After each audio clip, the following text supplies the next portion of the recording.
road. And Allison and Galveston somehow lost her sanity.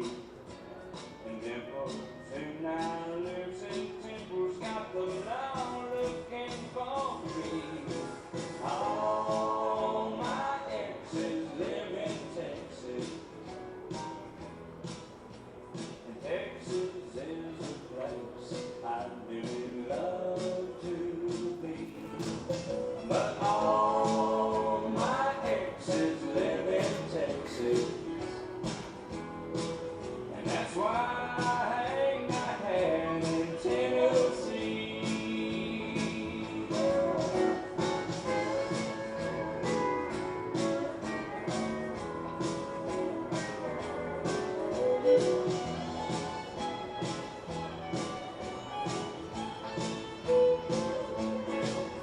I remember that old Frio River where I learned to swim, and it brings to mind another time where I wore my welcome thing.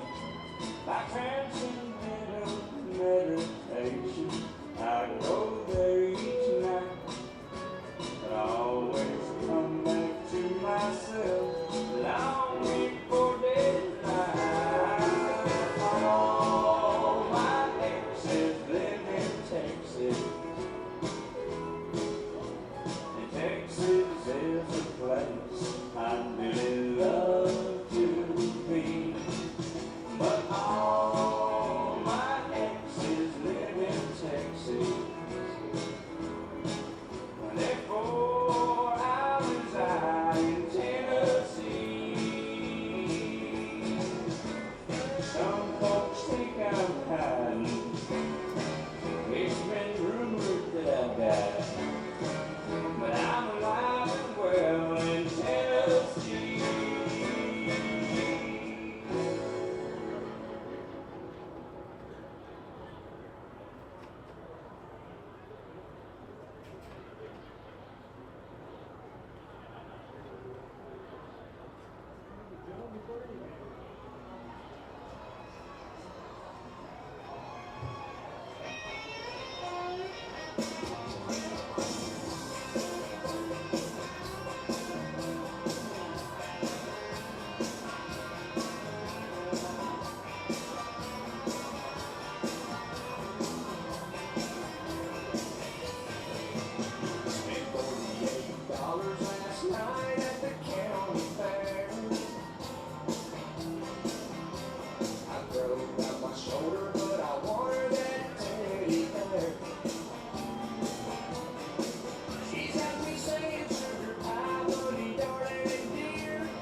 All right, fans, we're almost there. We just need some more people to head over to the first base side.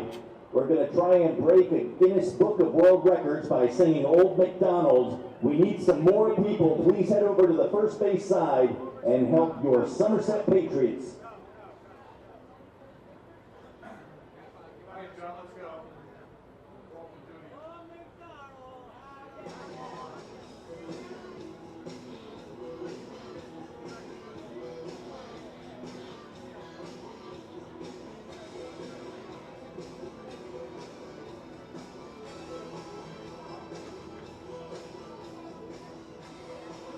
And fans, I was just informed that anybody participating in this Guinness Book of World Record attempt will get a free ticket to a future Patriots game.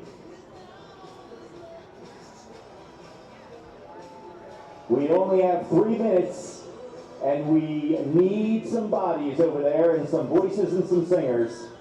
So please, everybody in the whole ballpark, make your way over to the first base side, and let's try and break the record.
This is Long Island Ducks baseball. Justin Davies at the plate, the winning run at third. Crowd going nuts. Swung on, bouncing ball left side, off the mitt, up third baseman Brad Strauss. Here comes Willie Rodriguez. Justin Davies has done it again. The Ducks are one quack away from the championship. Jason Johnson makes the catch. He makes the catch, and the Long Island Ducks have swept the Camden River Sharks. They are the 2004 Atlantic League champions. Lions bunts up the third baseline. Esquivel charging in. They're not going to have a play, and the Ducks are the champions of the Atlantic League here in 2012. Going back is Adam Bailey. He settles under it. He makes the catch. Adam Bailey makes the catch. And for a second straight year, the Atlantic League trophy will reside on Long Island. The Ducks are the Atlantic League champions. And now it's time for the Long Island Ducks North Shore LIJ Southside Hospital pregame show. We are live here at TD Bank Ballpark in Bridgewater, New Jersey. It is time once again for Long Island Ducks baseball. Tonight, it is game 2 of a 4-game series between the Long Island Ducks and the Somerset Patriots. Well, good evening, everybody. My name is Michael Pollack. I'll be bringing you the play-by-play for all of tonight's action. The Ducks looking to start a new winning streak after they saw their 6-game winning streak come to an end last night in a 5-4 walk-off win for the Patriots. The 14th time in 17 games this year that these two teams played a game that was decided by 3 runs or less. And it was Somerset taking the 1-game lead in the season series 9-8 over the Ducks with 3 more games remaining in this series. Let's recap yesterday's game for us for you here on the pregame show. It started off with both teams being held scoreless over the first 2 innings. Darren Downs, the lefty starter for the Ducks, right-hander Zach Clark getting the start for the Patriots. In the 3rd inning, the Ducks would break through. Phelan Lentini with 1-out single to right. Delta Cleary Jr. then would single to center and stole second base to put runners at 2nd and 3rd with 1 out for Ducks shortstop Dan Lyons. The 1-1 on the way, and Lyons swings, grounds one towards the left side, past the third baseman, the shortstop fields Andino, the jump pass to first, in time for the out. Nice play by Andino, but Lentini scores on the play. It's an RBI ground out for Dan Lyons, and the Ducks are on the scoreboard. They lead it 1-0 in the 3rd. So the RBI ground out by Lyons, putting the Ducks ahead 1-0, 58th RBI for Lyons, and then up next was Sean Burrows. 1-1 on the way to Burrows, and he swings and lines one into left field. Will this get down? It does not. Oh, it does get down. Eggleston had got it at first and then dropped the ball as he slid in left field. In to score is Delta Cleary Jr., and the Ducks strike again. They lead it 2-0. So Sean Burrows with the RBI single, putting the Ducks on top 2-0, but that lead was short-lived because in the bottom half of the 3rd inning, with 1 out, Aaron Eggleston drew a walk, one of 6 walks given up by Darren Downs, and then David Vidal lifted a 2-run home run to left field, his 7th of the year, and the Patriots had tied the game at 2. Somerset would strike again in the bottom half of the 4th inning as Ricky Claudio opened the inning with a single, was sacrificed to second. James Skelton followed with an RBI double to right that brought in Claudio and gave the Patriots a 3-2 lead. And then after a ground out to short, it was Aaron Eggleston delivering the RBI single through the right side. His 38th run batted in of the year gave the Patriots a 4-2 advantage. So it was 4-2 going into the 5th, but the Ducks were able this time to respond immediately to Somerset's offense. As with 1 out in the inning, Zach Clark hit Delta Cleary Jr., who would then steal second, and then hit Dan Lyons. So the Ducks had runners at 1st and 2nd with only 1 away, and up to the plate came Burrows. 2-2 on the way to Sean Burrows. Clark deals, and Burrows will swing and line one out in a shallow right center field. This ball is going to dunk in for a base hit. Cleary Jr. around 3rd. He is coming to the plate. The throw is cut off. It's an RBI single for Sean Burrows, his 3rd hit and 2nd run batted in of the day, and the Ducks close to within 1 at 4-3. During the season for the Somerset County. So the RBI single for Sean Burrows, making it a 4-3 game, and up next was Cody Puckett. First offering to Puckett, swings, grounds one towards the left side. It'll get a run home. The throw to second for 1, the turn to first not in time. And that's why it gets a run home. It's an RBI fielder's choice for Cody Puckett, and we are all tied at 4 here in the 5th inning. So Cody Puckett's RBI fielder's choice, his 41st run batted in of the year, tied up the game at 4. And that would also spell the end for Zach Clark. Both teams remain tied, neither side scoring in the 6th, 7th, or 8th innings, despite some chances on both sides. And that took us to the bottom half of the 9th inning. Billy Buckner on the mound for the Ducks. And he started off the inning by walking Aaron Eggleston. David Vidal with a sac bunt moved him to second base. Michael Burgess was then intentionally walked. And then the big batter of the inning was Adam Donahue. He hit a ground ball to the left side of the infield, would have at least gotten one out, but Cody Puckett bobbled the baseball and could not have a play. And instead of a second out of the inning, the bases were loaded with one out. Nate Spears would then strike out swinging, and what would have been the third out of the inning had Puckett gotten an out, but instead it was only the second out. And then Claudio came to the plate, got ahead in the count 3-1. And after a strike from Buckner, he missed for ball 4, and on the bases loaded walk, in scoring from third base was Aaron Eggleston, and the Patriots won 5-4. 5 runs, 7 hits, no errors for Somerset. They left 12 men on base. For the Ducks, 4 runs, 10 hits, their 4th straight game with double digits in hits. 1 error, they left 8. John Hunn, the winner for the Patriots, improves to 2-3. Billy Buckner, the loss for Long Island, fell to 7-3. The game took 2 hours and 55 minutes in front of 5,096, the announced crowd here last night at TD Bank Ballpark. We'll take a break here on the pregame show. When we come back, I'll be joined with one of the hottest Ducks, and that is Sean Burroughs, who has picked up multiple hits and multiple runs batted in 3 consecutive games. Hi, this is manager Kevin Byers, and you're listening to Ducks Baseball on the Ducks official YouTube channel, youtube.com/DucksBaseball.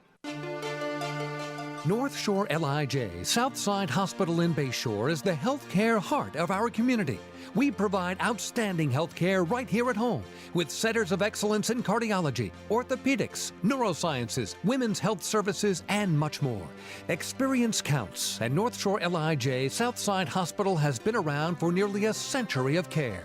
For more information, please call 631-968-3000 or visit us on the web at www.nslij.com. Can't get enough of the Long Island Ducks? Well, now you can get even more inside info on your favorite hometown team through Facebook and Twitter. The Ducks are constantly updating fans through social media with scores, transactions, ballpark promotions, and much more. You can even win great prizes. All you'll need to do is make a free account on Facebook and Twitter, and then visit us at facebook.com/LIDucks and twitter.com/LIDucks. Think you're Long Island's biggest Ducks fan? Get connected now.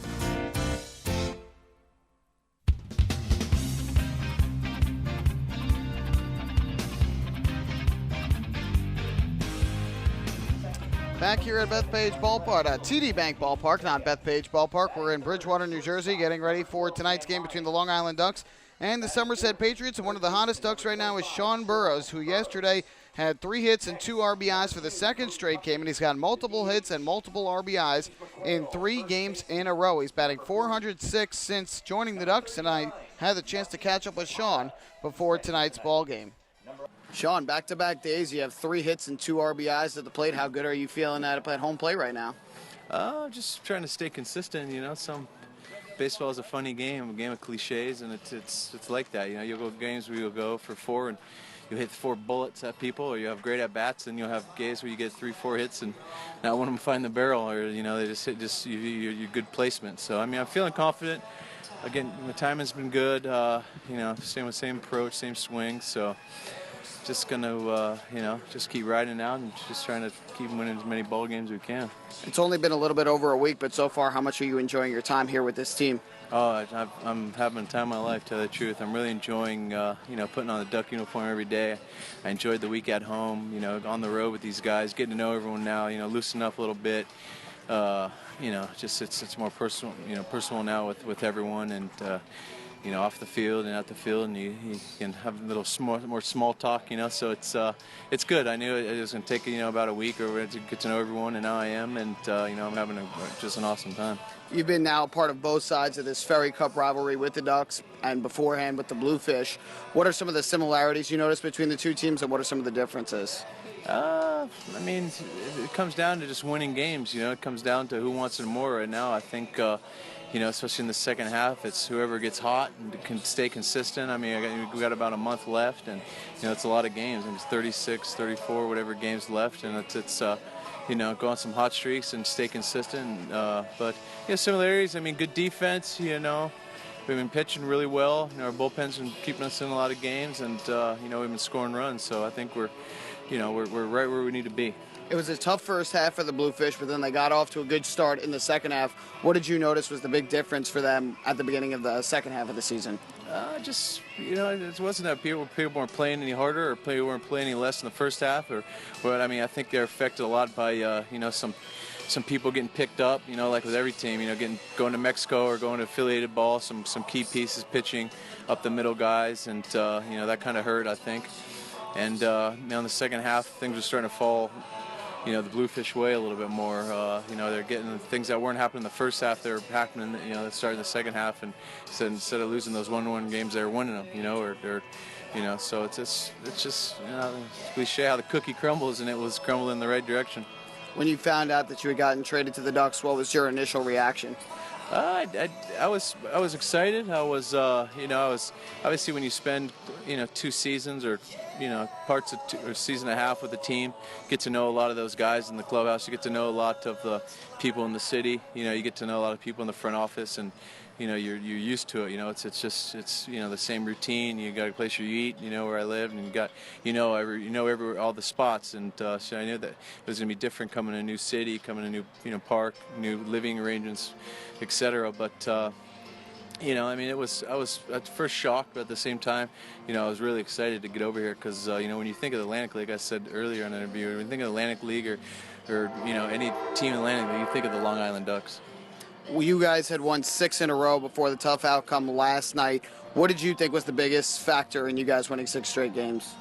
We were relentless. There was we were giving up. I don't know the stats or what there was, but I think probably out of the 6 of the games, we probably trailed at one point, and probably every single one of them, be it 4-0, be it 3-1, be it 2-0.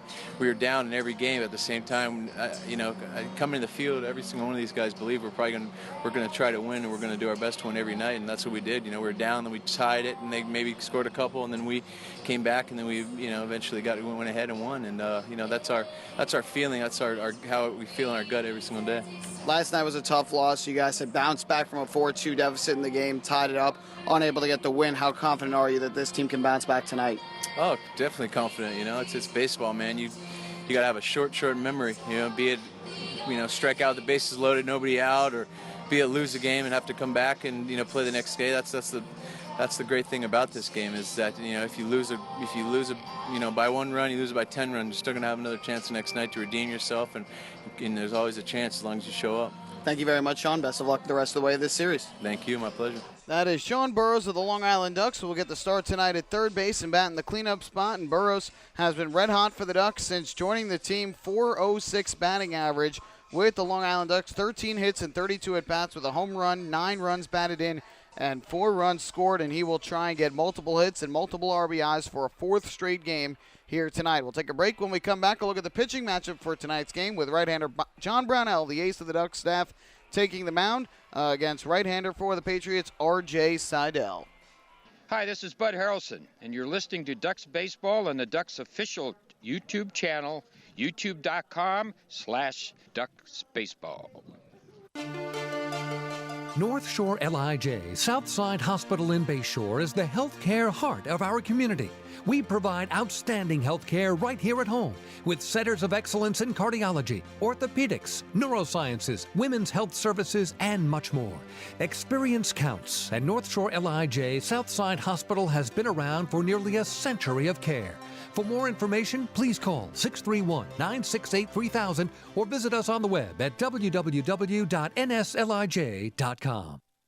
Few places on earth offer the charm and excitement of Fire Island. At Fire Island Ferries, located conveniently at 99 Maple Avenue in Bay Shore, they offer convenient travel to Fire Island 7 days a week. Fire Island is quickly becoming a top destination for families of all ages. Experience the informal, carefree communities, the dazzling night scene, enjoy fine dining, or climb to the top of one of the tallest lighthouses in the United States. But there's only one way to get there, by calling Fire Island Ferries at 631-665-3600 today. For fare and scheduling information, please visit fireislandferries.com.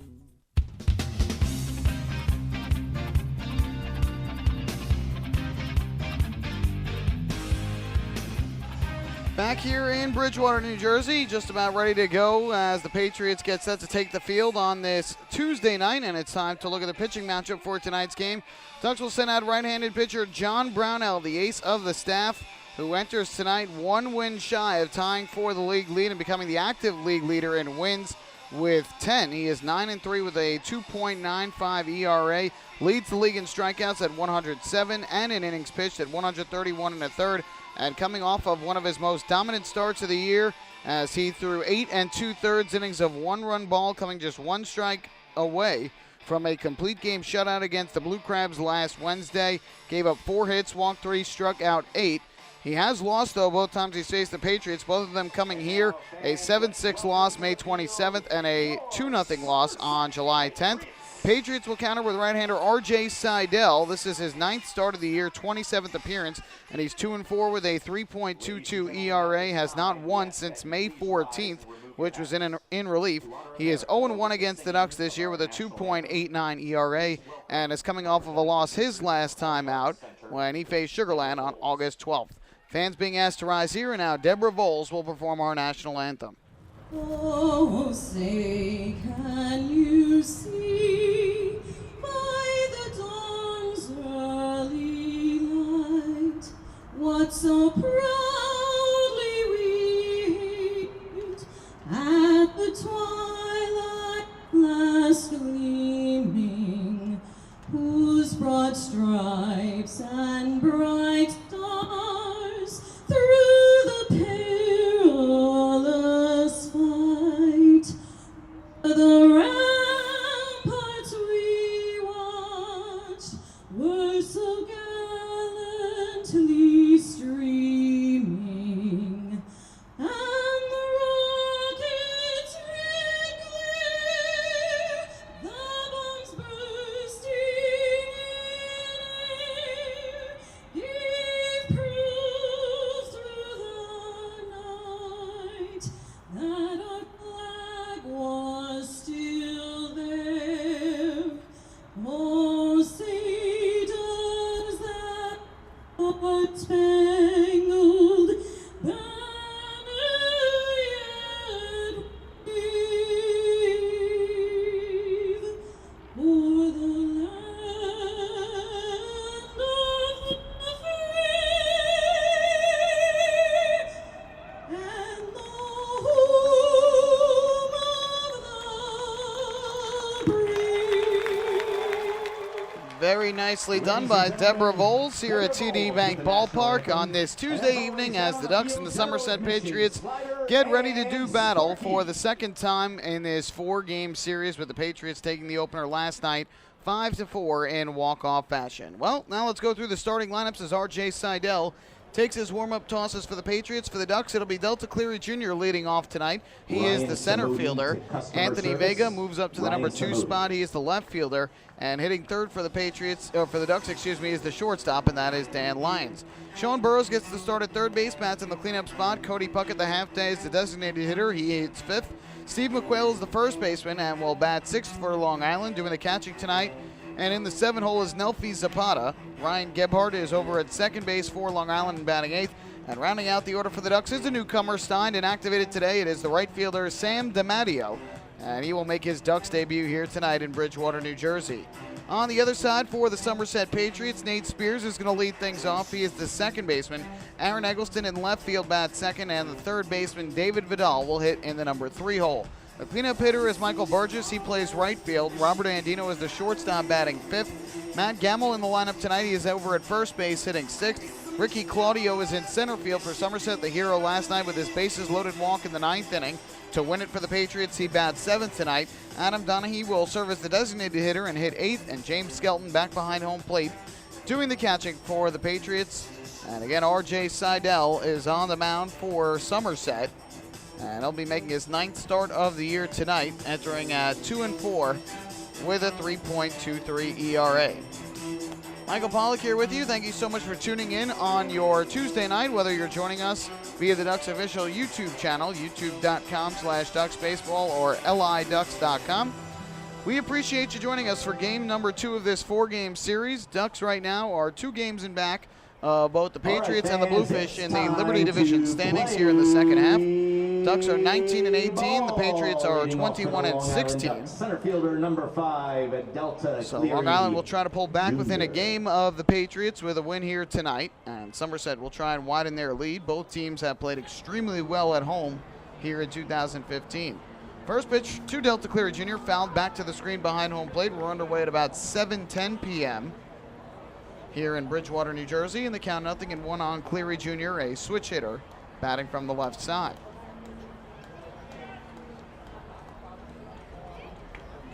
line, the offering from Seidel. This is fouled off again, back behind home plate, up and out of play. And the count quickly 0-2 on Cleary Jr. Clear skies overhead, a couple high, thin clouds, but nothing threatening. Another hot and humid evening here in central New Jersey. The 0-2 from Seidel, and Cleary Jr. lines one towards short. On the backhand, it gets past Andino and goes into left field. So Cleary Jr. is going to be safe. We'll see how they score it. It was kind of a low sinking line drive that Andino wanted to catch on the fly, but ended up trying to short hop it on the backhand, and it went past him and into left field. So the Ducks have the leadoff man on, and it will be a single for Delta Cleary Jr. Batting next, left fielder number 27, Anthony Vega. Cleary Jr. has been hitting the ball well of late, and that raises his .289 batting average. He is on at first. With all that great speed, he had 2 steals last night. Now the team leader this year in steals with 27. First pitch from Seidel to Anthony Vega.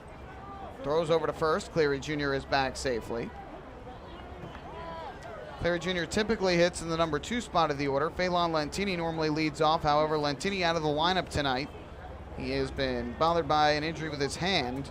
Day to day, hopefully nothing serious, and available to pinch run off the bench if needed for Long Island. First pitch to Anthony Vega. He bunts it foul. Back behind the plate, just off to the third base side. Hey And the count fans, take out 0-1. your phones and scan the QR code located on the cut caddy in front of you. Cleary for Jr. is access so to a good in special that promotion sacrifice we are bunting offering. role in the number 2 spot. Usually whenever Lentini leads off, if he gets on, you'll almost always see Cleary Jr. sacrifice. 19 sack bunts on the year, but him in the leadoff spot today moves Vega to that number 2 spot, and Vega has 1 sacrifice bunt on the season. Another throw over, and again Cleary Jr. is back safely. Ducks lead the Atlantic League in stolen base percentage this year. .817 is their stolen base percentage, and they're tied for the league lead in steals with 116, equaling the mark set by Bridgeport. Lights coming on here at TD Bank Ballpark, and the 0-1 from Seidel to Vega is upcoming, but first another throw over to chase Cleary Jr. back to the bag.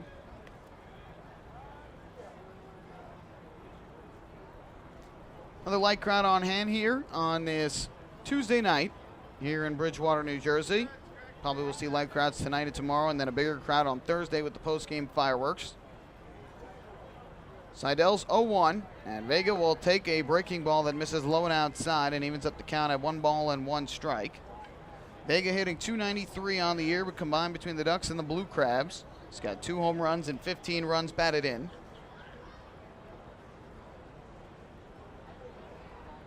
Gets the pitch he likes, comes set at the belt. The 1-1. Vega fouls this one off to the Ducks on deck circle, third base side. Hit it behind Dan Lyons, who is waiting on deck, and the count of 1-2. Ducks are in their alternate orange jerseys again. A little bit of a cooler feel for them, especially with this hot and humid weather. The Patriots are in the home white jerseys after they wore the special Star Wars night commemorative jerseys yesterday. Here comes the 1-2. Cleary Jr. leads at first. The pitch to Vega's a breaking ball, foul tipped. Just got a piece of it at home plate to stay alive. Hit it right down into the dirt. Count remains 1-2.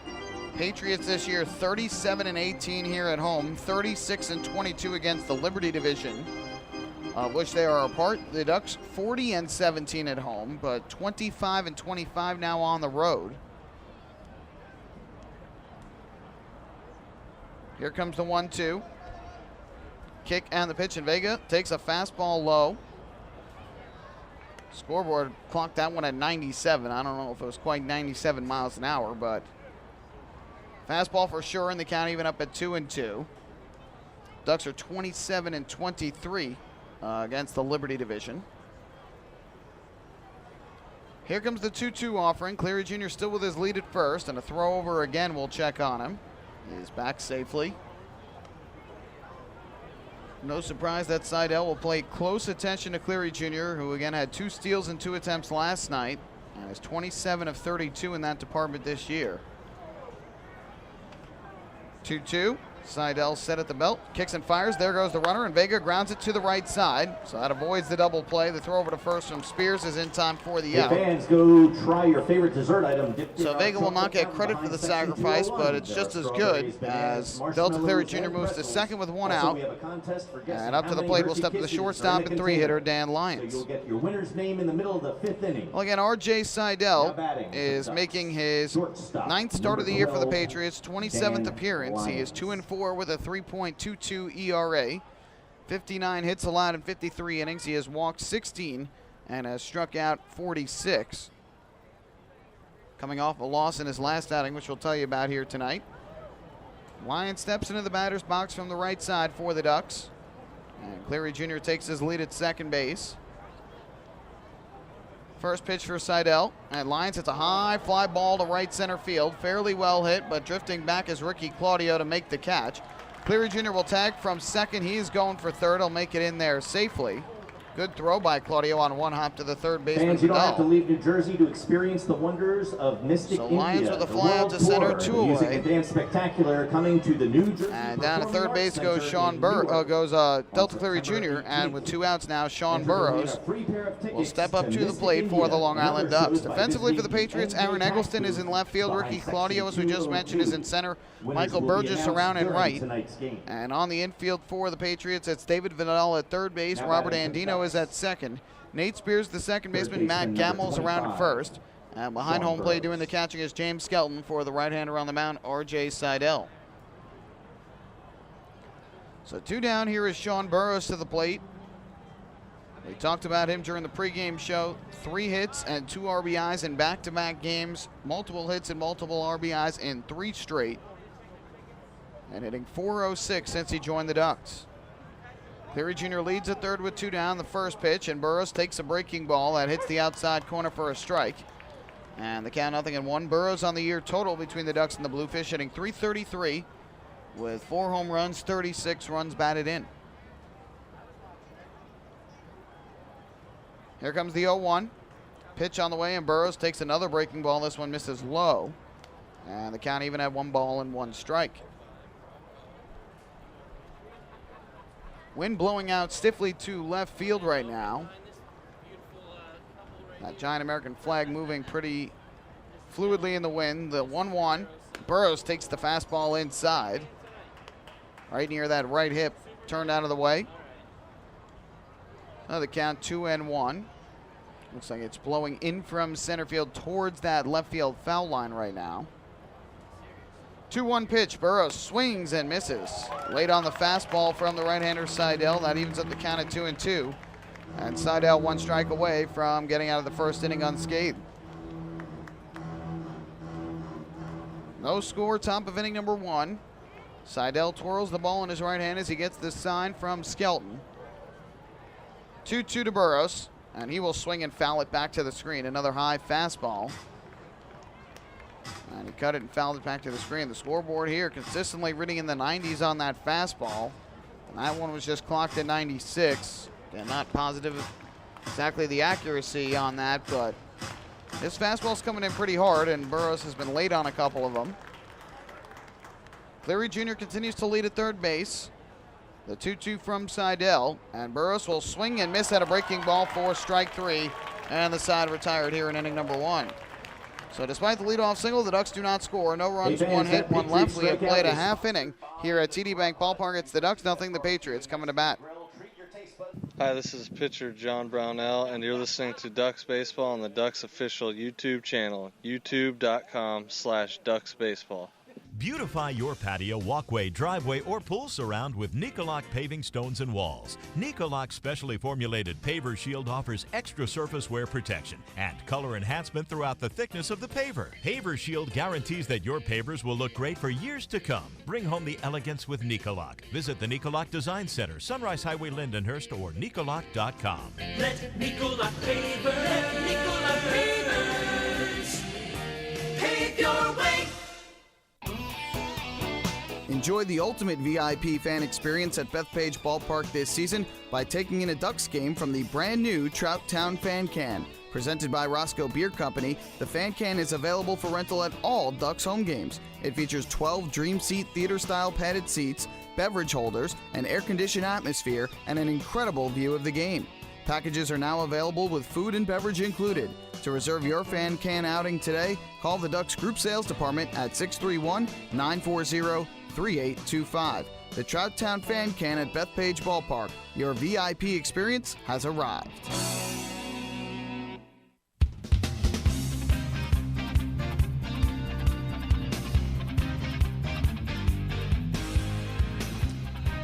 We head to the bottom half of the first inning. No score here at TD Bank Ballpark. The Ducks and Municipal Credit Union have teamed up again this season to present the Walk with a Purpose promotion.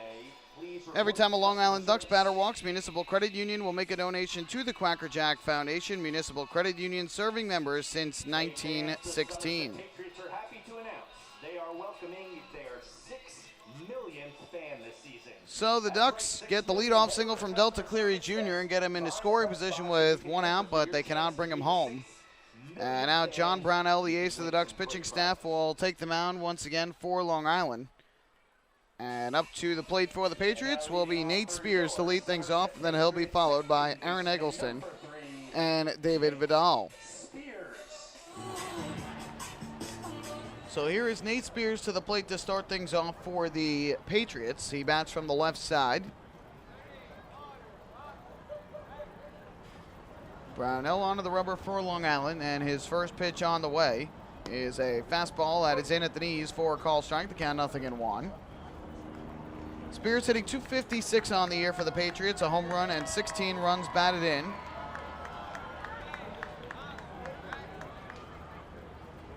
The 0-1, that's upstairs. Brownell misses for a ball to even the count at 1-1.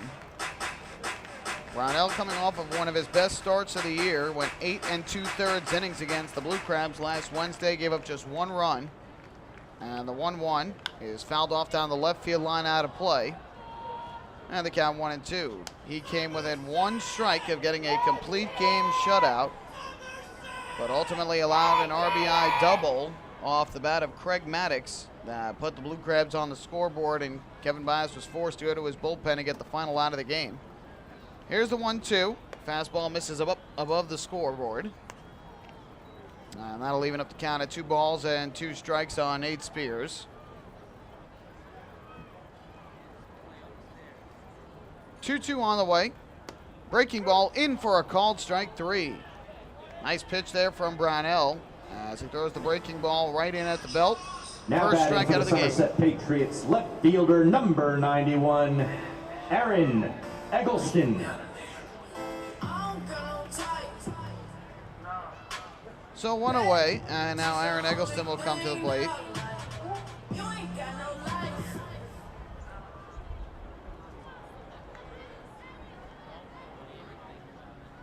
First pitch on the way from Brownell. He winds and fires, and Aaron Eggleston takes a fastball over the inside corner for strike 1. Brownell entering tonight at 9-3 on the year, a 2.95 ERA. Only 1 pitcher in the league this year has 10 wins. As the 0-1 is in again for a called strike. And the count quickly 0-2.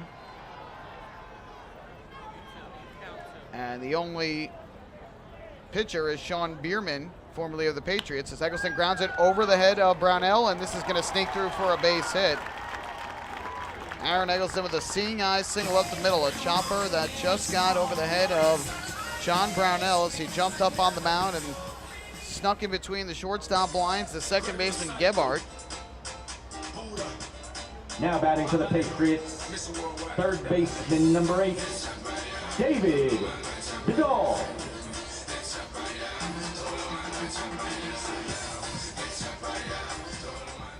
So 1 on and 1 out for the Patriots, and up to the plate will step the third baseman, David Vidal. Vidal going to bat from the right side for the Patriots. Had a 2-run home run here last night. Brownell's first pitch, and Vidal takes a breaking ball in at the knees, a called strike, and the count 0-1. Vidal hitting at .269 on the year, 7 homers and 49 runs batted in. Patriots team leader in RBIs. In this righty-righty matchup with John Brownell, here comes the 0-1. kick and the pitch, and that missing low and outside to even up the count at 1 ball and 1 strike. New Jersey Transit train rolling behind the outfield wall from left to right as we view it from the press box, which is located just to the first base side of home plate. 1-1, breaking ball. That one just missing the outside corner down below the knees. 2 balls, 1 strike, 1 out. Each team with a hit here in the early going.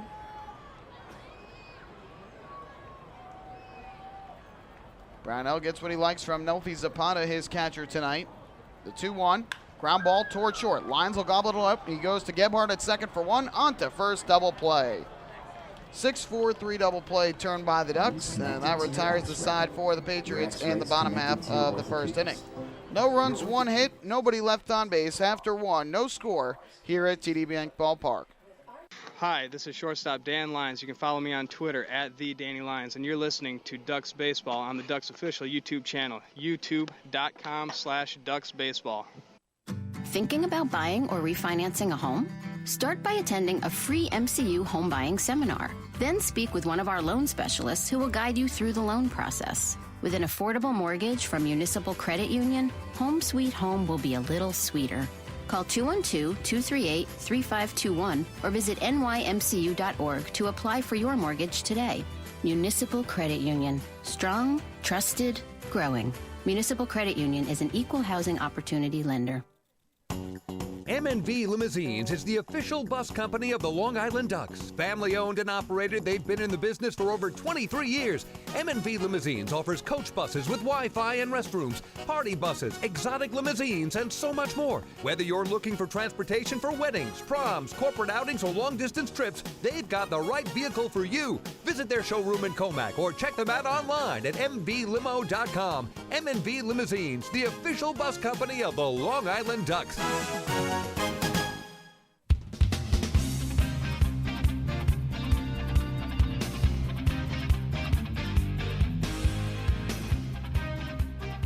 Well, we head to the second inning. No score here at TD Bank Ballpark. It is time for the Ducks Health Report, which is brought to you by Island Shore Physical Therapy, the official therapists of the Long Island Ducks. Phelan Lentini was scratched from tonight's lineup for Long Island as he is dealing with a hand injury. Flared up a little bit yesterday. Nothing too serious, at least that's what the Ducks think. So he is out of tonight's game. He is available to pinch run off the bench, but not to pinch hit. And Kevin By is hoping he'll be okay, good to go tomorrow. But that is why Delta Cleary Jr. is leading off and why the newcomer Sam DiMatteo is in the game in right field. And the Ducks also have injuries. 2 guys on the inactive list, in John Griffin, who has the broken hand, and Blake Davis, who has the groin injury. And Randy Ruiz remains on the disabled list for the time being with the hamstring injury. That's the look at the Ducks Health Report. Johnny Tucker remaining out of the lineup for the Patriots. He is still dealing with a leg injury. So neither side able to push across a run in the first inning. We go to the second, and R.J. Seidel back to the mound. Each team had a hit in their half of the inning, but neither side scored. Here's Cody Puckett, the designated hitter, to lead things off for the Ducks. The first pitch from Seidel is a fastball right down the middle for strike 1. Puckett on the year at .275, 7 home runs and 41 runs batted in. 0-1. And this is a high pop-up in the air down the left field line. The third baseman Vidal in a foul territory near the stands. Reaches into the lawn seats and makes the catch. Nice grab there by the third baseman, David Vidal, right in that corner strip of the lawn seating down past the Ducks dugout on the third base line. And Vidal reached in, that was the All-State made the Good Hands catch. Play of the game. And Puckett is retired for the first out of the second inning. That'll bring up the first baseman, Steve McQuail, who will Now bat from the right first side. baseman number 40, Steve McQuail. McQuail in the number 6 spot of the order for the Ducks. Lots of newcomers in the bottom of the order with McQuail, Zapata, Gebhardt, and DiMatteo. First pitch, McQuail takes the fastball inside, ball 1. So far with the Ducks, McQuail hitting .183, 5 home runs, 11 runs batted in. The 1-0, fastball missed outside. And now 2 balls and no strikes on McQuail. Third baseman Vidal hugging right along the line. And the 2-0 pitch is down in the dirt for ball 3. So Seidel has fallen behind 3-0 here on McQuail. Another miss would put one on with one out for Nelfi Zapata, who waits on deck. Here is the 3-0. McQuail takes, and the fastball hits the inside corner for strike 1.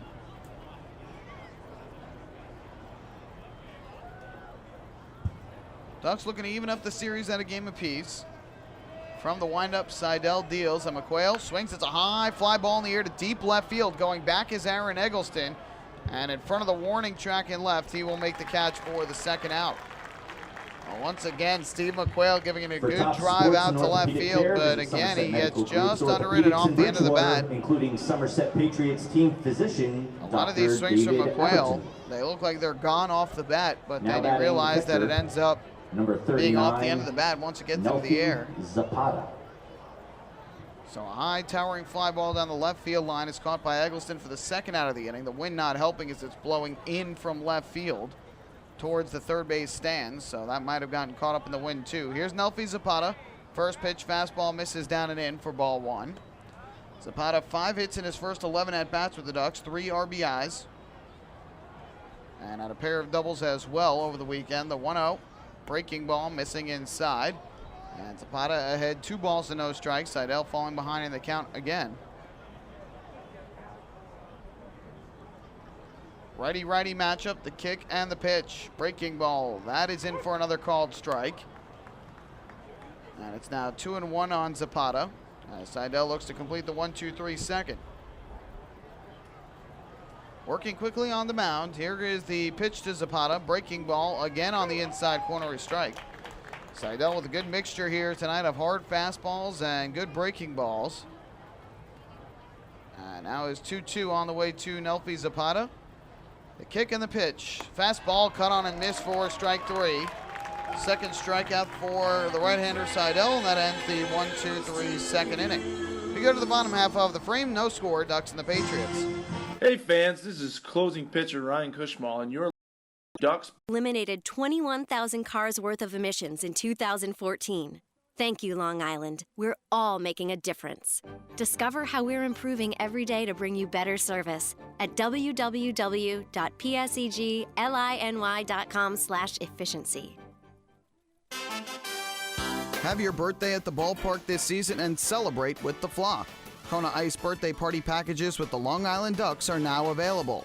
Each package includes 10 box seats, a commemorative birthday t-shirt and autographed baseball, a pizza and Kona Ice party in the Hebrew National Picnic area, and so best of all, the birthday child will stand on the dugout while the entire crowd sings happy birthday. Reserve your party today by calling the group sales department at 631-903825. Kona Ice birthday parties with the Long Island Ducks, a once-in-a-lifetime experience.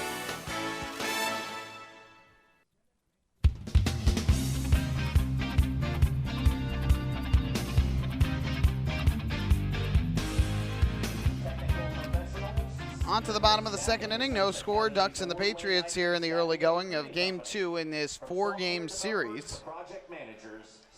Ducks will play 2 more games here tomorrow night and Thursday night, and then they will head back home for a 3-game weekend set against the Camden Sunday.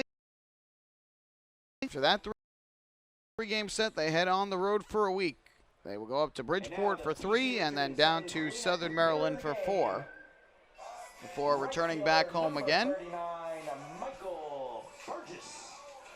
So we go to the second inning, and Michael Burgess, the right fielder and lefty swinger for the Patriots, will lead things off. Burgess digs in from the left side. And Sean Burrows moves way off the bag at third. First pitch, and he checks his swing on a high fastball. They count 1-0. Burgess hitting .251 for the Patriots, 9 home runs on the year, 38 runs batted in.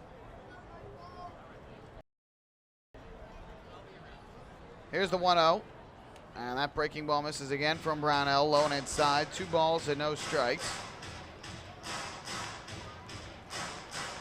Mentioned earlier in the broadcast, Brownell has faced the Patriots twice this year, and both outings have come here at this ballpark.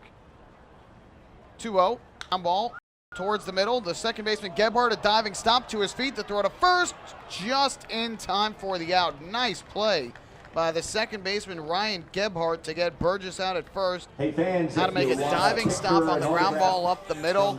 Got it, got to his feet, and made a perfect strike to Steve McQuail at first for the out. And now the amazing so Ryan Gebhardt, for the Somerset Patriots, joined the team over the weekend and now playing here in Bridgewater, New Jersey, making a couple nice plays in the field for the Ducks since joining the team, and he makes a good diving stop there for the first out of the second inning. Now that brings up the shortstop, Robert Andino, and he takes a breaking ball in at the knees for a strike to count 0-1. Andino, a former big leaguer, spent time with the Orioles and the Mariners, hitting .254 this year with the Patriots, and leads the team with 22 errors in the field. 0-1, that fastball misses up high, and it'll even up the count at 1-1. Andino has hit 3 home runs and has driven in 42 runs.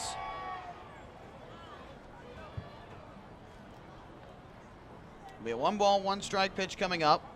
Brownell kicks and fires, and Andino takes the breaking ball inside. And he goes ahead in the count 2-1. Brownell's start here tonight was back on July the 10th, game of the second half, and he pitched any run support in a 2-0 loss. 2-1, ground ball, hit to short, charging in his Lions, he'll field. And his throw to first is in plenty of time for the second out of the inning. Brownell lasted 6 innings in that start on July the 10th. Patriots first baseman number 9, Matt Gamble. Gave up 2 runs on 6 hits and 2 walks while striking out 3. He was outdueled by Matt Zielinski, the left-hander for the Patriots, who will start here tomorrow night against Ducks right-hander Bobby Blevins in what should be a good pitching matchup. And Bruce Kern against Lucas Irvin, 2 righties in the series finale on Thursday. First pitch here to Matt Gamble. Fastball is in for a strike. And the count. Gamble hitting just 198, another former big leaguer here with the Patriots. 7 homers on these batted.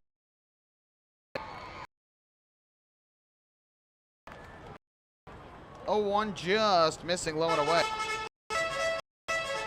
Melfi Zapata tried to frame it to get the strike call. Did not get it from home plate umpire Steve Leonardo. It'll be a 1-ball, 1-strike pitch coming up. The third baseman Burrows again well off the bag at third, in the hole between third and short right now, as the 1-1 is a breaking ball on the inside corner for a strike. Good curve from Brownell on the count 1-2.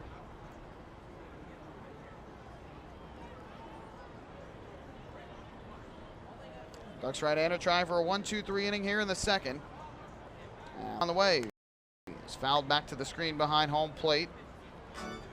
Good fastball from Brownell, but able to cut on it and foul it off was Gamble. Brownell's first start of the year here in Somerset back on May 27th, a 7-6 win for the Ducks. But he took a no decision, gave up 6 runs on 7 hits in 6 innings, walked 2 and struck out 6. Here's the 1-2. Fastball cut on and missed for strike 3. Blew the high fastball by him. Second strikeout of the night for Brownell. And the side retired here in the second inning. So both teams go in order in the second, and after 2 here in New Jersey, it's the Ducks nothing and the Patriots nothing. Hey fans, this is first baseman John Griffin, and you're listening to Ducks Baseball on Ducks official YouTube channel, youtube.com/DucksBaseball. James Simmons is going back. He is looking up, and on Park in the Park Night, that one is gone and reaches a kennel in Central Islip. That was another home run for the Ducks. And Duck fans, what's more fun than a home run that helps the Ducks win a game? How about a homer that helps the community win? Chappie's Funeral Home and the Long Island Ducks have once again teamed up for the Chappie's Home Run Challenge. If the Ducks hit 100 homers this season, Chappie's Funeral Home will donate $5,000 to the Quackerjack Foundation. So every time a Ducks hitter goes deep this season, watch for the Chappie's Challenge home run count on the scoreboard. And if we reach 100, we're all a winner. Chappie's Funeral Home, where caring for others is a family tradition. Can't get enough of the Long Island Ducks? Well, now you can get even more inside info on your favorite hometown team through Facebook and Twitter. The Ducks are constantly updating fans through social media with scores, transactions, ballpark promotions, and much more. You can even win great prizes. All you'll need to do is make a free account on Facebook and Twitter, and then visit us at facebook.com/LIDucks and twitter.com/LIDucks. Think you're Long Island's biggest Ducks fan? Get connected now.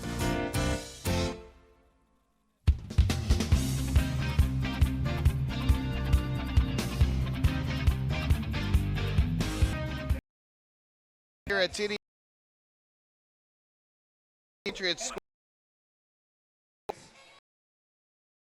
right-handed Fidel back in his third inning of work. He will face Ryan Gebhardt, Sam DiMatteo, who will make his Ducks debut at the plate, and Delta Cleary Jr. in what is a scoreless game. No better time than now, Ducks fans, to sign up for the Long Island Ducks Kids Club. Children 14 and under will receive exciting gifts, discounts on merchandise, and a unique experience that only comes with being a member of the Ducks Bethpage Federal Credit Union Kids Club. Sign up today by visiting liducks.com or call 631-940-3825. So we head to the third inning. Here is Ryan Gebhardt to the plate, trying to make some magic happen with the bat after making a great defensive play in the bottom of the second. First pitch hit on the ground off the end of the bat to his compadre at second base, Nate Spears, and the throw over to first is in time for the out. Fans, if you have not so received Gebhardt a retired on from one pitch, participating in our Guinness and that is World now Record 7 breaking straight. Old McDonald, Retired R.J. Seidel since allowing the leadoff single to Delta Cleary Jr. Your world record ticket must be shown to receive tickets. Now batting number 26, Sam DiMatteo. So with one away, here is Sam DiMatteo to the plate, who will bat from the right side. DiMatteo making his Ducks debut here tonight. And the first pitch on the way from Seidel is a fastball taken on the inside corner for strike one. DiMatteo comes to the Ducks after playing earlier this year in the North Country Baseball League, where he was a member of the Old Orchard Beach Surge, a team located up in Maine. The 0-1 is down low for a ball. The count even up at 1-1. That league is a 4-team independent league here in the U.S. They have a team in Watertown, New York, a road team called the Road City Explorers. 1-1, breaking ball cut on and missed. They actually have two road teams, I should say. Aside from Old Orchard Beach and Watertown, they have Road City Explorers and the Newburgh Newts. And Old Orchard Beach was the team that he was a member of. 1-2, lifted in the air, foul, first base side out of play. And while there, he hit pretty well. 333 batting average, 3 home runs, 18 runs batted in. That league has produced several Atlantic League players this year, including the Patriots center fielder Ricky Claudio, Jacob Calderon, and Nick Ferdinand, who have played with York earlier this year. The 1-2, breaking ball, and DiMatteo just got a piece, fouled it off at the plate, so he stays alive. DiMatteo stands in for the Ducks at 5'11", 175 pounds. He is 28 years old, just turned 28, out of Monaca, Pennsylvania, which is about 30 minutes outside of Pittsburgh. Be a 1-ball, 2-strike pitch coming up from Seidel. Look for the second, the pitch.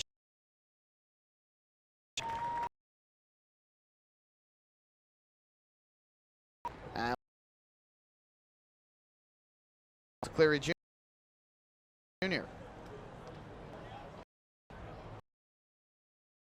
For the Ducks, center fielder number 5, Delta Cleary Jr. So here is Cleary Jr., who lined a single to left field his first time up, got under the glove of the shortstop, Robert Andino. First pitch on the way, and Cleary Jr. takes the breaking ball down low for ball 1. Cleary Jr. last night for the Ducks had 1 hit in 4 at-bats, but scored twice, had 2 steals. Hit by a pitch, 1-0. Lined off the glove of Seidel and goes to second. Fielded by Spears, the off-balance throw in time, so that'll go down as a 1-4-3 putout, and that will end the third inning. Ducks go in order for the second straight inning, and that's now 9 straight retired by Seidel after the leadoff single. We have played 2.5, no score, Ducks and the Patriots. Hey fan, this is outfielder Delta Cleary Jr. and you're listening to Ducks Baseball on the Ducks official YouTube channel. youtube.com/ducksbaseball. At Huntington Honda and pay $59 a month for a new 2015 Honda Civic LX sedan. $59. So spring into Huntington Honda on Jericho Turnpike just east of Route 110 or huntingtonhondacars.com. Huntington Honda, discover the difference. Auto 24-month lease, total due at inception. Civic $31.90 includes bank fee, first month's payment, no security deposit. Taxes, DMV, title fees extra with excellent credit through HFS. Baseball fans, the Long Island Ducks mobile app has officially arrived. Powered by Clear Vision Apps, it's your one-stop shop for all things Ducks baseball. Buy tickets straight from your mobile device. Receive game status updates with push notifications. Check out up-to-the-minute news and scores and interact with the Ducks on social media. Best of all, it's free. Download the Ducks mobile app today by visiting the App Store on your Apple-powered device or Google Play on your Android-powered device. The Long Island Ducks mobile app, with you wherever you flock to.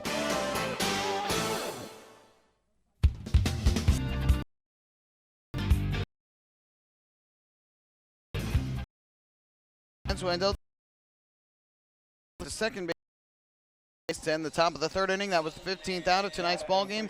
Did you know that a 15-minute phone call to Geico could save you 15% or more on your car insurance? Get a free quote today. Call 1-800-947-AUTO. That's 1-800-947-AUTO. Or visit geico.com. So John Brownell returns to the mound for his third inning of work. It's been a good pitcher's duel so far between him and R.J. Seidel. Just one hit apiece during the early going.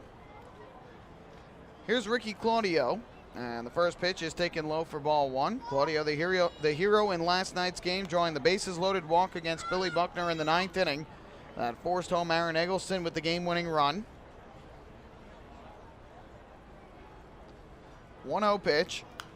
Popped up foul third base side. This will go out of play. And that'll even up the count at 1 ball and 1 strike. Claudio, 8 hits and 20 at-bats, a .400 batting average. No homers and a run batted in thus far with the Somerset Patriots. Here's the 1-1. That fastball misses up and out of the zone. Brownell behind 2 balls and 1 strike. Brownell had to throw a lot of pitches in his last start as Kevin Baez let him try and get the complete game shutout. Ended up at 131 pitches, 79 for strikes. 2-1. Foul ball again down the left field line. Well hit by Claudio, but this will sail out of play. The count 2-2. For John Brownell, 131 pitches doesn't seem like much, but for most other pitchers, it is quite a bit. Brownell just consistently finds ways to go deep into ball games. Here's the 2-2. Breaking ball, tapped weakly here to the third base side of the mound. Brownell will field his throw to first, right on the money. Good play by Brownell. Jumping off the mound, even though he falls off to the first base side. Making the play and making the accurate throw. Now batting your DH, number 21, Adam Donahue.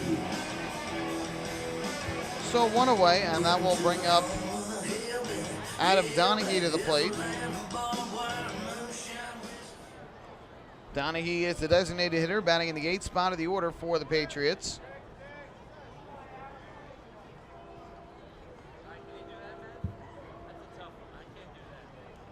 First pitch coming up in this righty-righty matchup, and the fastball is in at the knees for a called strike. The count 0-1. Donahue hitting .229 on the year. He's got 4 homers, 31 runs batted in. Takes low and outside this time, and even the count at 1 ball and 1 strike.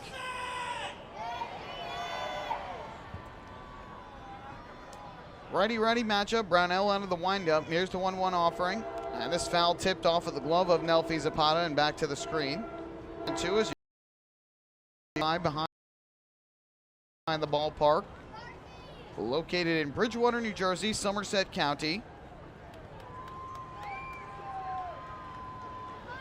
The 1-2 on the way. And that fastball on the inside corner, strike 3.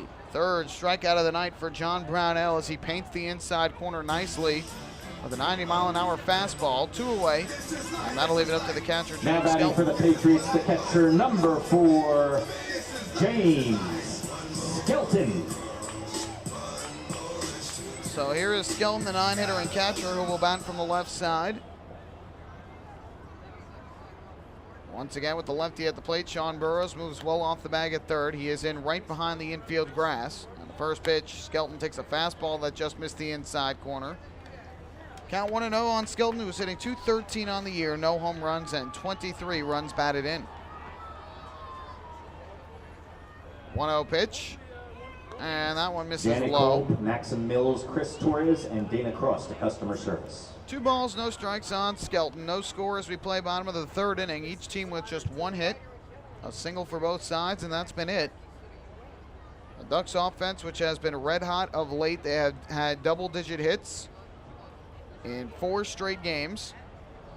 Patriots ending a 3-game losing skid last night. 2-0. And that fastball misses up above the belt. Brownell wanted that pitch, didn't get the call. So the count 3-0 here on the 9-hitter Skelton. And another out of the zone would put 1 on with 2 out for Nate Spears. 3-0. And there's a strike over the outside corner.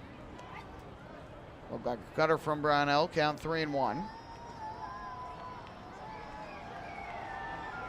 Brownell works quickly, and his 3-1 on the way is swung and grounded to the right side. The second baseman, Gebhardt, to his left, makes the play in the hole and throws to first for the out. Another nice play by Ryan Gebhardt, and John Brownell has retired 7 straight. Patriots fans, Brownell and R.J. Seidel both in a good pitcher's duel here tonight. We head to the 4th with the Ducks and the Patriots knotted up at 0.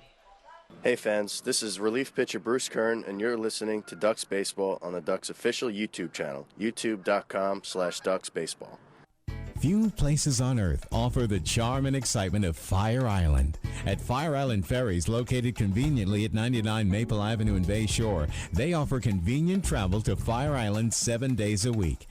Fire Island is quickly becoming a top destination for families of all ages. Experience the informal, carefree communities, the dazzling night scene, enjoy fine dining, or climb to the top of one of the tallest lighthouses in the United States. But there's only one way to get there, by calling Fire Island Ferries at 631-665-3600 today. For fare and scheduling information, please visit fireislandferries.com. Hey Ducks fans, stay up to date with Long Island's hometown team by visiting Quack of the Bat, the official blog of the Long Island Ducks. Quack of the Bat will bring Ducks fans beyond the headlines with in-depth feature articles, breaking news stories, game previews, post-game wrap-ups, and so much more. Interact with the team during the entire season through quotes directly from the players and coaches, as well as exclusive video clips and photos. Check out the blog today at quackofthebat.wordpress.com. Quack of the Bat, the official blog of the Long Island Ducks.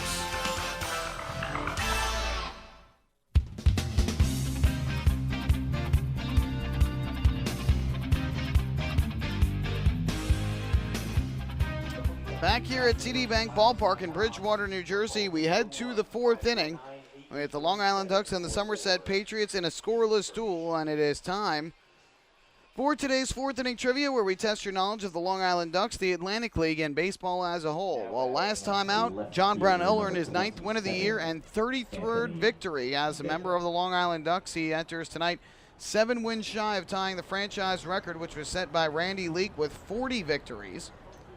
But we want to know, which team did John Brownell defeat for his first ever Atlantic League victory? Pitch misses outside by R.J. Seidel for ball 1 to Anthony Vega. Which team did John Brownell defeat for his first ever Atlantic League win? We'll let you think about it. We'll give you the answer in the bottom half of this inning. Misses outside again, and the count 2-0. Brownell's first year in the Atlantic League coming in 2012, when he joined the Ducks late in the year and helped them to the 2012 Atlantic League Championship. 2-0. Line drive in the air to right center field. Long run back for the center fielder on the way. He can't get it. It goes over the head of Claudio to the wall. Vega's going to round second. He's going to try for 3. The throw coming in, not in time. Vega in standing up with a leadoff triple, and that is how the 4th inning begins for Long Island. A hard line drive bullet that sailed over the head of the center fielder Ricky Claudio. A lot of room out there towards right center, and he made a long run back for it, but this sailed over his head and went to the wall. And for Anthony Vega, his 7th triple of the season. 12, Dan Lyons. So the Ducks right away get a runner at third with nobody out, And now Dan Lyons will step up to the plate trying to break this scoreless tie. Lyons batting from the right side, a fly out to center his last time up. And the first pitch is a fastball up and away for a ball. The count goes to 1-0. Dan Lyons of the Ducks has 6 triples on the season. 1-0 pitch, breaking ball, chopped foul. And that will even up the count at 1 ball, 1 strike. Vega now tied with Southern Maryland's Fred Lewis for the second most triples in the Atlantic League this year. Bridgeport's Wellington Dotel leads the league with 11. So it'll be a 1-1 pitch on the way to Dan Lyons, looking for RBI number 59 on the year. Here is the 1-1, and Lyons swings, just gets a piece of the breaking ball to foul it off at home plate, and the count 1-2. Right now, Andres Perez of York, the Atlantic League leader in runs batted in at 63. Lyons is tied for 4th with the 58.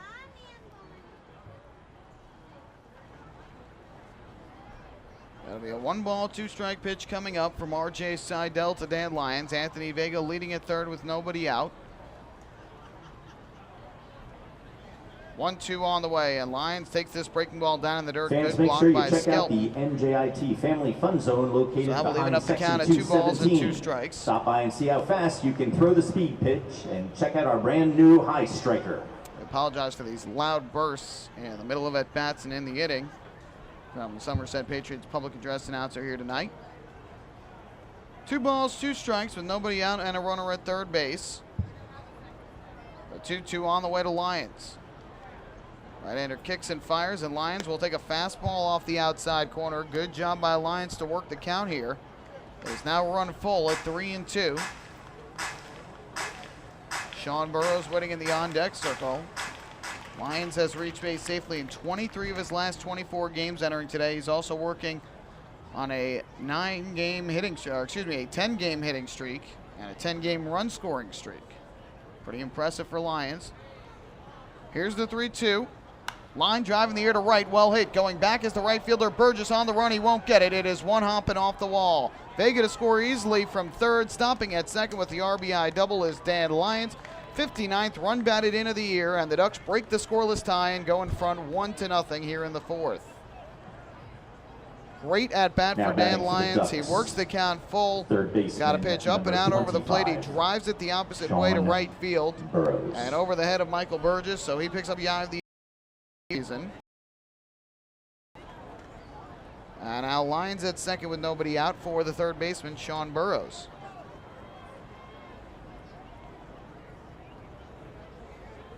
The 20 doubles this year for Lyons, the most he's ever had in a single season in his career. Previous high was 17. That's with any one single team. First pitch, and Burrows takes the fastball low. Back in 2008, he did compile 30 doubles total. That was combined between Hagerstown and Potomac in the Nationals organization. So this isn't the highest total of his career, but the highest with any single team, and the highest in his Ducks career. 1-0 to Burrows. Fastball up and away, another ball. And the count goes to 2 balls and no strikes. So with the hit, Lyons extends the hitting streak to 11 consecutive games, and now if Burrows can get him in from 2nd, he would extend his run scoring streak to 11 straight games, and that is an incredible feat to get at least 1 run in 11 straight. The 2-0. Burrows takes down and in. And his legs fall out from under him, and he lost the bat as he had to dive out of the way of it. The Commission would like to remind you that if you're behind the wheel, please put down the phone and just drive. So Burrows is ahead of the count here, 3-0, and R.J. Seidel losing some of his composure this inning. 2 well-struck balls that landed just in front of the wall in center and then in right. And now behind at 3-0 on Sean Burrows, and in danger of putting 2 on with no one out for Cody Puckett. Seidel comes set. Here's the 3-0, and Burrows taking all the way, takes the strike on a fastball over the inside corner, and the count 3-1. Burrows a strikeout victim back in the 1st inning. I mentioned earlier, 3 straight games he has multiple hits and multiple RBIs. Here comes the 3-1. Seidel kicks, turns back to second. Nothing doing for Lions. Lions on the year, 17 steals and 18 attempts.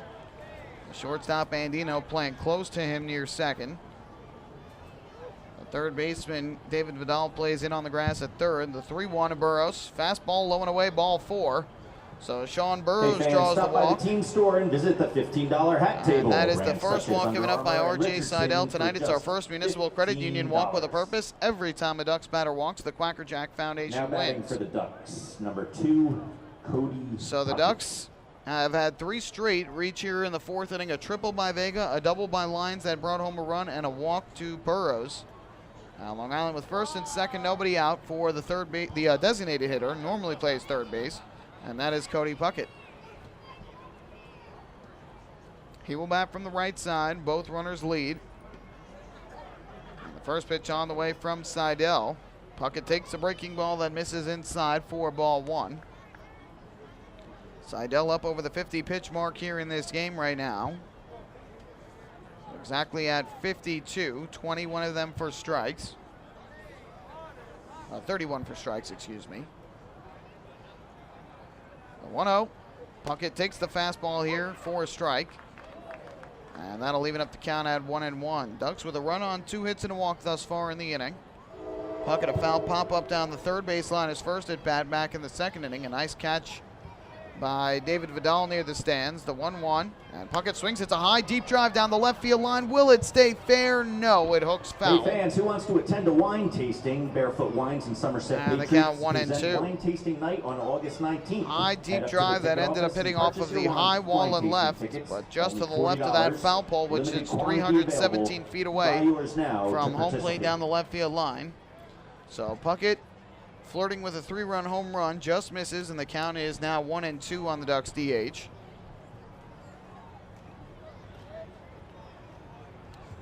Seidel slowing down a bit here on the mound, with the Ducks having runners on base throughout the course of this inning. Now ready to deal 1-2. Kick in the pitch, and Puckett will lay off the breaking ball down in the dirt. Good eye by Puckett, and the count even up at 2-2. Cody Puckett lost his hitting streak yesterday, but he has extended his on-base streak last night to 14 consecutive games, trying to extend it to 15 here tonight. And he's hitting .310 during the 14-game on-base streak. Lyons dances off second. Pitch on the way. Fastball just missed low and outside.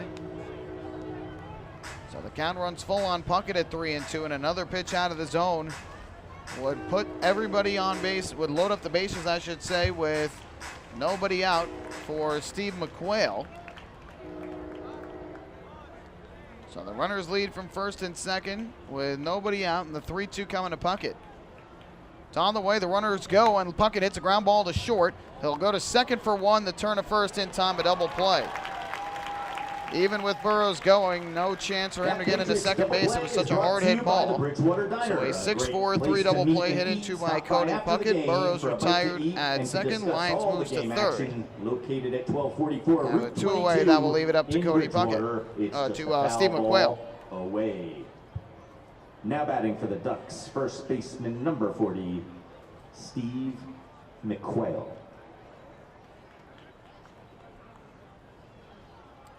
So here is McQuail to the plate. Batting from the right side for Long Island. Hit a deep fly out to left in his first at bat. And the first pitch here is a breaking ball taken over the inside corner for strike 1. Ducks have the 1-0 lead on Lyons' RBI double down the right field line, trying to extend it to 2 here if they can get Lyons home from third. The 0-1 from Seidel. And McQuail takes low and away. And that will leave it up the count at 1 ball and 1 strike.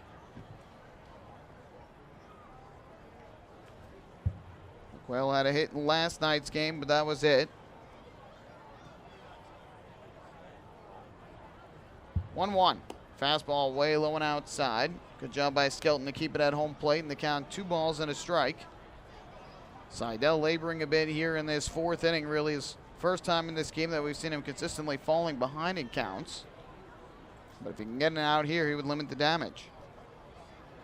2-1. McQuail lays off the breaking ball again. Another good block at the plate by Skelton as he slid to his right. Count 3-1. And if McQuail reaches Nelfi, Zapata would be next for the Ducks.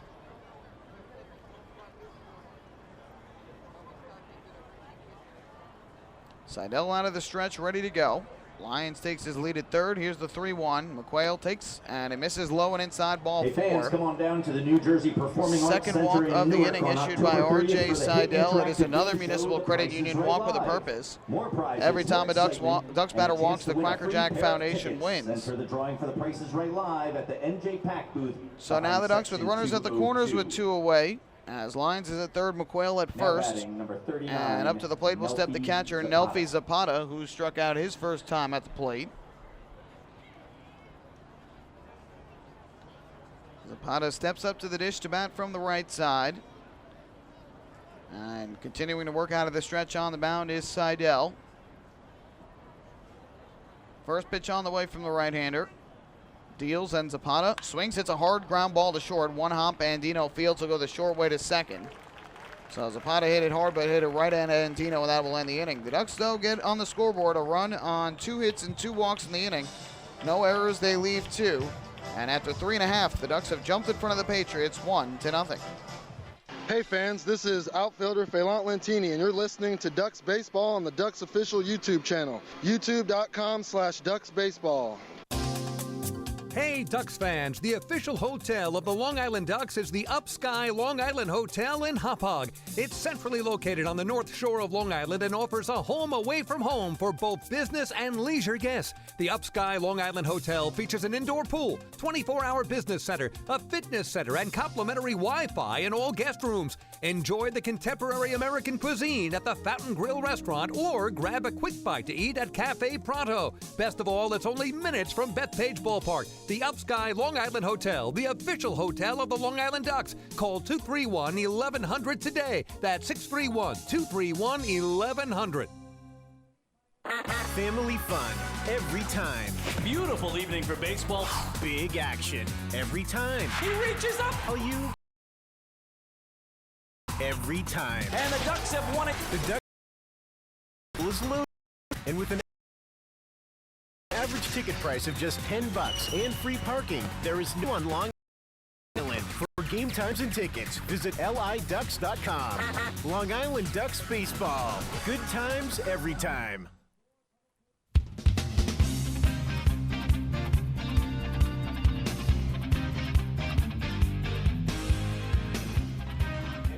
Bottom half of the 4th inning, it is the Long Island Ducks 1 and the Somerset Patriots 0. It is time to answer tonight's 4th inning trivia, where we test your knowledge of the Long Island Ducks, the Atlantic League, and baseball as a whole. We gave you the question in the top half of the inning.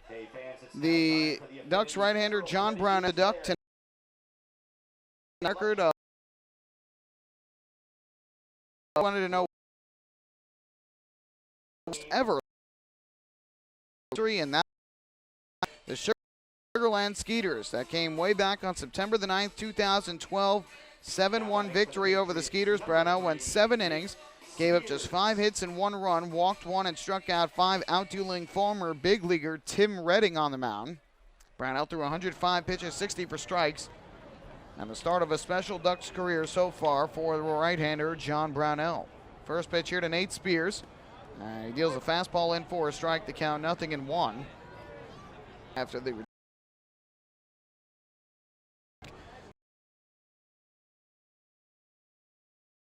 Ducks would have not really drive to right junior. Now cutting over to his left, he'll make the catch. Nate Spears is retired for the 2nd time tonight, and that is the first out of the 4th inning. Of course, you've got a lot of great players that were part of the back-to-back championship runs for the Ducks. Guys like Dan Lyons, John Brownell. Eggleston. Who, of course, had big impacts. Both were championship series MVPs, but not sure if they played long enough yet to garner the number retirement. Of course, the great manager Kevin Baez, who has had success both as a player and as a manager. History. Regardless, retired in that. Justin did. The 0-1 to Aaron Eggleston. And he swings and chops one to the right side. The first baseman, McQuail, makes the leaping catch, flips to John Brownell, covering in time for the out. Nice play by Steve McQuail. 2 away here in the fourth, and that'll leave it up to David Vidal. Wood Johnson on deck circle. Third baseman number 8, David Vidal. So a 2 away, that'll leave it up to David Vidal. 9 straight batters now retired by John Brownell since the single by Eggleston back in the opening inning. And that fly out by Spears was the first ball hit to the so far.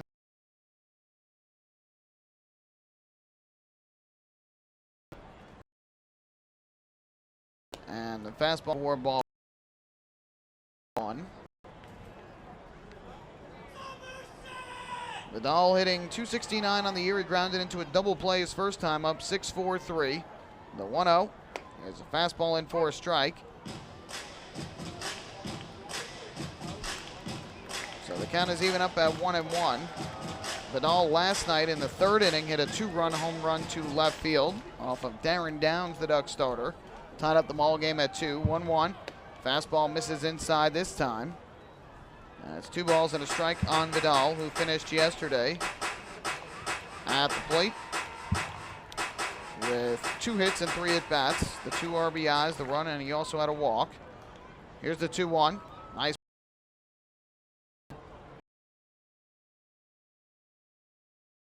So the count even up at 2 balls, and Brownell 2-3. Looks in for the sign from Nelfi Zapata. Gets the pitch he likes. The 2-2 on the way to David Vidal is swung and grounded towards second. Fielded there by Ryan Gebhardt, and his throw to first is in time for the out. And another 1-2-3 frame for John Brownell, who has retired 10 Patriots batters in a row. 4 complete here in Bridgewater, New Jersey. Long Island Ducks 1 and Somerset Patriots nothing. Hey fans, this is pitcher Bobby Blevins, and you're listening to Ducks Baseball on the Ducks official YouTube channel, youtube.com/DucksBaseball. Beautify your patio, walkway, driveway, or pool surround with Nicoloc paving stones and walls. Nicoloc's specially formulated paver shield offers extra surface wear protection and color enhancement throughout the thickness of the paver. Paver shield guarantees that your pavers will look great for years to come. Bring home the elegance with Nicoloc. Visit the Nicoloc Design Center, Sunrise Highway, Lindenhurst, or Nicoloc.com. Let Nicoloc pavers pave your way. Enjoy the ultimate VIP fan experience at Bethpage Ballpark this season by taking in a Ducks game from the brand new Trout Town Fan Can. Presented by Roscoe Beer Company, the Fan Can is available for rental at all Ducks home games. It features 12 Dream Seat theater-style padded seats, beverage holders, an air-conditioned atmosphere, and an incredible view of the game. Packages are now available with food and beverage included. To reserve your Fan Can outing today, call the Ducks Group Sales Department at 631-940-3825. The Trout Town Fan Can at Bethpage Ballpark. Your VIP experience has arrived.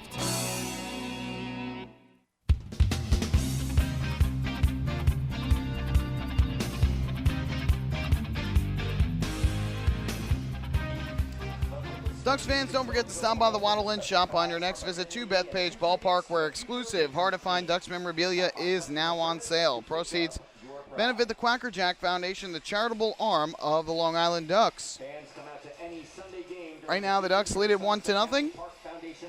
The Dan Lyons RBI double into the right field corner. That came after the triple from Anthony Vega.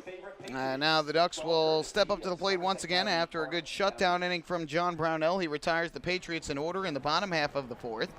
So we go to the fifth, and it'll be 8-9-1 in the order for the Ducks. Ryan Gebhardt, Sam DiMatteo, and Delta Cleary Jr. Here's Gebhardt to the plate, first pitch, and he swings and it's a ground ball to short.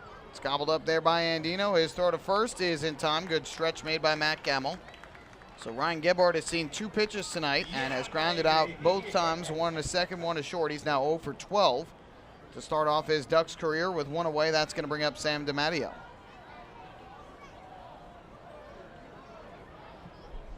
Now batting for the Ducks, number 26, right fielder Sam DiMatteo. So here's DiMatteo, who again is making his Ducks debut tonight, was signed and activated by the team today. First pitch, and he will take the breaking ball inside from R.J. Seidel, the count 1-0. DiMatteo last year was a member of Fort Worth in the United Baseball League, which is another independent league. He had 293 there with 10 RBIs in 38 games. 1-0 is a swing and a miss, chasing a breaking ball down low and inside, the count even at 1-1. The year prior, 2013, he was with Trinidad in the Pecos League, which is yet another independent league. He had 349 that year with 14 home runs and 68 runs batted in. So he does have some pop. 1-1. Line drive to the right side and through. A base hit for Sam DiMatteo past Nate Spears, and Sam DiMatteo has his first hit as a member of the Long Island Ducks. So a clean single through the right side for Sam DiMatteo. And he is on at first base with 1 out, and that will bring up Delta Cleary Jr. The other thing that DiMatteo has is speed. 40 steals now batting for the Ducks, over the last fielder, 3 seasons 5, entering this year that he Delta played, Cleary and has been Jr. caught 13 times. Earlier this year, he had 9 stolen bases in the North Country League. So we'll see if Kevin Byers puts him in motion with 1 out. Here's Cleary Jr. to the plate. First pitch from Seidel. And Cleary Jr. takes a fastball downstairs for a ball. The count is 1-0. Cleary Jr. 1 for 2 in the game, a single to left field back in the first inning, and then grounded into a 1-4-3 ground out in the third. A hard comebacker to the mound that ticked off the glove of Seidel, went to Spears, and then he completed the out at first. 1-0 pitch. Seidel kicks and fires, and Cleary Jr. lines one into right center field. On the run is Burgess. He won't get it. It's going to land for a base hit, split the outfielders, and go to the wall. DiMatteo around third. He's going to score easily. Cleary Jr. around second, and he will go into third, standing up with the RBI triple. The Ducks double their lead in the fifth, and they go in front 2-0. Solid contact there from Delta Cleary Jr. A line drive bullet into the gap in right center field, and no chance for anyone to get to it. So Sam DiMatteo, who started the inning off with his first Ducks hit, a single, scores his first Ducks run on Delta Cleary Jr.'s 4th triple of the season. And now Cleary Jr., the runner at third base with 1 out for Anthony Vega. And Vega tripled his last time up. Got those big gaps here at TD Bank Ballpark, and when it splits the outfield, it's going to be very tough for them to make up ground. Anthony Vega takes a breaking ball in at the knees for strike 1 from Seidel. The infield in all the way around for the Patriots to guard against the ground ball and then the run from scoring. 0-1. And this swung on and missed. Nice curveball from Seidel, and he got Vega to chase way down and in. So the count 0-2 as the Ducks now have racked up 5 hits in the ball game. They lead 2-0 in support of starter John Brownell. Trying to add another run here with Cleary Jr. leading at third and 1 out. It'll be an 0-2 upcoming from Seidel. Kicks and fires, and Vega takes down to the dirt, skips away from the catcher. Breaking for home plate is Cleary Jr. Here's the flip to the plate, and he is out. Cleary Jr. broke for the plate when he saw it bounce away from Skelton, but it didn't go that far away, probably about 30 feet away to the right side of home plate. Skelton got to it, flipped to Seidel covering, and so he is put out 2-1, trying to advance to home plate on the wild pitch. So now with 2 outs, the bases are empty, and it'll be a 1-2 to Vega. Risky decision there to go when you're at third and less than 2 outs, because if you don't make it, if you do not make it to home plate, it really, really hurts you, because Vega at the plate, if he hits a fly ball, especially with Cleary Jr.'s speed, the Ducks had a run. And Cleary Jr. being aggressive there with his speed, but unable to make it safely. The 1-2, Vega swings and misses for strike 3. The ball down in the dirt. The tag will be applied by the catcher, Skelton. Strikeout number 4 for Seidel, and that will end the inning. But the Ducks had another run on 2 hits. No errors. They leave the bases empty. We are halfway through, 4.5 complete. Ducks 2, and the Patriots nothing. Hey fans, this is pitcher Ian Marshall, and you're listening to Ducks Baseball on the Ducks official YouTube channel, youtube.com/DucksBaseball. Thinking about buying or refinancing a home? Start by attending a free MCU home buying seminar. Then speak with one of our loan specialists who will guide you through the loan process. With an affordable mortgage from Municipal Credit Union, Home Sweet Home will be a little sweeter. Call 212-238-3521 or visit nymcu.org to apply for your mortgage today. Municipal Credit Union. Strong, trusted, growing. Municipal Credit Union is an equal housing opportunity lender. Take your group out to the ball game this season and enjoy all the fun of Ducks baseball at discounted prices with the Hebrew National Picnic Area, luxury suites, the Smokin' Owls Party Deck, the Trout Town Fan Can, and so much more. Bringing your group to the game will be an unforgettable experience. The Ducks even offer opportunities to sing the national anthem, serve as the Ridgewood Savings Bank color guard, be the Nicolak Dream Team, put on a pregame performance, or shag fly balls during Ducks batting practice. To book your outing today, call 631-940-3825 and ask for the group sales department. Long Island Ducks Baseball. Good times every time.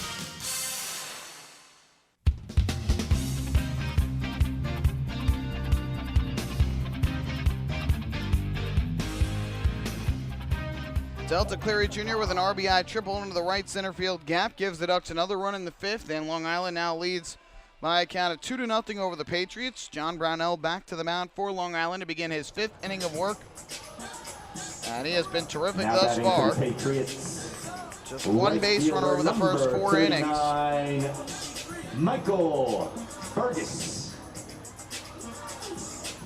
And the one base runner that he allowed was a single back in the first inning by Aaron Eggleston.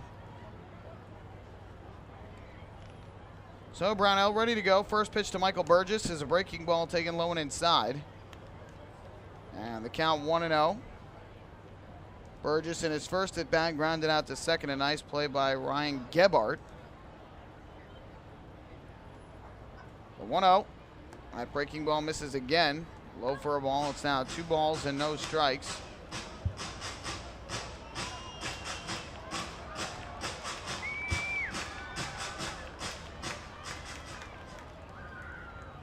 Brownell gets the sign from his catcher, Nelvi Zapata. Winds and fires. And that fastball is in for a called strike right over the inside corner. Count goes to 2-1.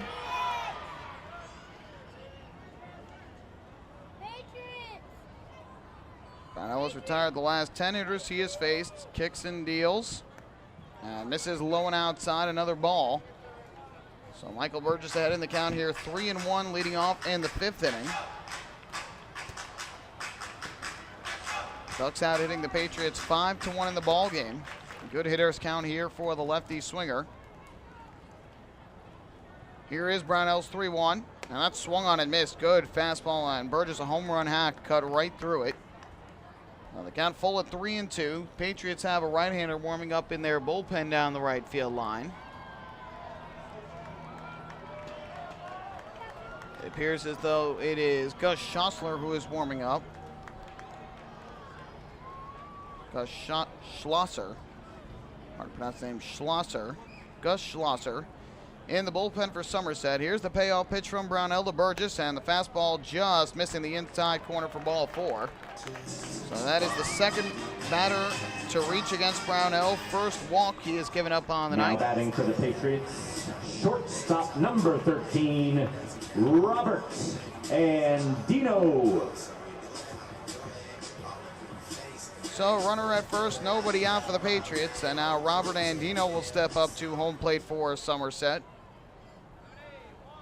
Shortstop and 5-hitter batting from the right side. Brownell will have to work out of the stretch for the first time since the opening inning. First pitch on the way, and this is fisted over the screen, foul off to our right. Here off to the first base side of home plate in the count, 0-1. And a ground out to short his first time up. Brownell, who has done a good job in this game of keeping the ball on the ground, going to try and keep it on the ground once again.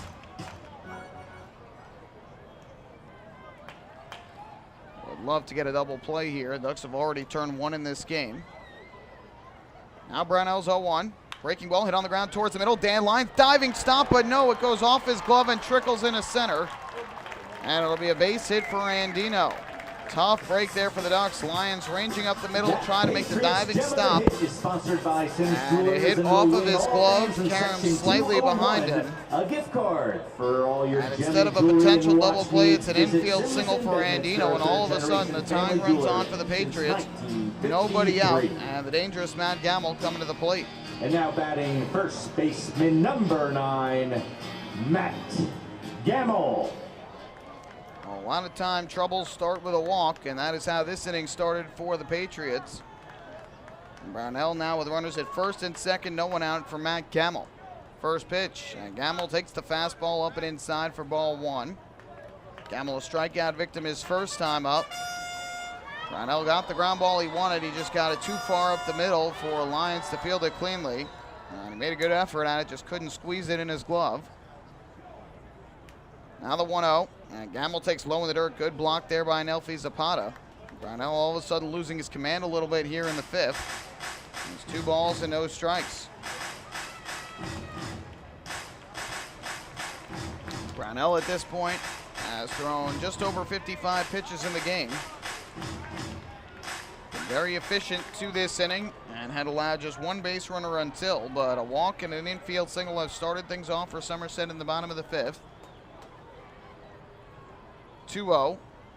Gamble takes down again. Brownell behind 3 balls and no strikes, and 1 pitch away from loading up the bases with nobody out here in the bottom of the 5th inning.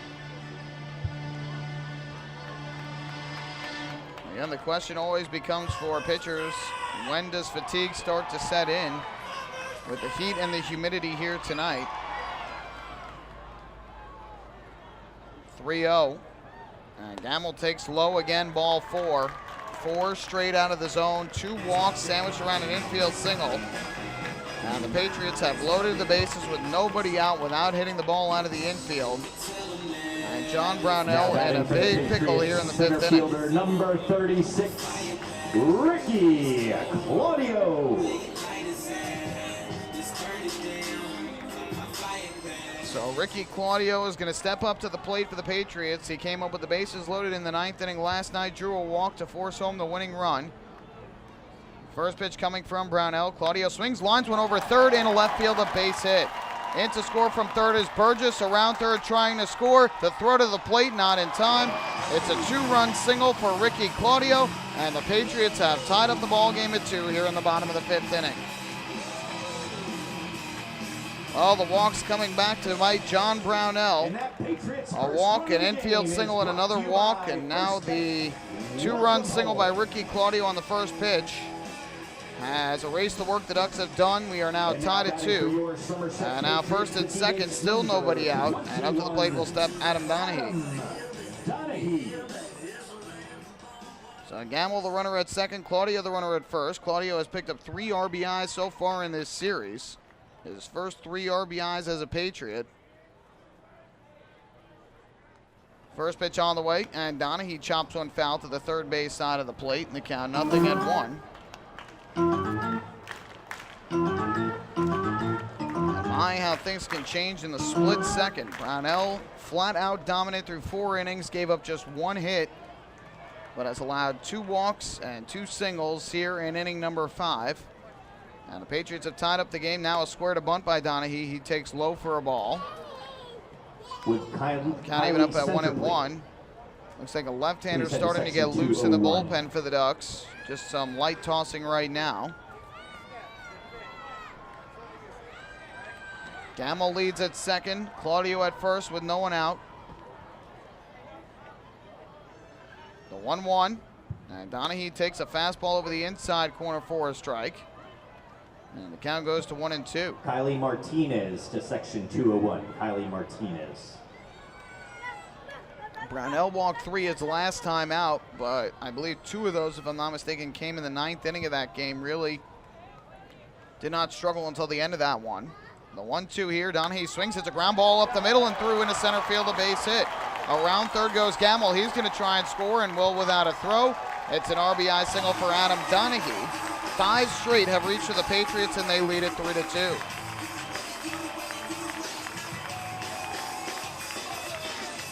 So Donahue picks up his 32nd run batted in of the year as Gamble scores from second on the play. No throw to the plate from Delta Cleary Jr. James Skelton. So 5 straight Patriots have reached to start things off here in the 5th. 2 of the batters that Brownell walked have come home to score. Now the 9-hitter and catcher James Skelton coming to the plate.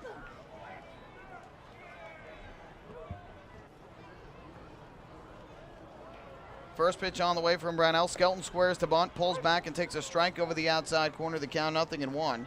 It's very similar for Brownell here back on May 27th. First 3 innings, he retired the side in order all 3, but then collapsed in the 4th and gave up 6 runs after the Ducks gave him a 3-0 lead. The Patriots sent 11 men to the plate in that inning. The 0-1 bunted foul back behind the plate by Skelton. Brian Oliver and Nick Hatfield, please report to the count goes to 0-2. The Ducks still out hitting the Patriots 5-4. Long Island has left 3 on base, but again, we talked about Delta Cleary Jr. at third with 1 out, tried to score on the wild pitch, got thrown out at home plate, and you don't know if that run would have ended up coming home to score, but regardless, a tough out for the Ducks there, trying to extend a 2-0 lead, and now the Patriots have scored 3 to take a 3-2 lead. The 0-2 fouled off third base side out of play by Skelton. The count remains no balls and 2 strikes. 2 walks, 3 singles in the inning for the Patriots. And Somerset has a lineup that oftentimes doesn't hit, but when they do hit, it can come in bunches. And Brownell struggling here in the bottom half of the 5th inning after a great start. Here's the 0-2, and Skelton lays off the high fastball for a ball. The count goes to 1-2. And Brownell, whose pitch count was so efficient entering this inning, it's now skyrocketed up near the 70 pitch mark. He is at 68 right now. 1-2. Skelton lays off the breaking ball and misses low and outside. And the count has gone from 0-2 to 2-2. Brownell constantly having to wipe some sweat off of his forehead. Again, it's very hot and very humid here tonight. 2-2 on the way. Runners lead from first and second. Nobody out, and Skelton lines one towards the middle and through a base hit. Cleary Jr. will field. He'll fire it in towards third. The runners had to hold up so they could not advance past one base. They get 4 hits in the inning for the Patriots and 6 straight who have reached against Brownell. And now we will finally see a visit from Marty Jansen, the pitching coach of the Ducks. We'll try and settle down his right-hander, who has come apart here in the bottom half of the 5th inning. It all started so innocently. A walk to Burgess.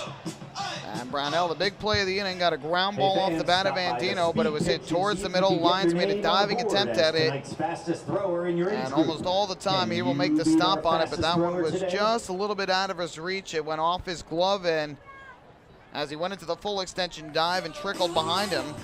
And instead of a potential double play, first and second, nobody out. A walk to Gamble.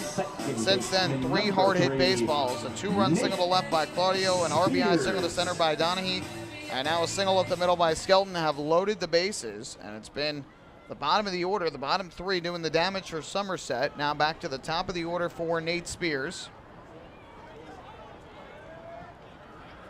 Righty comes set his first pitch. And Spears hits a ground ball foul up the first base line. And now the lefty out of the Ducks bullpen looks like J.C. Romero. Rock you. Starting to get loose in a hurry. As Kevin Baez seeing that Brownell losing a bit here in the 5th inning. Gets the pitch he likes. And the 0-1 to Spears is down in the dirt, another ball. And that'll even up the count at 1-1. Again, Gus Schlosser was warming up in the bullpen down the right field line for the Patriots. He has now started to slow up his warm-up tosses with this long inning going on.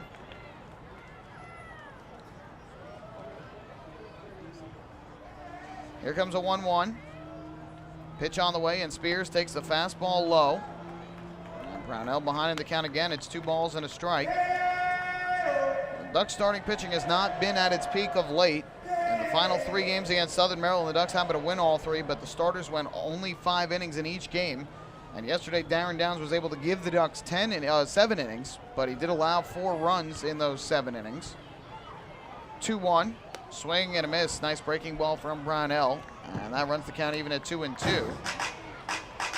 The Ducks were fortunate that Downs ended up giving him 7 innings after the way his outing had started. Roughed up in the third and the fourth, but he rebounded in the fifth, sixth, and seventh.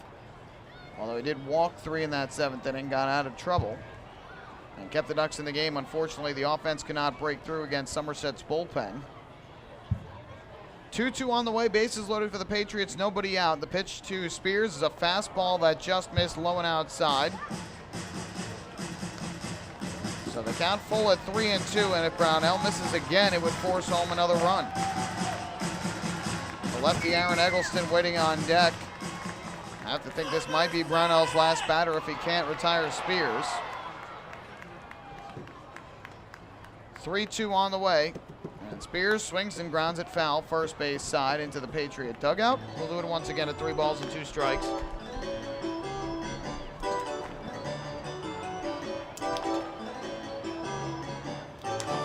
Four singles and a walk here in the fifth inning for the Patriots that put them on top 3-2. Still nobody out. And the payoff pitch from Brownell to Spears once again. Here it comes, and Spears swings, grounds it to the right side. Steve McQuail has it go off of his glove at first. Nobody is covering. A run scores, and the Patriots lead 4-2. A ground ball to the right side. McQuail tried to make the pick on the backhand. Had it go off his glove and carry him out towards second. Nobody covering first for the Ducks. Now batting for the Patriots. An error on McQuail, his second of the year. Eggleston. And another run has scored for the Patriots. It is now a 4-2 ball game, and the bases are still loaded with nobody out. Here's Aaron Eggleston.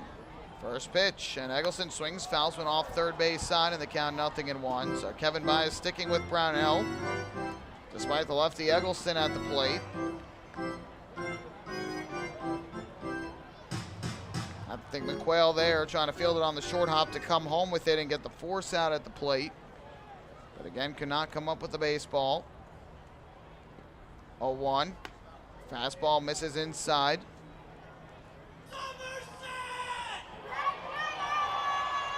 Now leaving up the count at 1 ball and 1 strike. Runner at third base here is Donahue. At second, it's Skelton, and at first, it's Spears. The 1-1, ripped towards first, into right field, a base hit. Into score is Donahue. Into score is Skelton. It's a 2-run single for Aaron Eggleston, and the Patriots, with 6 runs here in the fifth inning, now lead it 6-2. John Brownell coming apart at the seams here in the fifth inning. And that is going to be the end for him, as Kevin Byers will make the slow walk out of the dugout to take his starter out.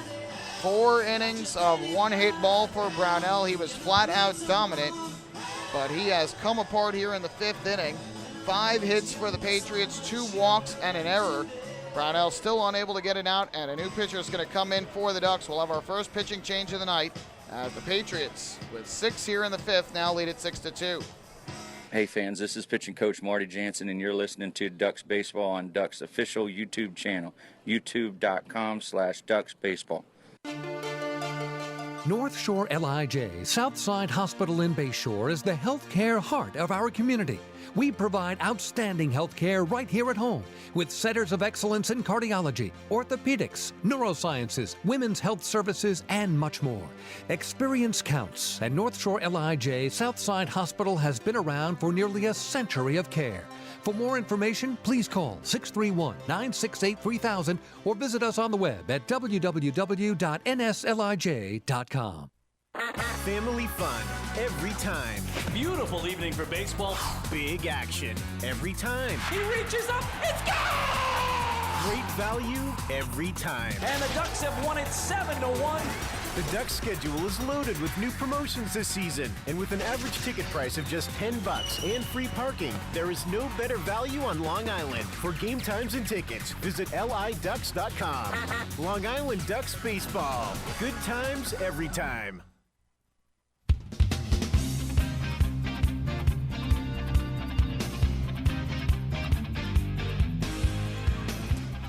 Well, a shocking turn of events, and for the second time this year, John Brownell gets off to a great start against this Somerset Patriots team, and then all of a sudden the wheels fall off. And the first time came in May when he got off to the great start, 3 shutout innings, perfect baseball, and then allowed 6 runs in the 4th. Well, tonight he had 4 innings of 1-hit baseball, striking out 3. Looked flat out dominant on the mound, but here in the 5th, started off the inning with a walk, and like so many times, innings that start off with a walk end poorly. And Brownell has walked 2 in the inning. He gave up 5 hits in the frame, including an a 2-run single from Ricky Claudio, a 2-run single from Aaron Eggleston, an RBI single from Adam Donaghy is in there. And all told, the Patriots have 6 runs, and there are still nobody out. With Brownell now out of the game, Patrick Kreider is going to come on. Now pitching for the Ducks, number 14. So Kevin Baez brings in the lefty Patrick Kreider to face the righty swinging David Vidal, after the lefty hitting Aaron Eggleston just delivered a 2-run single to right. Now batting for the Patriots. So here is Kreider to the mound for the Ducks to face the 9th batter of the inning for the Patriots in David Vidal. And the first pitch on the way is taken up and inside for ball 1.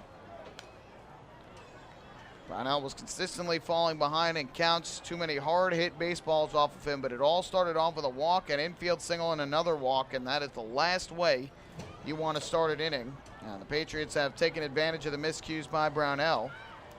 The 1-0 on the way to Vidal, and he takes downstairs again. And now Patrick Kreider has had trouble finding the strike zone on back-to-back pitches. He's behind 2-0.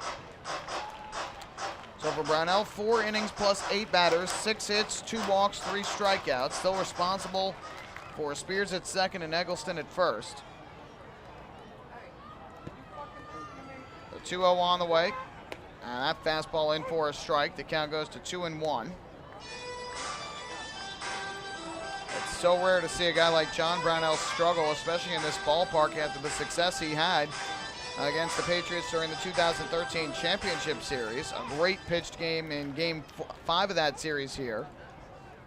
He's just had trouble pitching here this year. 2-1, line drive to second, caught by Gebhardt on a dive. He'll flip to second for the force. Or not for the force, but for the out. It's a 4-6 double play, just what Kreider and the Ducks needed. Second time Vidal has hit into a double play in this game. Now coming out of the Robert Wood Johnson on deck circle, right fielder number 39, Michael Burgess. So Vidal is out on the line out, and Spears is out at second on the double play. And now Michael Burgess to the plate with a runner at first and 2 away. Eggleston being held on at first by Steve McQuail. And the first pitch, Burgess swings, hits a ground ball to the right side. Gebhardt is there. And the throw to the first in time for the out, and that will end the inning. But not before the Patriots send 10 men to the plate, and they get 6 runs on 5 hits. 2 walks in the inning. There was 1 error, and the Patriots left 1 on base. We have played 5, and Somerset has now jumped in front by a count of 6-2. Hey fans, this is Blake Davis, and you're listening to Ducks Baseball on the Ducks official YouTube channel, youtube.com/DucksBaseball.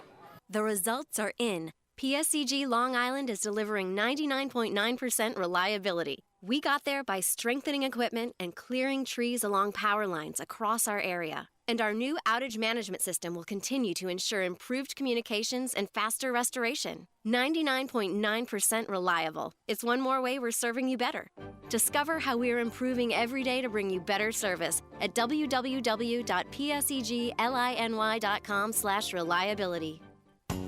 M&V Limousines is the official bus company of the Long Island Ducks. Family owned and operated, they've been in the business for over 23 years. M&V Limousines offers coach buses with Wi-Fi and restrooms, party buses, exotic limousines, and so much more. Whether you're looking for transportation for weddings, proms, corporate outings, or long-distance trips, they've got the right vehicle for you. Visit their showroom in Comac or check them out online at mvlimo.com. M&V Limousines, the official bus company of the Long Island Ducks.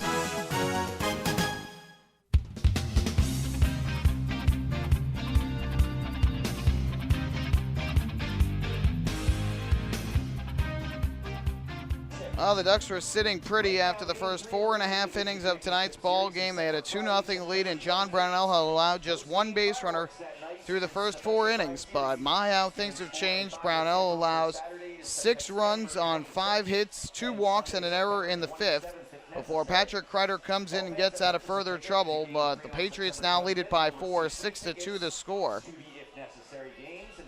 And a new pitcher is in for Somerset with R.J. Seidel now in line for the win. And it is the right-hander Gus Schlosser, a relative newcomer to this Patriots team. And he takes over for Seidel.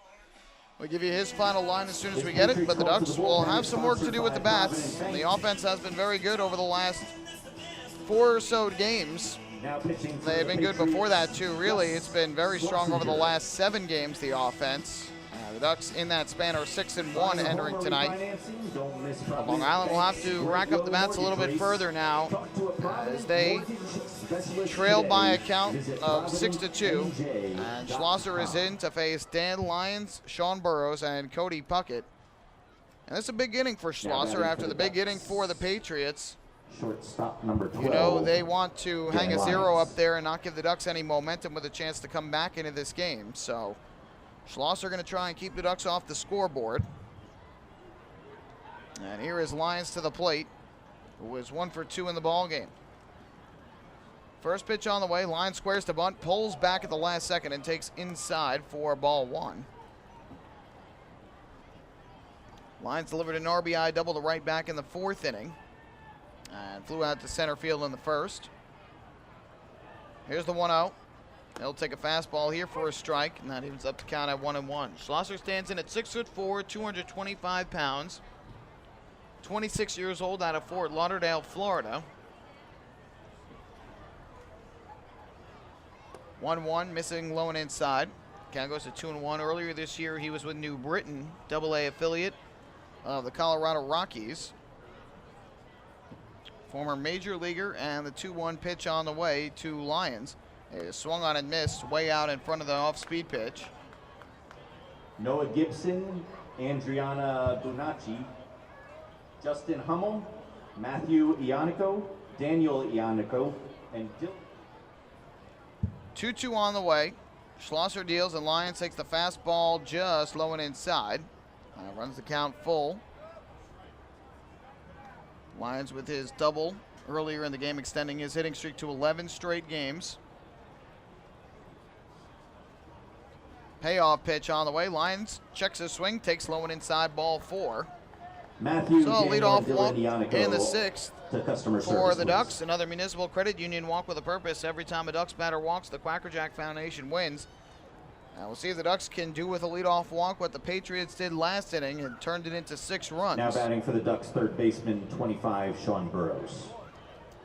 So Lyons will be the runner at first, on base for the 2nd time today. He's now reached base safely in 24 of his last 25 games, dating back to July the 23rd.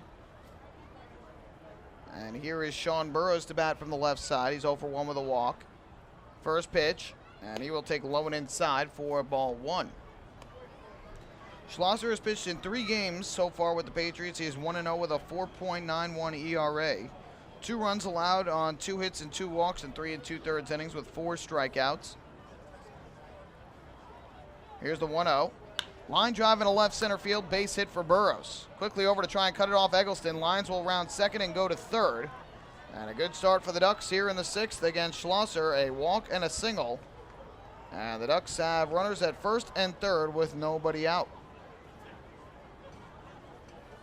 Sean Burrows with his first hit of the night as he continues his hot hitting at the plate.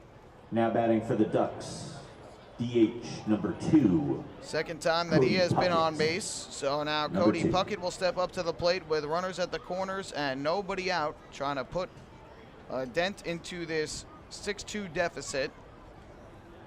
Puckett 0 for 2 in the ball game, and he steps in from the right side against Schlosser. First pitch, and Puckett will lay off the breaking ball outside. The count goes to 1-0. Puckett a pop-up foul, third base side in the 2nd inning, and then hit into a 6-4 3-double play back in the 4th.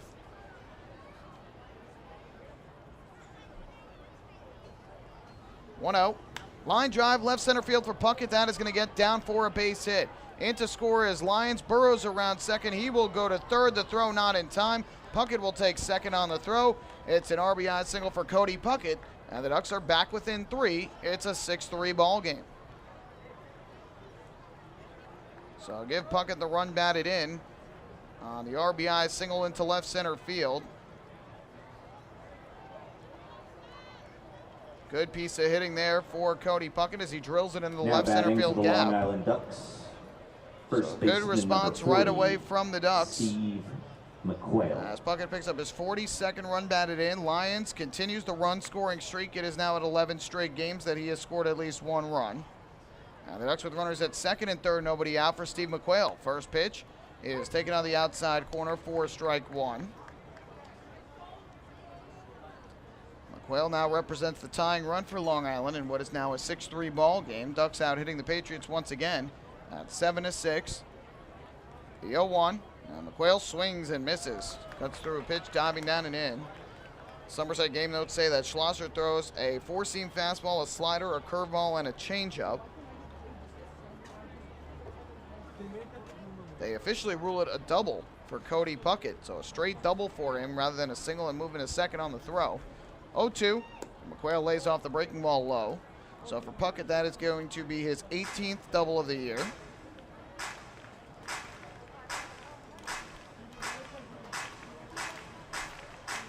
Base hit here from McQuail can make it a 1-run game. It'll be a 1-2 from Schlosser.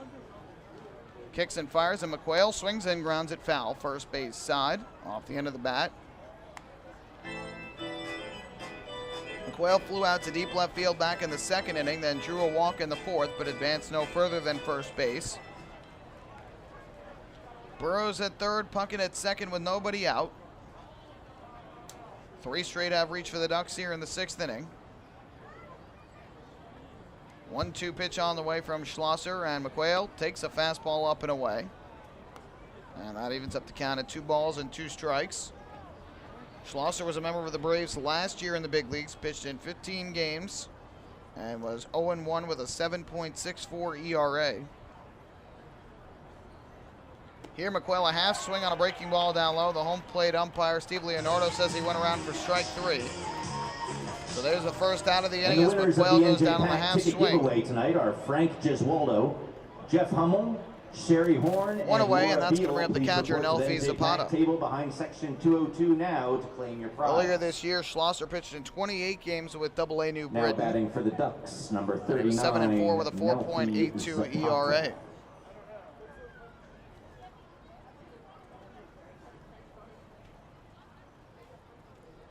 Here's Zapata from the right side. Schlosser's first pitch to him is down and in.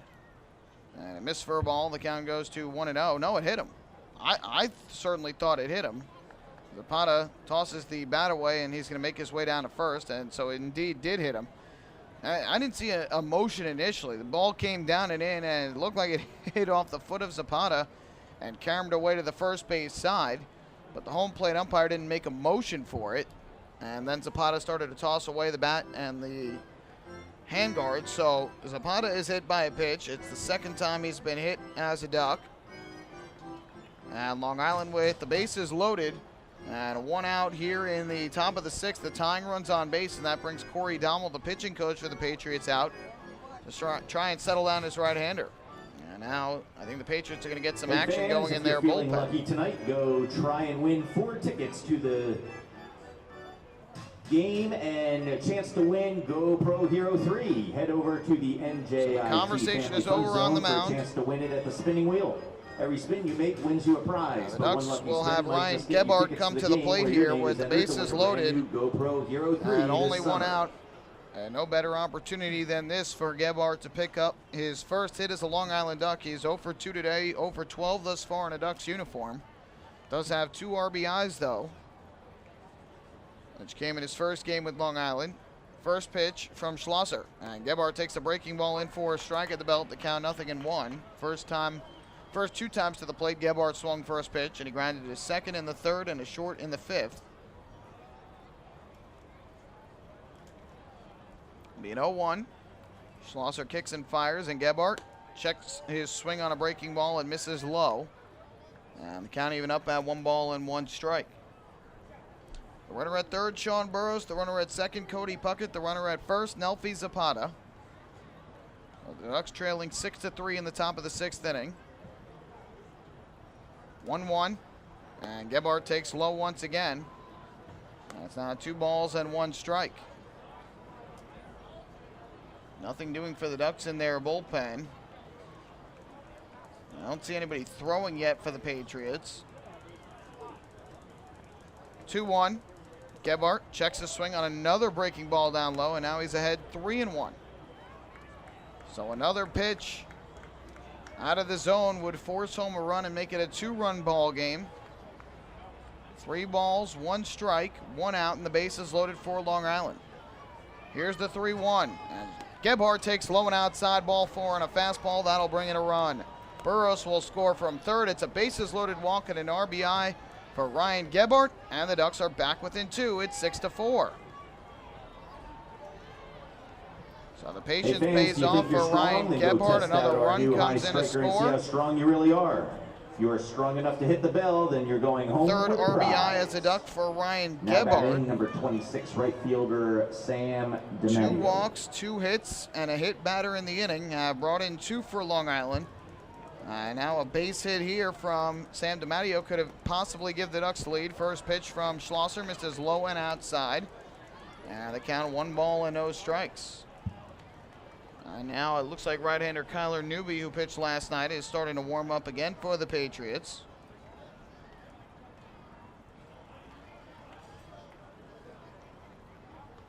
.1-0 from Schlosser, and DiMaggio swings, lines one into right center field. On the run, Michael Burgess. He's going to make the catch. Tagging from third, coming home Puckett. Now he will retreat and go back to third. So a fly out to right field by Sam DiMaggio. Puckett got about halfway down the line at third and then retreated back to third base. So no RBI for DiMaggio, and that is a big second out there for the Patriots. Off the bat, looked like it was ticketed to the right center field gap, but Burgess got over there quickly to make the catch in fairly shallow right. Now batting for the Ducks, center fielder number 5, Delta Cleary Jr. So 2 outs here in the inning. The bases are still loaded for Long Island, and here is Delta Cleary Jr. to the plate, who has had another strong game for Long Island. 2 hits and 3 at-bats, including an RBI triple his last time up in the 5th. His 30th run batted in for Long Island. So he steps up to the plate to face Schlosser. And the first pitch on the way, he takes a fastball that zips inside for ball 1. Cleary Jr. also had a single back in the first inning, another multi-hit game for him. And with another hit here, he would tie Dan Lyons for the most 3-hit games with the Ducks this year at 8. From the stretch, the 1-0. Pitch on the way, and Cleary Jr. takes slow and inside. Nice block at home plate by James Skelton.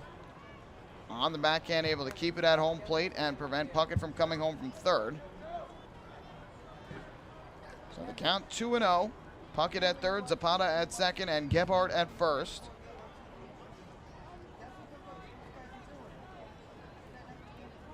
Schlosser gets the sign, set at the belt. The 2-0. Cleary Jr. takes the fastball all the way. It zips over the outside corner for strike 1. Schlosser up near 30 pitches in this inning. The Ducks have scored 2 runs thus far and trying to add more. 2-1. Cleary Jr. takes low and outside, ball 3, and again Schlosser is behind in the count. Another out of the zone would force home yet another Ducks run and would make it a 1-run game with Anthony Vega waiting on deck. See, Cleary Jr. takes all the way here if he's ready to hack 3-1.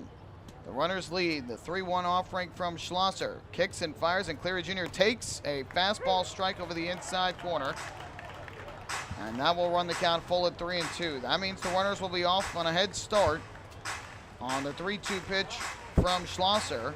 And so a base hit from Cleary Jr. to the outfield should score Zapata from second with him running on the pitch. 3-ball, 2-strike offering from Schlosser. Kicks, fires, and Cleary Jr. swings and fouls this one off to the third base side out of play. Kind of a defensive swing there from Cleary Jr. Pitch close to the plate, fights it off to stay alive. And we'll do it again at 3-2. Ducks led 2-0 after 4.5. The Patriots put up a 6 spot in the bottom of the 5th inning. Ducks have answered back with 2 and are looking for more here in the 6th. 3-2 upcoming. Schlosser ready. The runners go. The pitch to Cleary Jr. is swung on and fouled off again. Grounded back to the backstop behind home plate. We will have yet another 3-ball, 2-strike pitch coming up.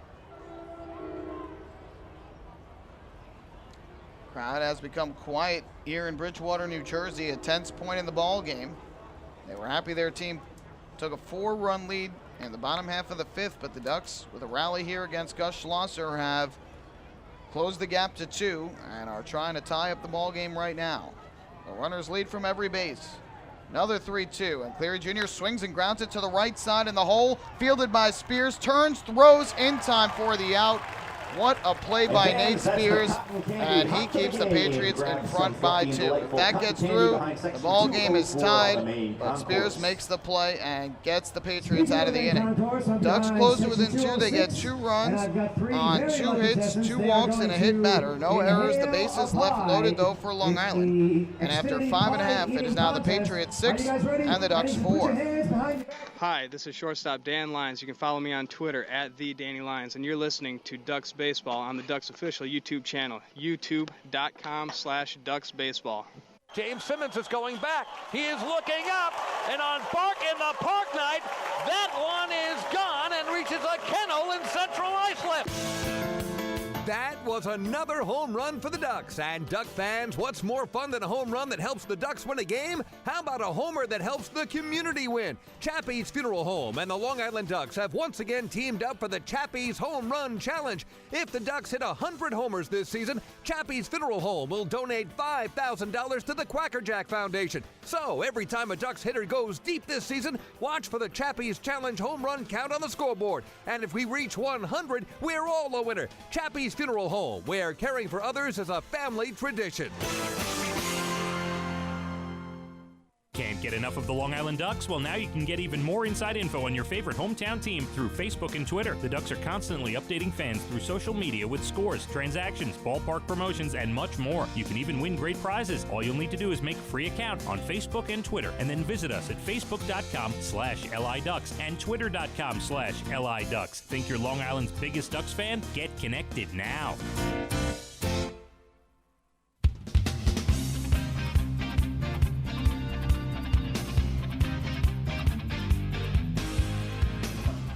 Good response by the Ducks after they give up a 6th spot in the bottom of the 5th. They come back with 2 in the 6th, and it's now a 2-run game at 6-4. Patrick Kreider will stay in and pitch the bottom of the 6th inning, and Ducks fans follow all season long as the Long Island Ducks try to meet the Chappie's Home Run Challenge. If the Ducks hit 100 home runs, Chappie's Funeral Homes will donate $5,000 to the Quackerjack Foundation.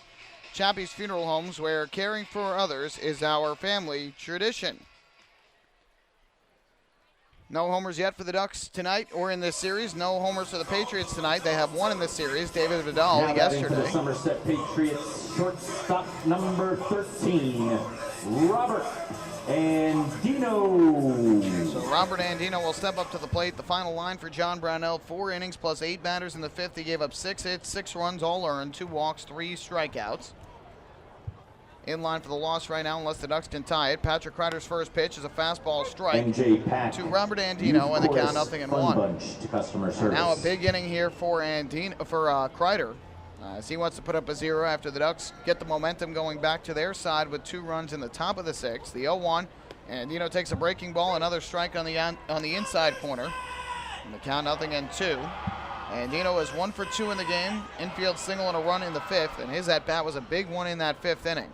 I'll tell you why after the 0-2. Kreider deals, and Andino takes a breaking ball just low. And the count 1-2. He hit a ground ball after a leadoff walk towards the middle. Dan Lyons went into a dive to try and get it. If Lyons snares it on the dive, he probably flips to second, and they turn a double play. Unfortunately, it ticked off the end of his glove, trickled behind him, and instead of a double play, it was an infield single. And then the floodgates opened. The 1-2, low and outside from Kreider. The count now even up at 2 balls and 2 strikes. So the difference between first and second, nobody out, and the base is empty and 2 out, or at least a runner at first with 1 out if he gets that baseball. And just out of Lyons' reach. The 2-2 fouled back to the screen behind the plate. We'll do it again at 2 balls and 2 strikes. And no fault on Lyons on that. He gave everything he had to get that ball and went into a dive. And Lyons has terrific range, but just a bad break for the Ducks that it went off the end of his glove. And kept the Patriots in, started the rally, a walk followed, and then a bunch of hits that led to 6 Patriots runs. The 2-2, fly ball to left, well hit, drifting back, Anthony Vega into the corner, still going back, and on the run, he'll make the catch for the first out of the 6th inning. Nice grab by Anthony Vega on the run. So 1 away, and that'll bring up the first baseman, Matt Gamble. Baseman number 9, Matt Gamble. The numbers on Patrick Kreider this year, 48 appearances for the Ducks. He is 2-1 with a 2.93 ERA and 1 save. 36 hits allowed in 43 innings, 15 runs, 14 of them earned. Has walked 19 and has struck out 38. First pitch to Gamble in the lefty-lefty matchup, misses low and outside for a ball. The count goes to 1-0. Well, the game will give you some updates on the out-of-town scoreboard as well as we play in the bottom half of the 6th inning. Let you know what's going on around the Atlantic League. 1-0 is low and outside again for ball 2. Southern Maryland and York tied up at 3, top of the 6th inning in Waldorf, Maryland. Frank Gailey, starter for York, still in the game. Brian Baker, starter for the Blue Crabs. Chris Bodishbaugh is now pitching. 2-0 to Gamble. Kreider deals, and Gamble takes low and inside, ball 3. Zach Wilson leading the way for Southern Maryland with 2 RBIs, while Eric Patterson and Andres Perez have each driven in a run for York. And again, that game tied up at 3, top half of the 6th inning. Kreider's 3-0 on the way to Matt Gamble. The pitch is taken for a strike on the outside corner, 3-1. It's all Camden right now, bottom of the 6th inning at home. They have a 9-0 lead over Lancaster and have allowed just 1 hit to the Barnstormers. Joe Gardner started for Lancaster, and now it is Daniel Moskos in the game. Here, Gamble, a ground ball to the right side. Ryan Gebhardt, the second baseman, gobbles it up, throws over to first in time. So a nice job by Kreider to bounce back after getting behind 3-0. Retires Gamble for the second out, and that will bring up Ricky Claudio. Bill Murphy has dominated on the mound tonight now for Camden. Batting center fielder number 36, Ricky Claudio. He's given up just 1 hit and 2 walks while striking out 7 over 6 scoreless innings. Camden being led by Joel Guzman, who has 3 hits and 3 RBIs, and Carlos Guzman, who has 2 hits and 4 runs batted in. Again, they lead at 9-0 bottom of the 6th. Here, a ground ball to second. Ryan Gebhardt to his right. Fields throws to first in time. And a strong inning in the 6th for Patrick Kreider. Exactly what he wanted to do, a shutdown inning. Gets a fly out and 2 groundouts that keeps the Patriots off the scoreboard. We go to the 7th, 6-4, Somerset in front. Hey fan, this is outfielder Delta Cleary Jr. and you're listening to Ducks Baseball on the Ducks official YouTube channel, youtube.com/DucksBaseball. Spring into a new Honda at Huntington Honda and pay $59 a month for a new 2015 Honda Civic LX sedan. $59. So spring into Huntington Honda on Jericho Turnpike just east of Route 110 or HuntingtonHondaCars.com. Huntington Honda, discover the difference. Auto 24-month lease, total due at inception. Civic $31.90 includes bank fee, first month's payment, no security deposit. Taxes, DMV, title fees extra with excellent credit through HFS. Have your birthday at the ballpark this season and celebrate with the flock. Kona Ice birthday party packages with the Long Island Ducks are now available. Each package includes 10 box seats, a commemorative birthday t-shirt and autographed baseball, a pizza and Kona Ice party in the Hebrew National Picnic area, and so much more. Best of all, the birthday child will stand on the dugout while the entire crowd sings happy birthday. Reserve your party today by calling the group sales department at 631-940-3825. Kona Ice birthday parties with the Long Island Ducks, a once-in-a-lifetime experience. Hey fans, this is right-handed pitcher Frank DiGiulio, and you're listening to Ducks Baseball on the Ducks official YouTube channel, youtube.com/DucksBaseball. Few places on earth offer the charm and excitement of Fire Island. At Fire Island Ferries, located conveniently at 99 Maple Avenue in Bay Shore, they offer convenient travel to Fire Island 7 days a week. Fire Island is quickly becoming a top destination for families of all ages. Experience the informal, carefree communities, the dazzling night scene, enjoy fine dining, or climb to the top of one of the tallest lighthouses in the United States. But there's only one way to get there, by calling calling Fire Island Ferries at 631-665-3600 today. For fare and scheduling information, please visit fireislandferries.com.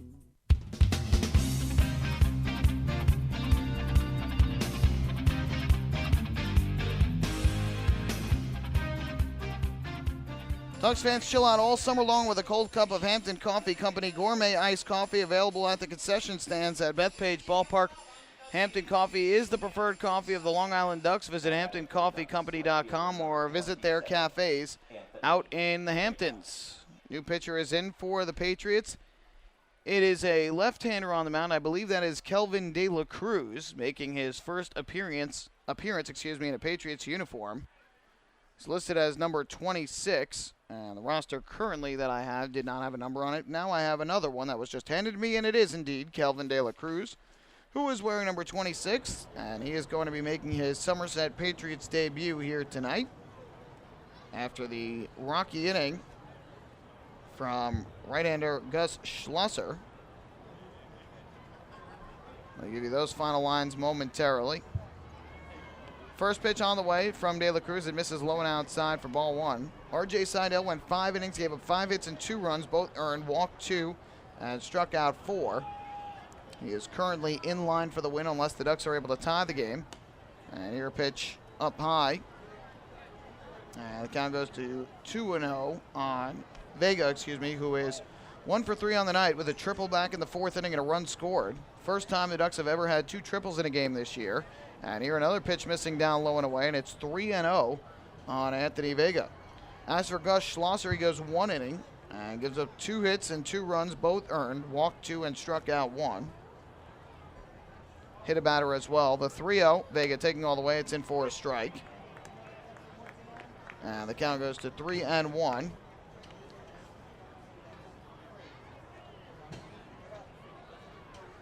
See, Vega takes again here with a count of 3-1. The pitch, he will swing away and foul this back over the screen out of play.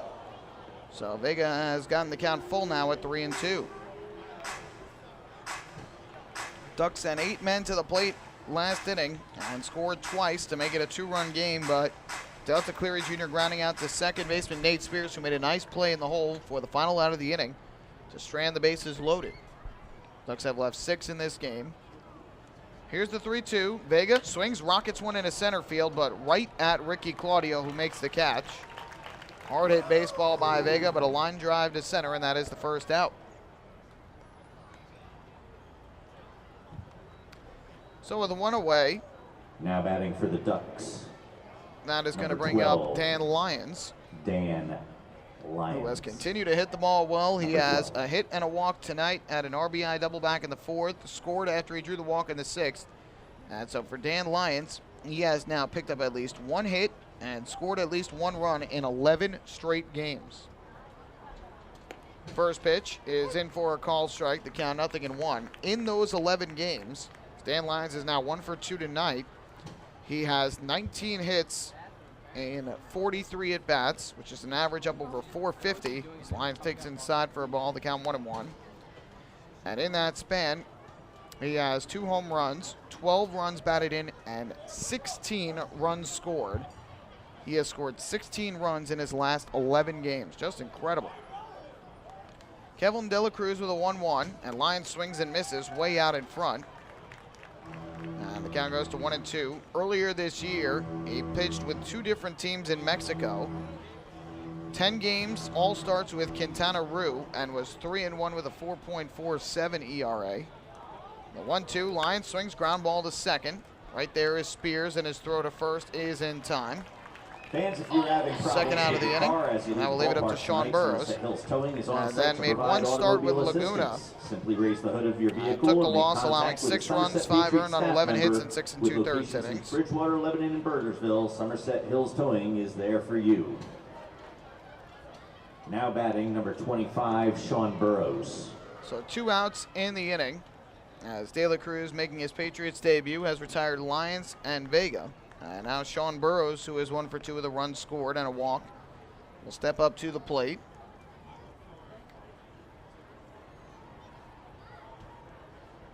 First pitch on the way in this lefty-lefty matchup, and he throws high up and inside. Burrows has to back out of the way, and the count 1-0. Burrows, with his 1-for-2 performance thus far, is now 14 for 34 in a Ducks uniform, an average up over 410, 9 RBIs, and 5 runs scored. The 1-0. That is in for a called strike, and the count even up at 1-1. The Ducks acquiring Burrows in the trade for Brian Sabatella, and Burrows has played well defensively. He's also made a big impact on the lineup. The 1-1. Fastball missing low and away from De La Cruz. The count goes to 2 balls and 1 strike. Ducks have a left-hander warming in the bullpen right now. It appears to be J.C. Romero. Likely will come on to pitch the bottom of the 7th. 2-1 is low. And now 3 balls and 1 strike. By the way, the final score on the out-of-town scoreboard comes from Sugar Land, Texas, where the Skeeters lead the Bluefish 2-1, bottom of the 5th inning. Matt Iannazzo starting for Bridgeport. Josh Gears starting for the Skeeters. Delwyn Young and Chris Wallace have the RBIs for Sugar Land. Wellington Dotel the RBI for Bridgeport. 3-1. Burrows a ground ball to first. Gobbled up there by Matt Gamble. He'll take it to the bag himself. Burrows is retired. And a strong debut for Kelvin De La Cruz as he sets the Ducks down in order 1, 2, 3 in the top of the 7th. We will head to the bottom half of the 7th inning. Time to stretch, 6-4 as the Patriots lead the Ducks here at TD Bank Ballpark.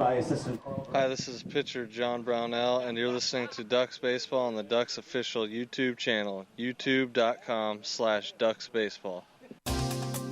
Hey, Ducks fans, the official hotel of the Long Island Ducks is the Upsky Long Island Hotel in Hauppauge. It's centrally located on the north shore of Long Island and offers a home away from home for both business and leisure guests. The Upsky Long Island Hotel features an indoor pool, 24-hour business center, a fitness center, and complimentary Wi-Fi in all guest rooms. Enjoy the contemporary American cuisine at the Fountain Grill restaurant or grab a quick bite to eat at Cafe Pronto. Best of all, it's only minutes from Bethpage Ballpark. The Upsky Long Island Hotel, the official hotel of the Long Island Ducks. Call 231-1100 today. That's 631-231-1100.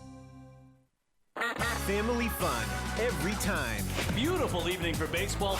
Big action every time. He reaches up, it's gone! Great value every time. And the Ducks have won it 7-1. The Ducks schedule is loaded with new promotions this season, and with an average ticket price of just $10 and free parking, there is no better value on Long Island. For game times and tickets, visit liducks.com. Long Island Ducks Baseball. Good times every time. Beautify your patio, walkway, driveway, or pool surround with Nicoloc paving stones and walls. Nicoloc's specially formulated paver shield offers extra surface wear protection and color enhancement throughout the thickness of the paver. Paver shield guarantees that your pavers will look great for years to come. Bring home the elegance with Nicoloc. Visit the Nicoloc Design Center, Sunrise Highway, Lindenhurst, or Nicoloc.com. Let Nicoloc pavers pave your way. The results are in. PSEG Long Island is delivering 99.9% reliability. We got there by strengthening equipment and clearing trees along power lines across our area. And our new outage management system will continue to ensure improved communications and faster restoration. 99.9% reliable. It's one more way we're serving you better. Discover how we're improving every day to bring you better service at www.psegliny.com/reliability.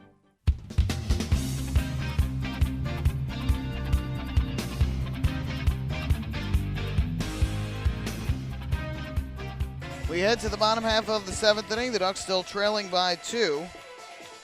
But the score is 6-4 in favor of the Somerset Patriots. And on the mound for the Ducks now is left-hander J.C. Romero, the second lefty out of the bullpen for Long Island. Number 28, Romero. He takes over for Patrick Kreider, who did a terrific job.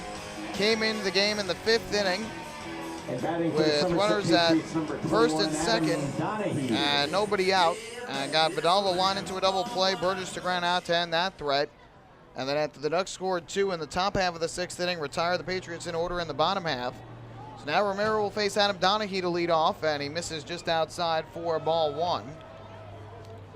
The Donahue, Skelton, and Spears, the 8, 9, and 1 hitters for the Patriots. They've had one big inning in this game, otherwise they've been quiet at the plate. A 1-0, high fly ball to center. Drifting back, Delta Cleary Jr. straight away, he'll make the catch. Fans has an initiative to ensure a safe trip now home for all 1 for 3, and fans. that's Beer the and first alcohol out. sales will conclude at the end of this inning. Well, in the 5th inning, the Patriots scored 6 runs on 5 hits and an error. Aside from that inning, the Patriots have 1 base runner for the game. Unless the Ducks can find a way to come back, Somerset might win this game on just 1 inning's worth of offense. But it was 1 big inning as John Brownell struggled with his command and the Patriots hit him hard. Took advantage of the miscues from the right-hander. Still 2 innings of the Ducks offense to come back. And now with 1 out, here's James Skelton, who swings and fouls this one back to the screen behind the plate. The count 0-1. Kyler Newby, a right-hander, warming for the Patriots down in the bullpen once again. He likely will come on and pitch in the top half of the 8th inning for Somerset. 0-1 to Skelton. Romero deals, and Skelton takes a breaking ball strike. Count quickly 0-2. Skelton 1 for 2 in the game. Single and a run scored back in the 5th inning, and grounded a second in the 3rd. 0-2 the count. Romero kicks, fires, and Skelton hits a ground ball to the right side. Ryan Gebhardt is there, and his throw to first in time for the out. Skelton retired, and 2 quick outs for J.C. Romero here in inning number 7.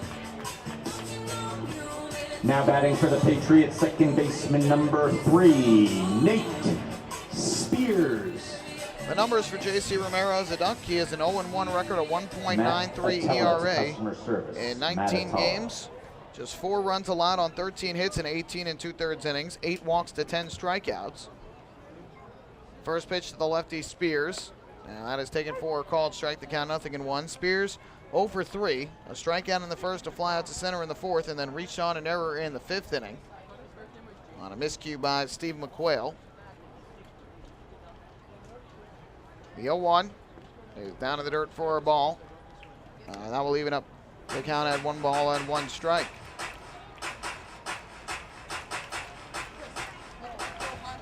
Romero trying to pitch a 1-2-3 inning here in the 7th. Last 7 Patriots batters have been retired, and here a line drive in a center by Spears on the run. Delta Cleary Jr. is going to have to play it on a hop. And Spears has his first hit of the night. And the 7th hit of the game for the Patriots. Each team now with 7. So Spears reaches against Romero. Now batting for and the now Patriots, Aaron left Eggleston will fielder come to the number plate. 91, Aaron Eggleston.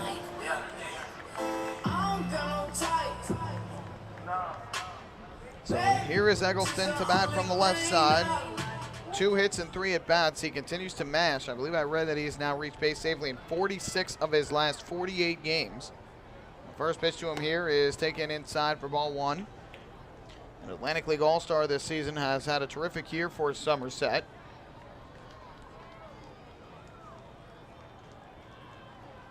That'll be a 1-0 from Romero.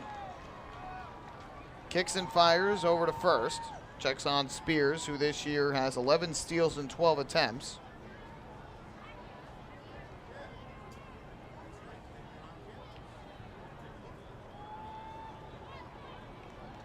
The 1-0.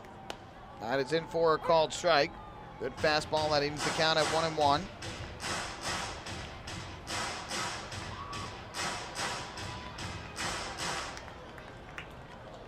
Lefty to lefty.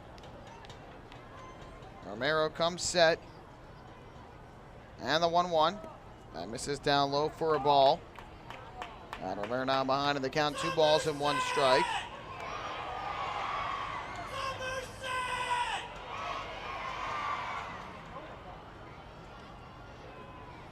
(6-4) Patriots lead, bottom half of the 7th inning here in game 2 of this 4-game series.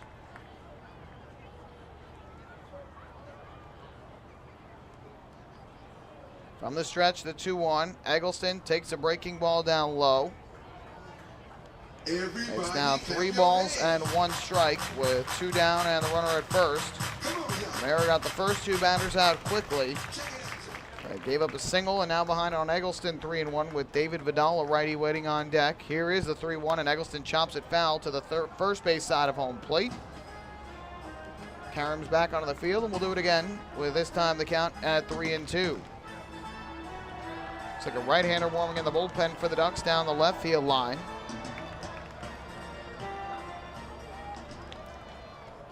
Might be Frank DiGiulio Jr., not positive though.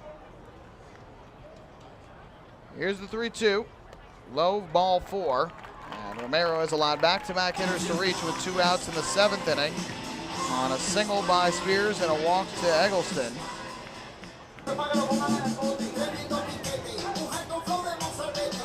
Now the righty David Vidal will come to the plate. Number 8, David Vidal. Oh, this is a big point in the ball game again. The Ducks are within 2. And Romero got the first 2 batters out with ease, but he's now given up a single and a walk.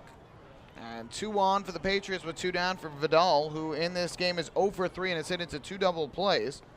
But is still always a dangerous hitter. And Romero needs to find a way to get out of the inning to give the Ducks offense a chance to come back. First pitch, Vidal takes the fastball inside from Romero for ball 1.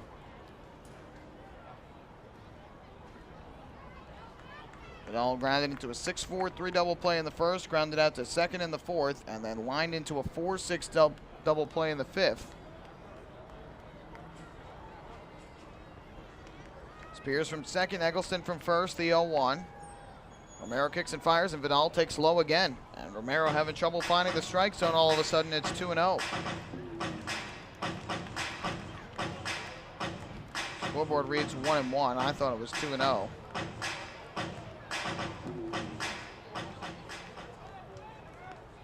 Ducks left-hander gets the sign from Zapata. He's ready to go. The pitch on the way. Swung and a line up the middle into center field, a base hit. Spears is going to round third. The throw coming in from Delta Cleary Jr. to the plate is not in time.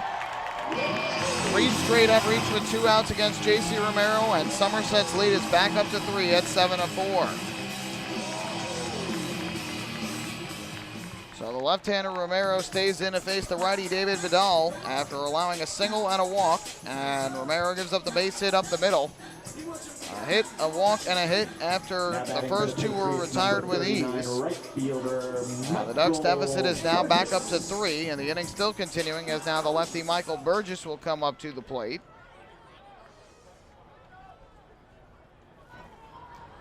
So Romero will face a 6th hitter this inning. And Somerset trying to boost their lead back up and give the bullpen some more breathing room. First pitch on the way, and Burgess takes a breaking ball up and inside. Again, Romero falling behind in the count. It's 1 ball and no strikes. Eggleston leads at second, Vidal from first. 1-0 pitch upcoming. Romero kicks and deals to the plate, and Burgess takes up and inside again. And once again, Romero behind in the count here at 2 balls and no strikes. It's clear that he's really having trouble finding the strike zone here after getting the first 2 out. Just can't seem to locate his pitches where he wants them, and falling behind in the counts, he's going to be forced to leave pitches out over the plate, and this Patriots lineup won't miss those pitches more times than not. Now the 2-0 from Romero, and Burgess swings and misses, cuts through a high fastball.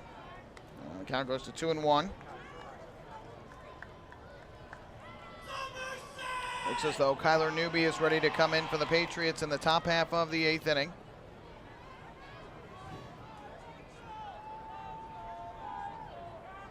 Two-1, and Burgess takes a high fastball out of the zone. It's 3-1, and another out of the zone would load up the bases for Robert Andino.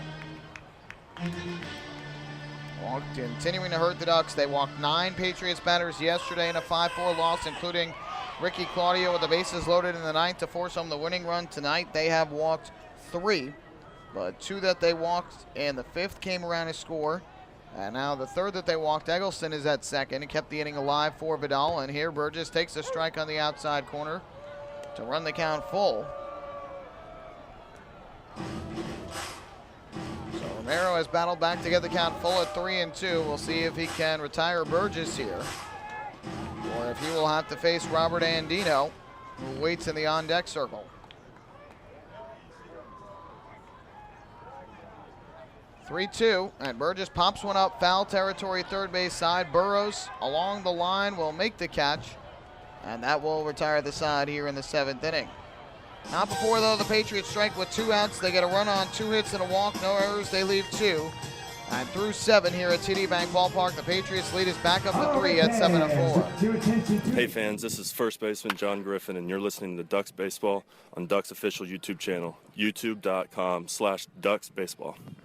Few places on earth offer the charm and excitement of Fire Island. At Fire Island Ferries, located conveniently at 99 Maple Avenue in Bay Shore, they offer convenient travel to Fire Island 7 days a week.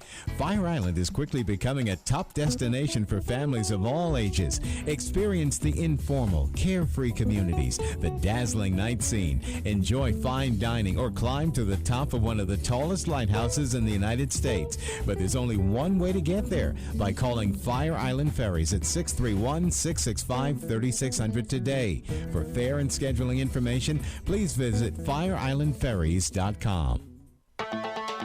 Hey Ducks fans, stay up to date with Long Island's hometown team by visiting Quack of the Bat, the official blog of the Long Island Ducks. Quack of the Bat will bring Ducks fans beyond the headlines with in-depth feature articles, breaking news stories, game previews, post-game wrap-ups, and so much more. Interact with the team during the entire season through quotes directly from the players and coaches, as well as exclusive video clips and photos. Check out the blog today at quackofthebat.wordpress.com. Quack of the Bat, the official blog of the Long Island Ducks.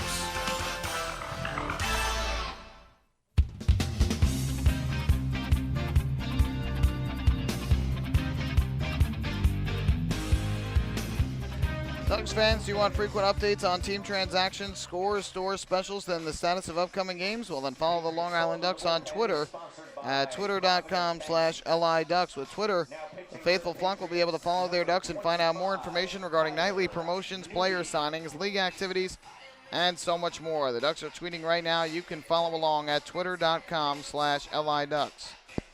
Kyler Newby is the new pitcher for the Patriots. He will face Cody Puckett, Steve McQuail, and Elfie Zapata here in the top of the 8th inning, with the Ducks now trailing by 3. 7 runs, 8 hits, no errors for the Patriots. 4 runs, 7 hits, 1 error for the Ducks. The majority of Somerset's offense coming in a 6-run 5th inning that knocked John Brownell out of the game. A rare off inning for him. But for the second time this year here in Somerset, that has happened. Now Cody Puckett will step up to the plate to start things off. By the way, the final 2 scores in the out-of-town scoreboard we want to give you are the Major League scores for the locals. The Yankees trail 3-1 to the Minnesota Twins, top of the 7th at Yankee Stadium. CC Sabathia started for the Yankees. Mike Pelfrey starting for the Twins. The Yankees have an RBI from Greg Bird, his first career RBI. Miguel Sano has hit his 9th home run of the year for the Twins. First pitch taken for a strike by Puckett. And the count goes to 0-1. And as for the Mets, they are shutting out the Orioles right now, 3-0, bottom of the 6th down in Baltimore. The 0-1, and Puckett takes low in the dirt. Jacob deGrom, the starter for the Mets, and Kevin Gossman, the starter for the Orioles. Curtis Granderson has hit 2 home runs. He's up to 22 on the year.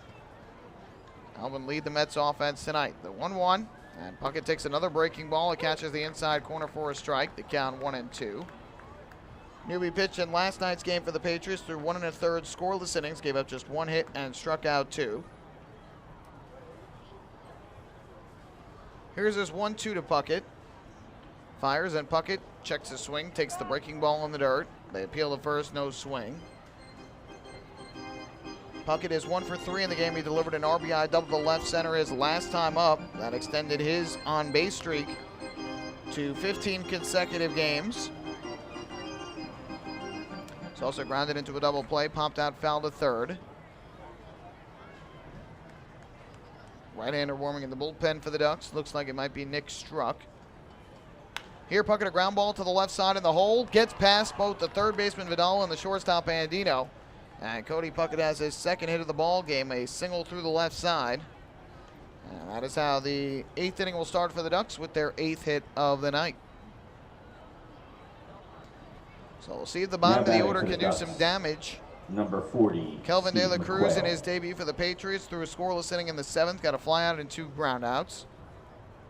Now with 1 on and nobody out here is Steve McQuail, who is 0 for 2 with a walk tonight. Newby comes set on the mound. And his first pitch, McQuail swings and misses. Out in front of the fastball, the count 0-1. Well, fly out to left in the 2nd to strike out in the 6th inning. Drew that walk back in the 4th, but didn't advance any further past first base. Puckett takes his lead at first, the 0-1. Newby kicks and fires. McQuail checks and takes up an inside 4 ball to even the count at 1-1. For Kyler Newby, this is his 39th appearance of the year. He is 7-3 with a 4.06 ERA. From the stretch, the 1-1. Kicks and fires, and McQuail swings and misses. Again out in front, this time on an off-speed pitch. And the count goes to 1-2. Ducks would really like to get McQuail going. It would make their lineup that much deeper, but after that red-hot start, cooled off, got a little bit warm again, but hasn't gotten that red-hot start. Once again, the 1-2. Check swing. He went around on a breaking ball down in the dirt, strike three. It was a half swing from McQuail. Second time that he has struck out in this game, and the sixth strikeout for Ducks batters. So one away, and that will bring up the Ducks catcher, Nelfi Zapata. Now batting for the Ducks, number 39, Nelfi Zapata. So that'll bring up Nelfi Zapata to the plate, and he will bat from the right side.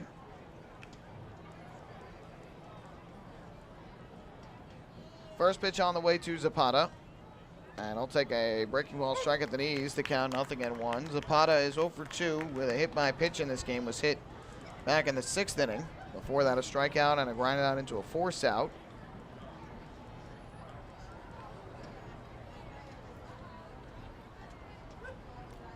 Breaking ball cut on and missed. Zapata way out in front.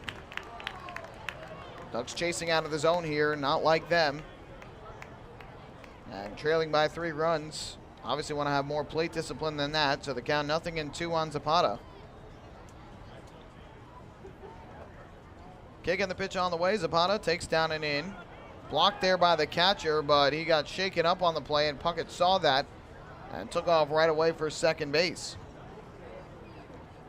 So that'll likely be a wild pitch. It bounced in the dirt and caught the catcher somewhere. Not really sure where. Looked like it might have been in the midsection, but trainer for the Patriots going to head out to check on him.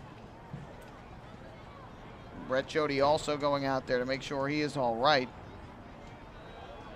Skelton is kind of bent over at home plate looking down at his leg area. He'll toss away the baseball and get a fresh one from the home plate umpire, Steve Leonardo.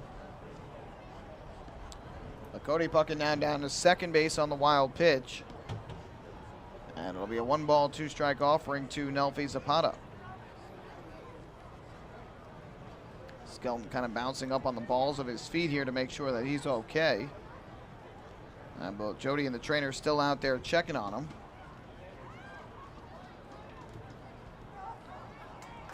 So the visit is over, and Skelton will stay in the game. And Kyler Newby will head back to the mound for the Patriots to deal a 1-2 offering to Nelfi Zapata. Each team with 8 hits. The Ducks trailing 7-4 on the scoreboard, trying to even up the series at a game apiece. A win for Somerset tonight would guarantee themselves at least a split of the season series, which they currently lead 9-8. 2 games remaining after tonight.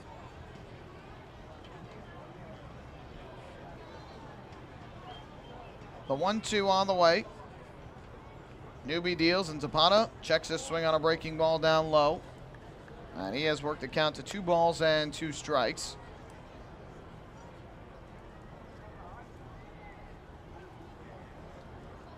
Puckett continues to lead at second base. 2 hits on the night for Cody Puckett, another multi-hit game for him. The 2-2 to Zapata, swing and a miss, strike 3, chased another breaking ball down in the zone. Back-to-back strikeouts for Kyler Newby after the leadoff single.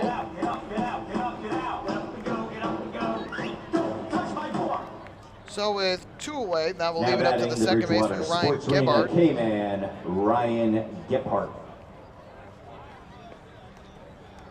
It's now 31 multi-hit games this year for Cody Puckett. Here's Ryan Gebhardt, who is 0 for 2 with a walk and a run batted in.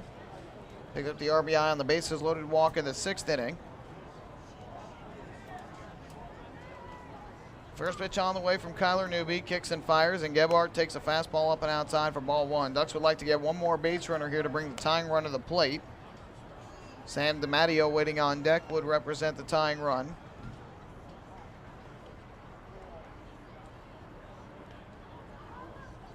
Now the 1-0 from Newby. Looks to second. Deals to the plate, and Gebhardt chops one on the ground up the third baseline foul.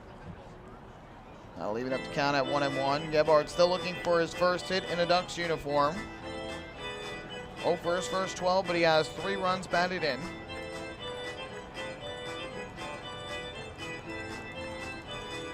Nick Struck continuing to warm in the bullpen. He will likely pitch the bottom half of the 8th inning. The Ducks hoping that they can trim into this 7-4 deficit.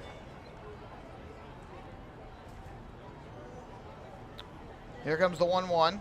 Kick in the pitch, and Gebhardt swings, pops it up foul, back behind the plate, just up over our heads. And now the fans are waiting to see if the ball is going to come back down below. Does not appear like it will. And the count of 1-2 on the Ducks' second baseman.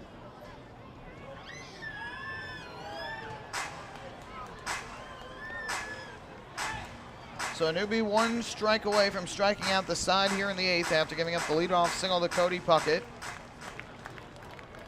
Comes set on the mound. Puckett leads at second. The 1-2 pitch on the way. He is swung and lined up the middle into center field. On the run is Claudio, and he makes a sliding catch for the final out of the inning. So Gebhardt thought he was going to have his first Ducks hit. Claudio robs him of it with a nice sliding catch, and that ends the inning. No runs, 1 hit, 1 left for the Ducks, who have left 7. We go to the bottom of the 8th. 7-4, Patriots lead. Hey fans, this is infielder Cody Puckett, and you're listening to Ducks Baseball on the Ducks official YouTube channel, youtube.com/Ducks Baseball. Beautify your patio, walkway, driveway, or pool surround with Nicoloc paving stones and walls. Nicoloc specially formulated paver shield offers extra surface wear protection and color enhancement throughout the thickness of the paver. Paver shield guarantees that your pavers will look great for years to come. Bring home the elegance with Nicoloc. Visit the Nicoloc Design Center, Sunrise Highway, Lindenhurst, or Nicoloc.com. Let Nicoloc Pavers, let Nicoloc Pavers pave your way. M&V Limousines is the official bus company of the Long Island Ducks. Family owned and operated, they've been in the business for over 23 years. M&V Limousines offers coach buses with Wi-Fi and restrooms, party buses, exotic limousines, and so much more. Whether you're looking for transportation for weddings, proms, corporate outings, or long-distance trips, they've got the right vehicle for you. Visit their showroom in Comac or check them out online at mvlimo.com. M&V Limousines, the official bus company of the Long Island Ducks. Few places on earth offer the charm and excitement of Fire Island. At Fire Island Ferries, located conveniently at 99 Maple Avenue in Bay Shore, they offer convenient travel to Fire Island 7 days a week. Fire Island is quickly becoming a top destination for families of all ages. Experience the informal, carefree communities, the dazzling night scene, enjoy fine dining, or climb to the top of one of the tallest lighthouses in the United States. But there's only one way to get there, by calling Fire Island Ferries at 631-665-3600 today. For fare and scheduling information, please visit fireislandferries.com.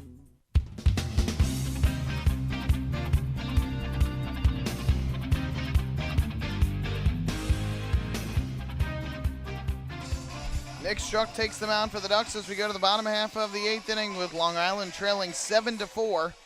Here in the second game of this 4-game series. One big inning doing the damage for the Patriots, and that was the 5th when they put up a 6 spot to knock John Brownell out of the game.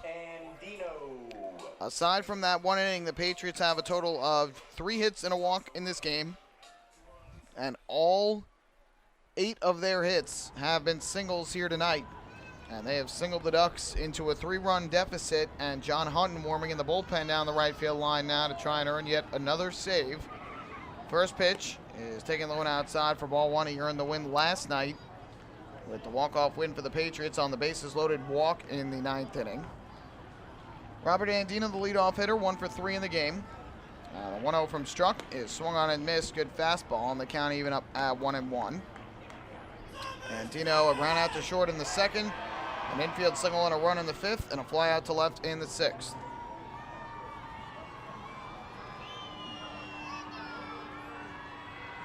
One coming up. Struck gets the sign, comes set.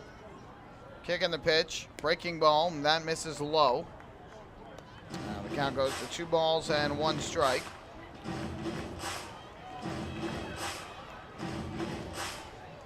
For Nick Struck, This is appearance number 39 of the year for him. He's 4-3 with a 2.80 ERA. 2-1 is low and outside. Struck having trouble finding the strike zone here in the early going. He's behind 3-1. 9 walks for the Ducks yesterday, 3 so far here today. Here's the 3-1. Kicks and fires and just misses inside. Struck thought that was strike 2, didn't get the call. So make it 4 walks now for the Ducks.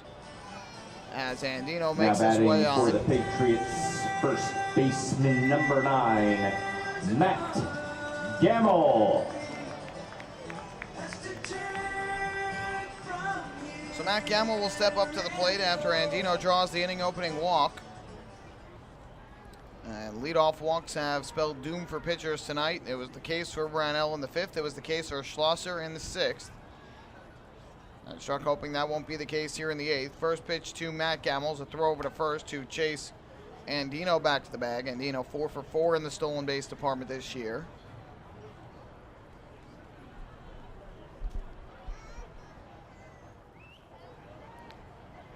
Struck is ready. And his first pitch to Gamble. Fastball missed low and inside. He's behind 1-0. Gamble is 0 for 2 with a walk and a run scored today. That walk and run came in that 6-run 5th inning. Aside from that, Gamble has struck out and grounded out to second.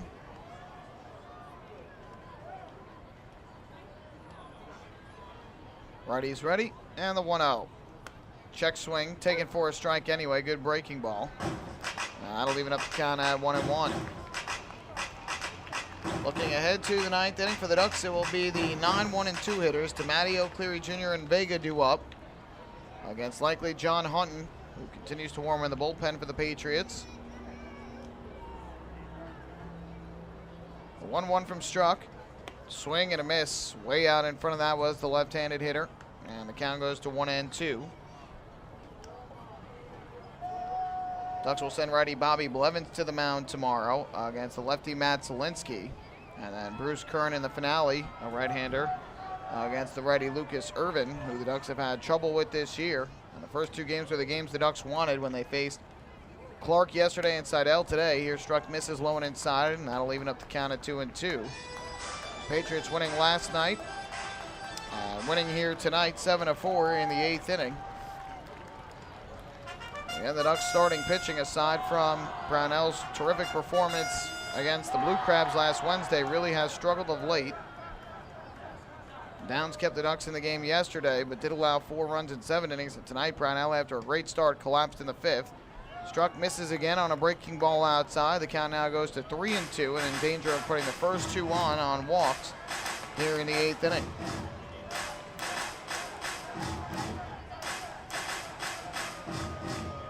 This is a very patient Patriots lineup. They lead the league in walks this year as the 3-2 is low and inside ball 4, and Struck walks another. They get 5 walks tonight for the Ducks pitching staff, and Somerset now with runners at first and second and nobody out. Now batting for the Patriots, center fielder number 36, Ricky Claudio.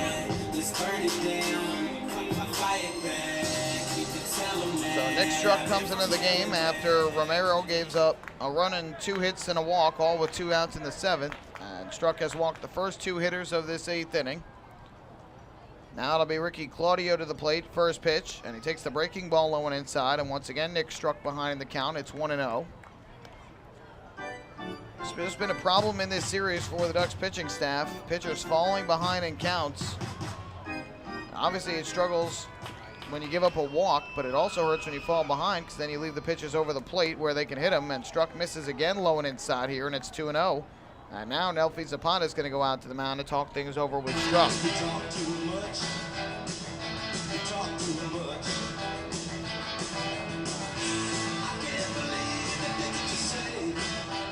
Michael Pollock here bringing you all the action. We are in the bottom of the 8th inning. The Patriots with a 7-4 lead over the Ducks. And Nick Struck having trouble finding the strike zone here in the 8th. He's walked the first 2 hitters and is behind 2-0 on Ricky Claudio, who is 1 for 3 with a 2-run single and a run scored in the game. The 2-0 from Struck. And Claudio's half swing on a pitch up high. And the count goes to 2-1. Like a high fastball there from Struck, and Claudio wanted to hold up but was too late on doing so. Count 2 balls and a strike. From the belt, the 2-1 from Struck. That breaking ball is in for a strike over the outside corner, and the count even up at 2-2. Third baseman Sean Burrows playing well off the bag at third with the lefty hitter at the plate. 2-2 on the way, and this misses low and inside, ball 3. And Struck one more out of the zone away from walking the bases loaded. And with that, the Ducks are going to get some action in their bullpen down the left field line.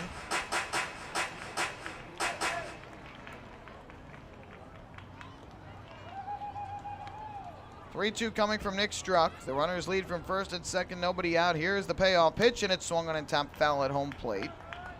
Claudio just getting a piece to stay alive. We'll do it again at 3-2. Patriots offense getting things going here in the 8th inning again. A left-hander has now started to warm in the bullpen instead of John Hunt.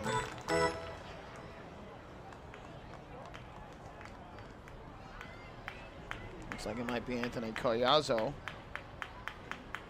3-2 on the way again, and Claudio swings and just gets a piece to foul it off. Another pitch diving down and in, and a big swing, just got a little bit of it.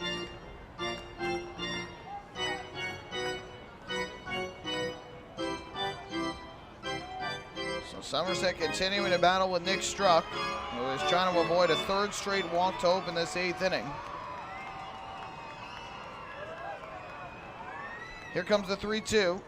Kicking the pitch, and Claudio takes up high, ball 4, and that's 3 straight walks issued by Nick Struck to open up the 8th inning. And Somerset has the bases loaded with nobody out, trying to put this game out of reach.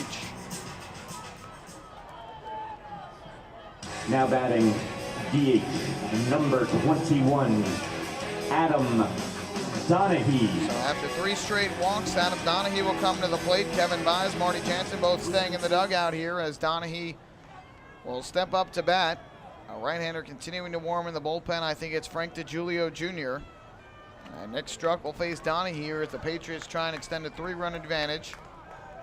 First pitch on the way, and Donahue swings and misses. Good fastball there from Struck, down by the knees, and the count 0-1.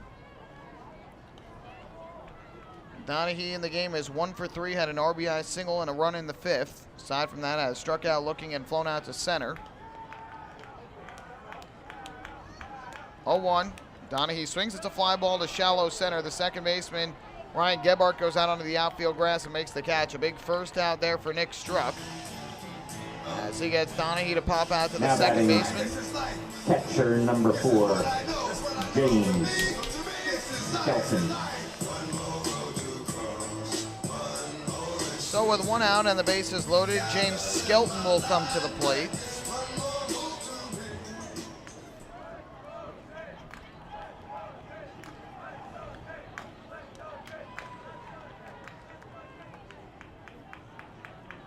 First pitch on the way to Skelton. Takes a breaking ball down low. The count goes to 1-0. Skelton 1 for 3 with a run scored in the game. He singled and scored back in that big 5th inning. He's also grounded out to second base twice. 1-0. Misses low and inside and struck behind again. 2 balls and no strikes.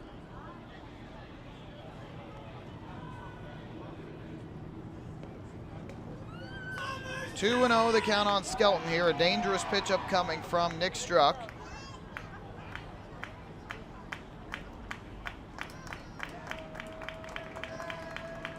(2-0) fastball, that is in for a called strike. Count goes to 2-1.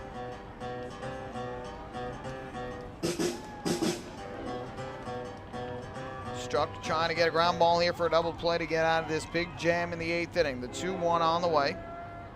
And that breaking ball is in for a called strike, and that'll even up the count at 2-2.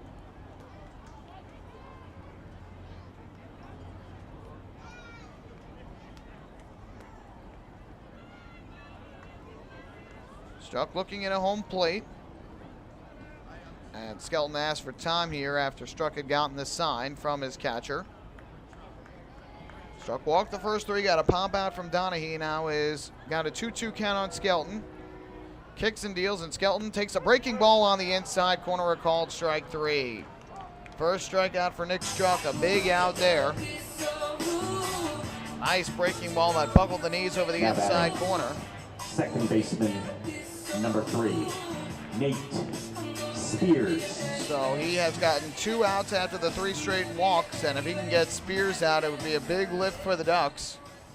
Going into the 9th inning to try and rally back in this game.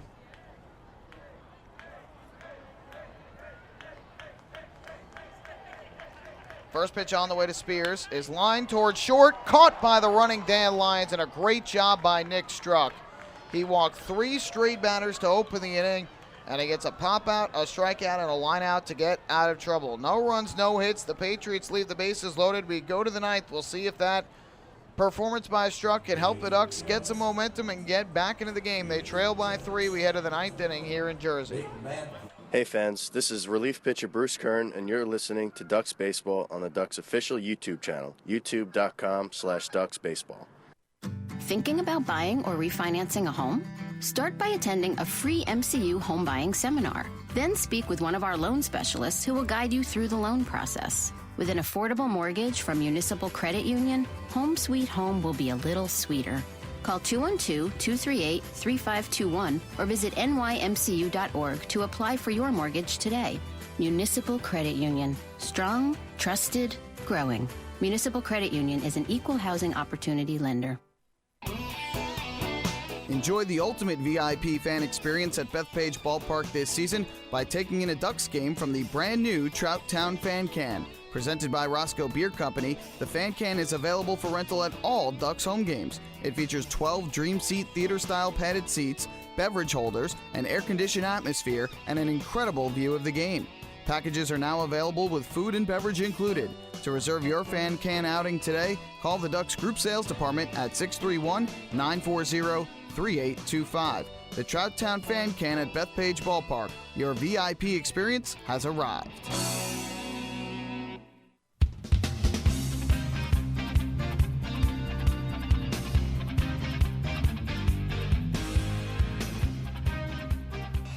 Well, we head to the 9th inning here at TD Bank Ballpark. The Patriots with a 7-4 lead over the Long Island Ducks. And John Hutton, the former Duck and closer for the Patriots, has come on once again for the 2nd straight day in the 9th inning.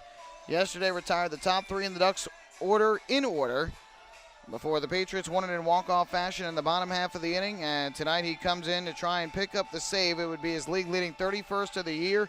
And he will face the 8, 9, and 1 hitters for Long Island. It'll be Sam DiMatteo, Delta Cleary Jr., and Anthony Vega coming to the plate.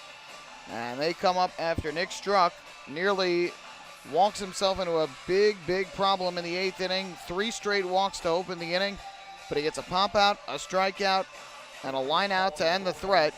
And so we go to the 9th with the Ducks trailing by 3. Sam DiMatteo will start things off. We'll see what the Ducks can do here, if they can rally back and tie this game to take John Brownell off the hook tonight. Kyler Newby goes 1 inning in relief, 1 hit, no runs, no walks, and 2 now batting number strikeouts. 26, Sam DiMatteo. So here's DiMatteo to the plate, batting from the right side.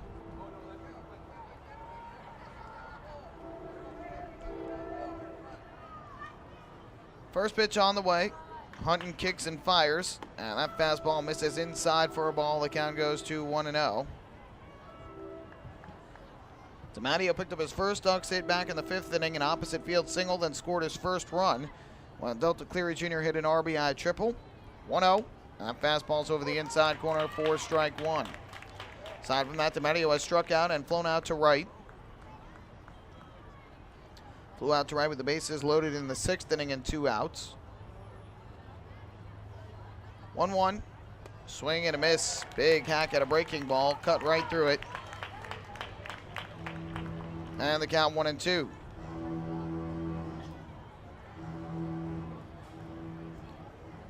Hunton gets the sign, comes set on the hill. The 1-2 offering. Swung on and missed, strike 3. Matteo cut right through the pitch for a strikeout for John Hutton. And that is the eighth strikeout, for Somerset pitching. The Somerset Patriots have the most people singing Old MacDonald. So one away, and that will bring up Delta Cleary Jr. They just made an announcement here earlier before the game. They set a Guinness Book of World Records record by having the most people together singing Old MacDonald Had a Farm. It's part of agriculture night here, so they try to get as many people as they could, and they all sang it before the game. Fastball is in for a strike. And the count 0-1 on Cleary Jr., who is 2 for 4 tonight with a single, a triple, a run batted in. Triple was his 4th of the year, the RBI his 30th.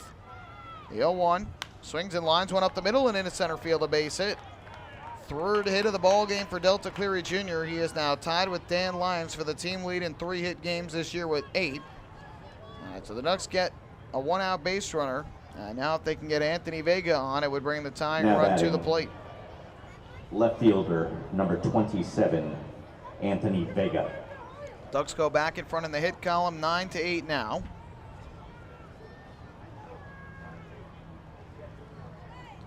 Hutton is 30 for 36 in save opportunities this year.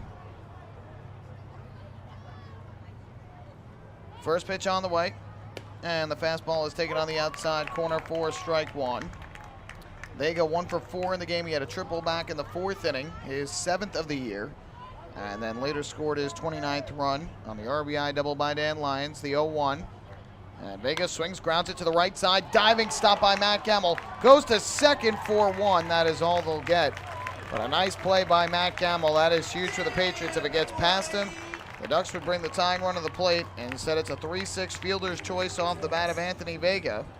And now the Ducks are down to their final out. And they will bring up Dan Lyons to the plate with 1 on and 2 away. Now batting for the Ducks, shortstop number 12, Dan Lyons. The throw was slightly to the center field side of the second base bag. If that got past Andino, it would be a huge, huge break for the Ducks. But Andino made the catch. And they were able to get the force, kept his foot on the bag.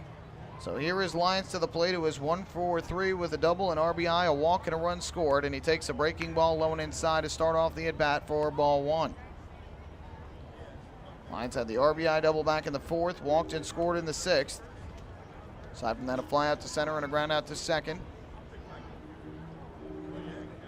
1-0 pitch coming. Hutton kicks and fires, and Lyons takes a fastball downstairs, ball 2. Good hitters count now for Dan Lyons. Hutton on the year is 2-3, 2.21 ERA in 43 games. He's given up 19 runs, 10 of them earned on 35 hits in 40 and 2/3 innings, 6 walks to 25 strikeouts. 2-0 pitch on the way to Dan Lyons. Hutton kicks and fires. Lyons takes a fastball over the outside corner for strike 1.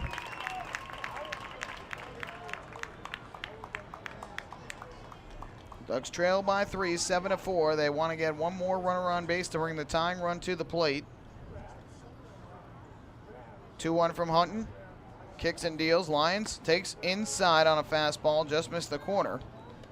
And the count now 3 balls and 1 strike. And another out of the zone would put 2 on with 2 out for Sean Burrows, who waits on deck.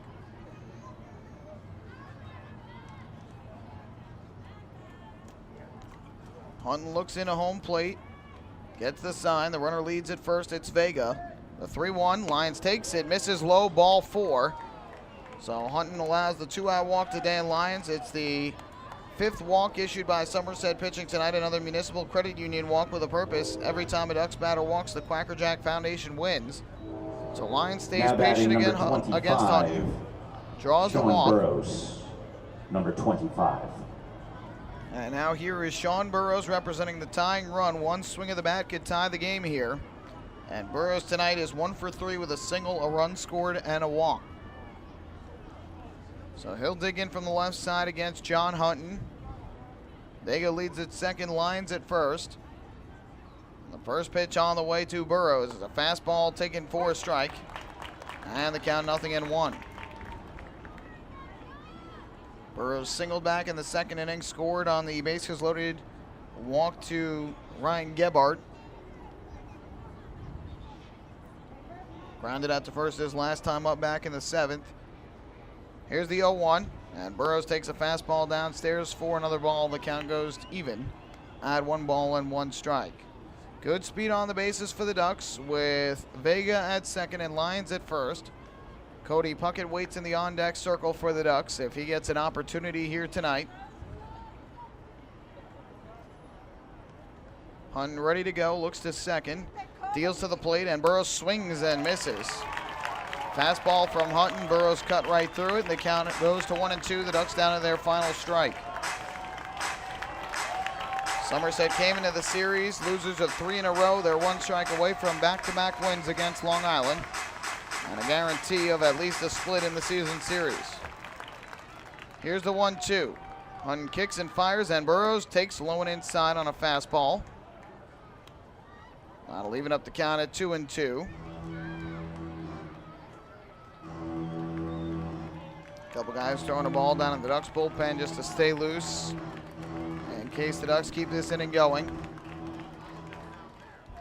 Hunton gets the sign from Skelton. The 2-2 on the way to Sean Burrows. Kicks and fires, and Burrows will swing and ground it to the right side. Gets past Gamble and goes into right field. Around third is Vega. He will come in a score. Lyons will move to third. Burrows is on at first, and the Ducks have closed to within 2 at 7-5. Hard ground ball to first base, and Gamble tried to make the backhanded pick on it. Could not come up with it. It skipped past him and went into right. So Sean Burrows is on. They will rule that a base hit for Burrows and an RBI, his 37th of the year. Another multi-hit game for Burrows, his 4th straight. And now Carlos Hughes is going to come off the bench to pinch run for Burrows because he represents the tying run. So the Ducks want to have more speed on the bases since he represents the tying run. And now Cody Puckett will step up to the plate with Lyons at third and Hughes at first with 2 down.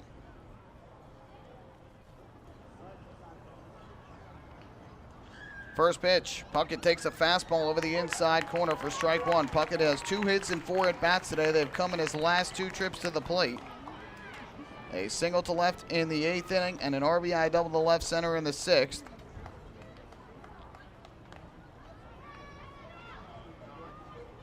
Here comes the 0-1. Hunton deals, runner from first goes, and Puckett fouls it back to the screen behind home plate.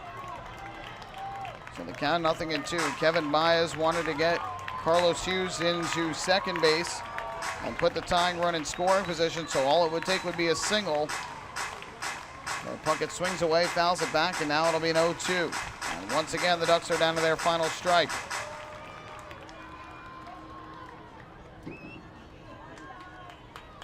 Hunton gets the sign, comes set. 0-2 on the way to Cody Puckett, and he will swing and tap one up the first base line, rolling right along the line. It'll go foul. And John Hunton will touch the baseball in foul territory.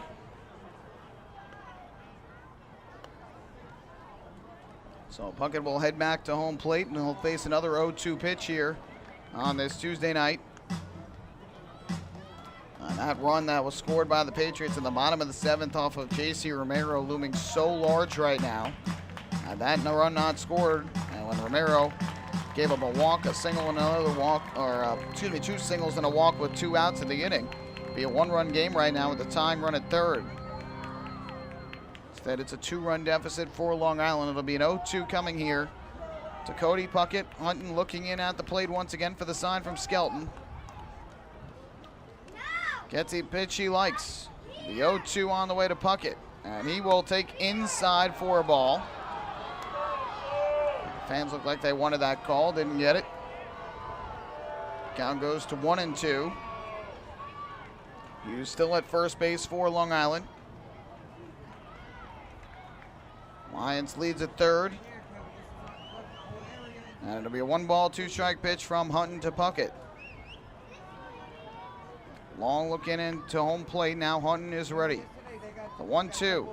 Swinging a ground ball to the right side in a vacated hole. It's going to get through. A base hit for Puckett. On his way to third is Hughes. He's going to stop right there.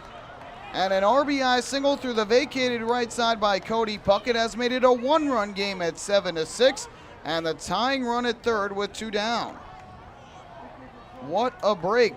Carlos Hughes started to go to second. The second baseman Spears moved that way. And Puckett hit it off the end of the bat and right through that vacated hole on the right side. So Cody Puckett with the single and the RBI, his third hit of the game, his second RBI, 43rd run batted in of the season. And now Kevin Baez is going to go to his bench and call on Mike Blank as the pinch hitter for Steve McQuail. Pinch hitting for the Ducks, number 9, Mike Blank. So Kevin Baez going to his bench twice in the inning, once to bring Carlos Hughes to the plate as the pinch runner, and now Mike Blank as the pinch hitter. And the tying run for the Ducks 90 feet away at third base. First pitch from Hutton on the way to Blank, and he will swing and tap on Weekly here towards third. Hutton off the mound, he slips, he cannot make the play. In to score is Hughes, and the Ducks have tied the game at 7. Unbelievable. The Ducks have stormed back with 3 runs here in the top of the 9th inning, and they have tied up the ball game at 7 apiece, and John Hutton has blown the save. A little dribbler off the bat of Mike Blank to the third base side of the mound. Hutton came off the mound to try and field it. He slipped on the grass, could not make the play. It's going to be an infield single for Mike Blank. And the Ducks, with 3 straight 2-out hits after the walk by Dan Lyons, have tied up the game at 7. And now Puckett is at second. Blank is at first with 2 down. Puckett representing the go-ahead run. And here is Nelfi Zapata to the plate. First pitch coming from Hutton to Zapata. Kicks and fires, and Zapata takes a fastball low and inside for ball 1. So for John Hutton, it is his 7th blown save of the year. And what a comeback for the Ducks. They have picked up 3 straight 2-out hits after the 2-out walk from Dan Lyons. And they have tied up the ball game at 7 apiece. 12 hits for the Ducks tonight, their 5th straight game with 10 or more hits. And now the 1-0. Zapata takes a fastball in for a strike to even up the count at 1-1. Looks like Ryan Cushmal has started to warm in the bullpen for the Ducks. He had been throwing a little bit, and so now with the game tied, he is getting warm. And it looks like Amalio Diaz also getting loose if the Ducks are able to take the lead. The 1-1 from Hutton. Zapata swings, ground ball up the middle and through, a base hit for Zapata. Around third is Puckett. He will come home and score. It's an RBI single for Nelfi Zapata. 4 in the 9th for the Ducks, and they lead it 8-7. What a comeback for Long Island. 4 straight 2-out hits for the Ducks. And Nelfi Zapata, the newcomer, has put Long Island in front with a 2-out RBI single right up the middle for his first RBI of the game, his 4th RBI as a Duck. And Long Island has come back to take an 8-7 lead. And now Corey Dommel of the Patriots, their pitching coach, out to the mound to talk things over with John Hutton. So now you can bet Kevin Baez is going to get Amalio Diaz ready to come in for the bottom of the 9th inning. And the Ducks here in the 9th have picked up 4 straight 2-out hits, 5 hits and a walk overall. And they have scored 4 times against their former closer, John Hutton, to take an 8-7 lead over the Patriots. What a comeback for Long Island. And now here is Ryan Gebhardt to the plate. Ryan Gebhardt. It all started with a single to center by Delta Cleary Jr. with 1 out in the inning. A fielder's choice groundout made the 2nd out, but since then, a walk and 4 straight singles. All have driven in a run, and the Ducks lead 8-7. First pitch to Gebhardt, and he takes a fastball strike over the outside corner, and the count 0-1. Gebhardt is 0 for 3 with a walk. That walk did force home a run back in the 6th inning. 0-1 pitch from Hutton, and Gebhardt swings, grounds one towards short. Gobbled up there by Andino. Juggles the throw to first just in time to get Gebhardt. And that will end the inning, but not before the Ducks rally for 4 runs on 5 hits, 4 of which came with 2 outs in the inning. No errors, and the Ducks leave 2. We will head to the bottom of the 9th, and now Amalio Diaz will come on to try and close this one out as the Ducks now lead it 8-7. Hi, this is manager Kevin Byers, and you're listening to Ducks Baseball on the Ducks official YouTube channel, youtube.com/Ducks Baseball. James Simmons is going back. He is looking up, and on Park in the Park Night, that one is gone and reaches a kennel in Central Islip. That was another home run for the Ducks. And Duck fans, what's more fun than a home run that helps the Ducks win a game? How about a homer that helps the community win? Chappie's Funeral Home and the Long Island Ducks have once again teamed up for the Chappie's Home Run Challenge. If the Ducks hit 100 homers this season, Chappie's Funeral Home will donate $5,000 to the Quackerjack Foundation. So every time a Ducks hitter goes deep this season, watch for the Chappie's Challenge home run count on the scoreboard. And if we reach 100, we're all a winner. Chappie's Funeral Home, where caring for others is a family tradition. Can't get enough of the Long Island Ducks? Well, now you can get even more inside info on your favorite hometown team through Facebook and Twitter. The Ducks are constantly updating fans through social media with scores, transactions, ballpark promotions, and much more. You can even win great prizes. All you'll need to do is make a free account on Facebook and Twitter, and then visit us at facebook.com/LIDucks and twitter.com/LIDucks. Think you're Long Island's biggest Ducks fan? Get connected now. Few places on earth offer the charm and excitement of Fire Island. At Fire Island Ferries, located conveniently at 99 Maple Avenue in Bay Shore, they offer convenient travel to Fire Island 7 days a week. Fire Island is quickly becoming a top destination for families of all ages. Experience the informal, carefree communities, the dazzling night scene, enjoy fine dining, or climb to the top of one of the tallest lighthouses in the United States. But there's only one way to get there, by calling Fire Island Ferries at 631-665-3600 today. For fare and scheduling information, please visit fireislandferries.com.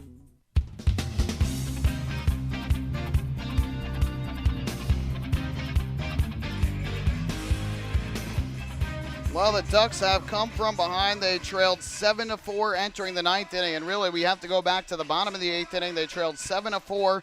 Nick Struck came into the game and got off to a terrible start. He walked the first three hitters that the Patriots sent to the plate, but he got Adam Donahue to pop to second, James Skelton a strikeout looking, and Nate Spears on a line out to short to end the threat and keep the Patriots off the scoreboard. And boy, was that huge, because the Ducks rally with a runner at first and 2 out in the ninth. Dan Lyons works out a walk. And then Sean Burrows an RBI single to right, Cody Puckett an RBI single to right, Mike Blank an RBI single on a little dribbler to the third base side of the mound, and then Nelfi Zapata with a go-ahead RBI single. The Ducks now lead it 8-7 as John Hutton blows the save. And now Amalio Diaz will come on, and he'll try and earn the save for the Ducks. And for the Patriots, they'll set up Aaron Eggleston, David Vidal, and Michael Burgess. They're 2, 3, and 4 hitters against the Ducks closer, Amalio Diaz. First pitch on the way from Diaz. He kicks and fires, and Eggleston takes a fastball that just missed the inside corner. Close pitch, didn't get the call, and the Ducks dugout not happy with that. So the count is 1-0 on Eggleston, who tonight is 2 for 3 with 2 RBIs and a walk. The 1-0 from Diaz. Kicks and deals, and Eggleston will take a fastball this time in for a strike. And that evens up the count at 1-1. Amalio Diaz, 8 saves in 48 games this year. He's 1-2 with a 1.30 ERA.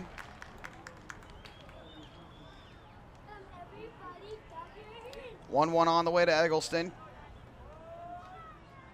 Kicks and fires, and Eggleston will swing and hit a fly ball to center field. Well hit, going back. Delta Cleary Jr. straightaway center, still on the run. He makes the catch right in front of the wall for the first out of the ninth inning. Nice run and grab there from Delta Cleary Jr. He had to go a long way. It's 402 feet to straightaway center, and he caught it right at the warning track and then smacked up against the wall. Third baseman Eggleston retired for the first out, and that will bring up David Vidal.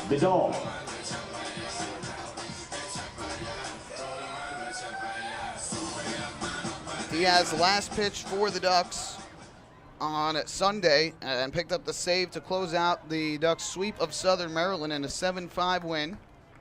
Through a scoreless inning, allowed a walk, and that was it. First pitch here from Diaz to Vidal. Kicks and fires, and Vidal takes a breaking ball that just missed the outside corner, and the count 1-0. By the way, since Sean Burrows is now out of the game, some defensive changes for the Ducks. Gebhardt has now moved over to third base, and Carlos Hughes stays in the game and plays second. Hughes went in as the pinch runner for Burrows last inning, the 1-0. And Vidal swings, fouls it back to the screen behind home plate. Count even up at 1-1. Mike Blank is also staying in the game. He is at first base. He went in as a pinch hitter for Steve McQuail, so he stays into the game at first base.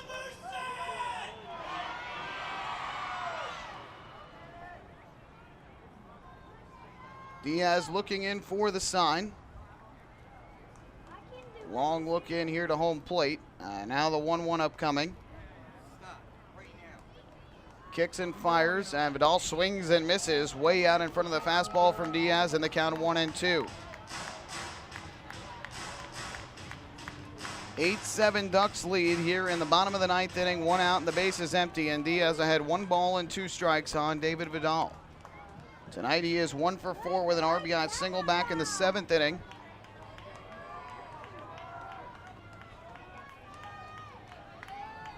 The 1-2 on the way from Diaz. Kicks, fires, and the pitch is a breaking ball low and outside. Vidal not chasing. That'll even up the count at 2 balls and 2 strikes.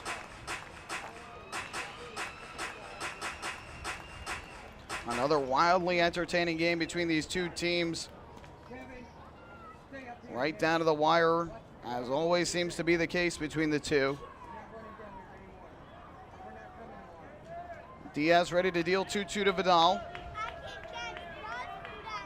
Kicks and fires, and the pitch is swung on and foul tip. Just getting a piece of it was Vidal. He fouled it right back off of the chest protector of Nelfi Zapata.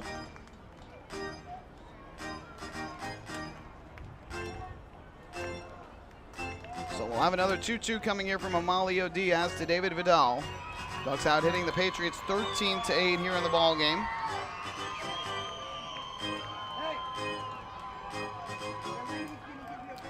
Two ball, 2 strike pitch upcoming from the right-hander. Looks in for the sign from Zapata, now is ready. And the offering on the way from Diaz, and it is swung on and missed for strike 3. Blew the fastball by him up high. First strikeout for Diaz, the 5th strikeout for Ducks pitching.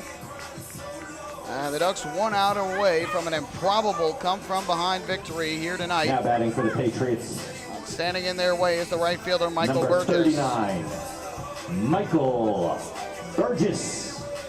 So the cleanup hitter for the Patriots, Michael Burgess, will step in from the left side. Tonight he is 0 for 3 with a walk and a run scored. That came back in the 5th inning. Aside from that, 2 groundouts and a foul pop-out. Ducks infield shifts to the right side. The shortstop Lions playing almost directly behind second. And the second baseman, Carlos Hughes, well into the hole on the right side. The first pitch from Diaz to Burgess is a breaking ball that is in for a strike. And the count 0-1. The only player really on the left side of the infield is the third baseman, Gebhardt, who is stationed in what would normally be the hole between third and short. 0-1 from Diaz upcoming. Fires to the plate, and Burgess will swing and hit a fly ball in the air to right center field. Backing up, Delta Cleary Jr. He's there to make the catch. This ball game is over, and the Long Island Ducks have defeated the Somerset Patriots 8-7, coming from 3 runs down with 2 outs in the 9th inning to even up the series at a game apiece and pull to within 1 game of first place in the Liberty Division standings. And fans, that's the final score. The Long Island Ducks. What a win for the Ducks. A very uplifting victory in a game which John Brownell, their starter, was on the mound, started off very well, then struggled, and got knocked out of the game in the 5th inning when the Patriots scored 6 runs, and the Ducks down 7-4 in the 9th inning, find a way to come from behind with 4 runs off of the Atlantic League saves leader John Hutton, and they win it 8-7 over the Patriots to even up this series at 1 game apiece. Don't go anywhere. The post-game show is coming up next. We're going to recap this game and hand out the Player of the Game award. Ducks are winners tonight, 8-7 over Somerset. Hey fans, this is closing pitcher Ryan Cushmal, and you're listening to Ducks Baseball on the Ducks official YouTube channel, youtube.com/DucksBaseball. The results are in. Thousands of PSEG Long Island customers participated in our energy efficiency programs, saving nearly $35 million. Being energy efficient helps our environment too. Together, we've eliminated 21,000 cars worth of emissions in 2014. Thank you, Long Island. We're all making a difference. Discover how we're improving every day to bring you better service at www.pseglyny.com/efficiency. Baseball fans, the Long Island Ducks mobile app has officially arrived. Powered by Clear Vision Apps, it's your one-stop shop for all things Ducks baseball. Buy tickets straight from your mobile device. Receive game status updates with push notifications. Check out up-to-the-minute news and scores and interact with the Ducks on social media. Best of all, it's free. Download the Ducks mobile app today by visiting the App Store on your Apple-powered device or Google Play on your Android-powered device. The Long Island Ducks mobile app, with you wherever you flock to.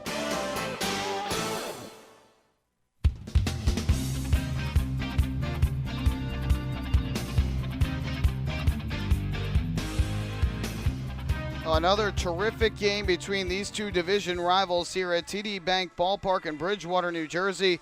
And the Long Island Ducks exchanged the high fives on the field after they scored 4 runs in the top of the ninth inning off of closer John Hutton, who led the Atlantic League with 30 saves entering the game.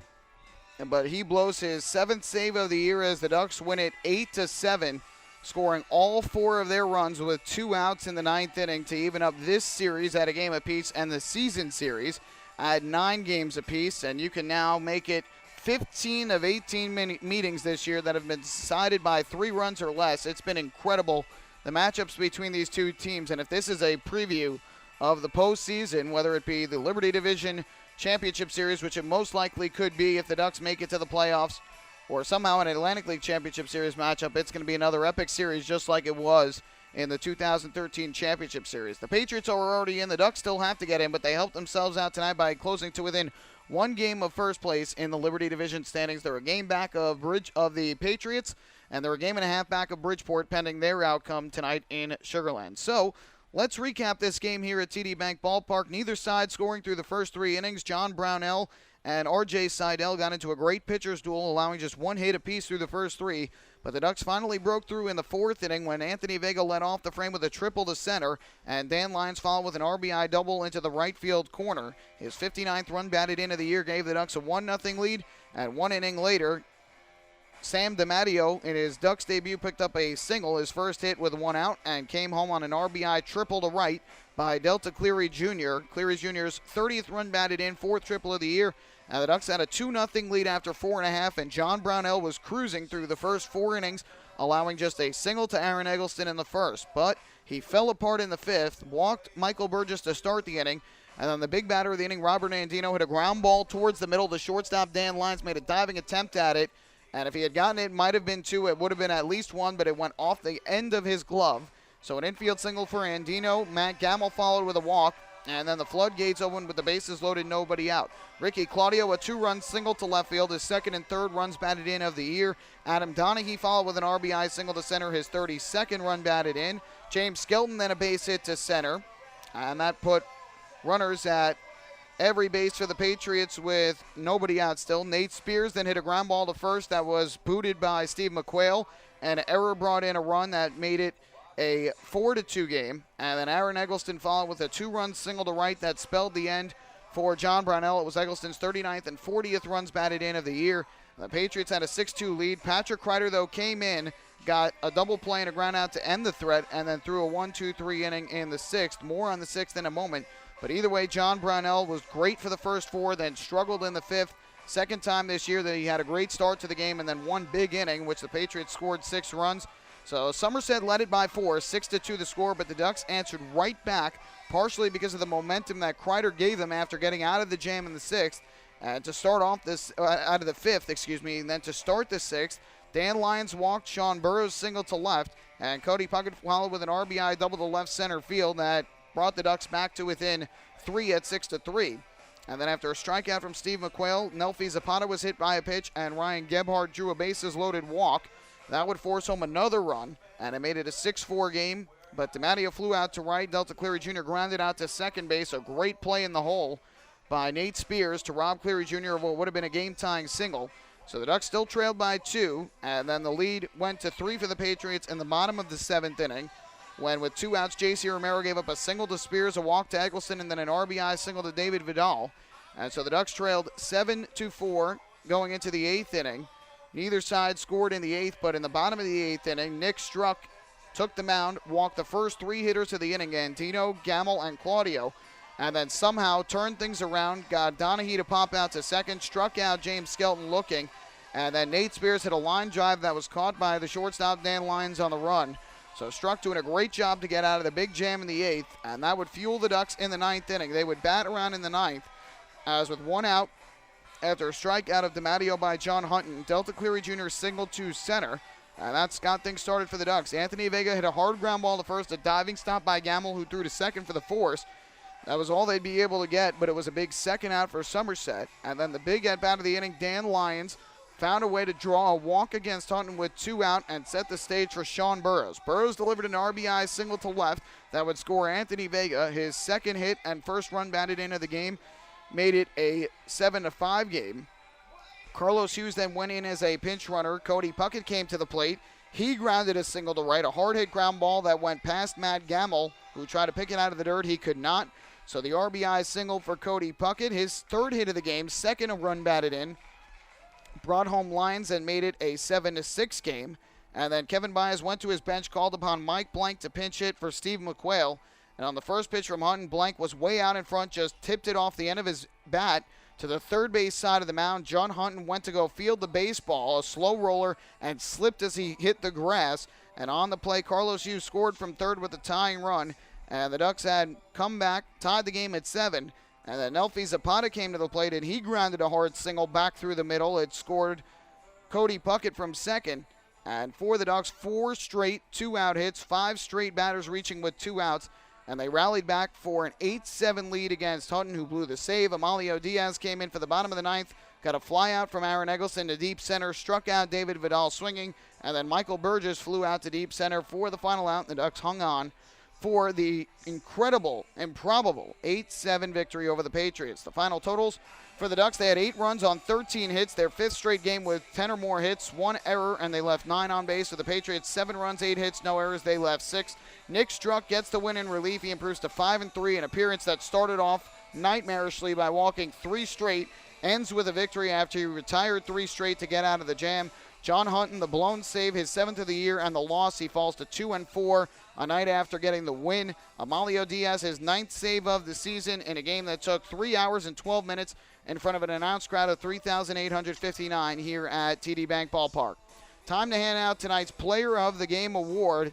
Tonight it's going to go to Cody Puckett of the Long Island Ducks, who was 3 for 5 at the plate with 2 RBIs and a run scored, delivered a big RBI single in the 9th, and scored the go-ahead run for the Ducks. And Puckett's big night gave Long Island a 8-7 victory over the Patriots to even up this series and the season series at a game apiece. We'll take one more break. When we come back, the out-of-town scoreboard, and then we'll wrap things up from TD Bank Ballpark.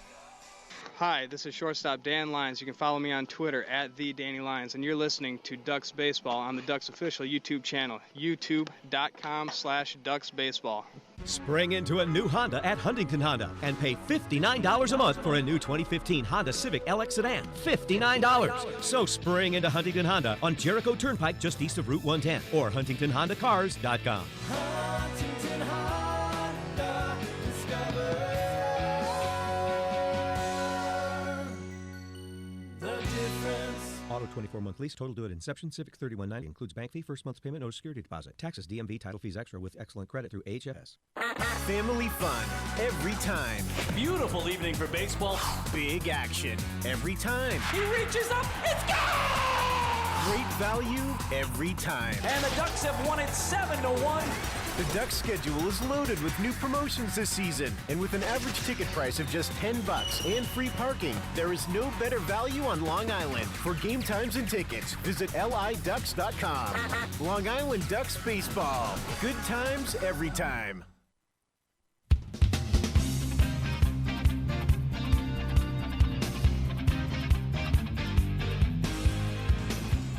Back back here in Bridgewater, New Jersey, where the Ducks stunned the Patriots tonight, coming from 3 runs down in the 9th inning to win 8-7, and even up this series at 1 game apiece.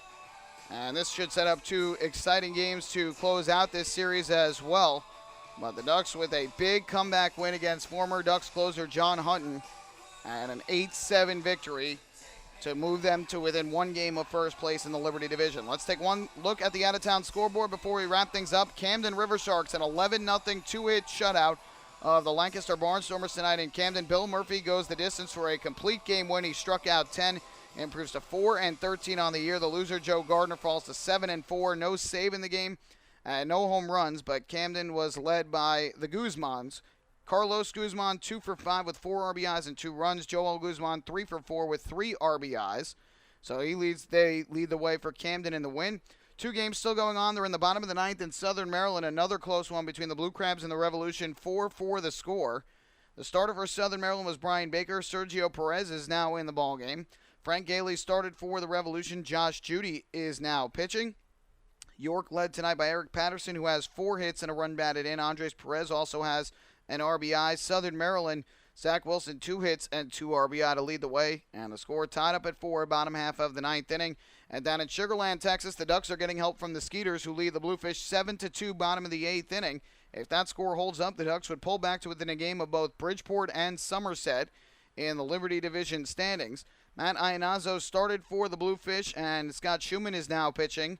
For the Skeeters, Josh Gear was the starter, and Andrew Johnson is now on the mound. Chris Wallace, 3 hits, 3 RBIs, leading the way for the Skeeters. Wellington Dotel has driven in both Bluefish runs, and that score again, 7-2 Skeeters, bottom of the 8th inning. The Yankees storm back with 4 runs in the 7th, 3 in the 8th inning, and defeat the Minnesota Twins by a final count of 8-4 at Yankee Stadium. The winner went to Nick Rumbelow. He improves to 1-0 as he got the final out of the 7th inning before the Yankees' big comeback. J.R. Graham with the blown save, and the loss fell to 0-1.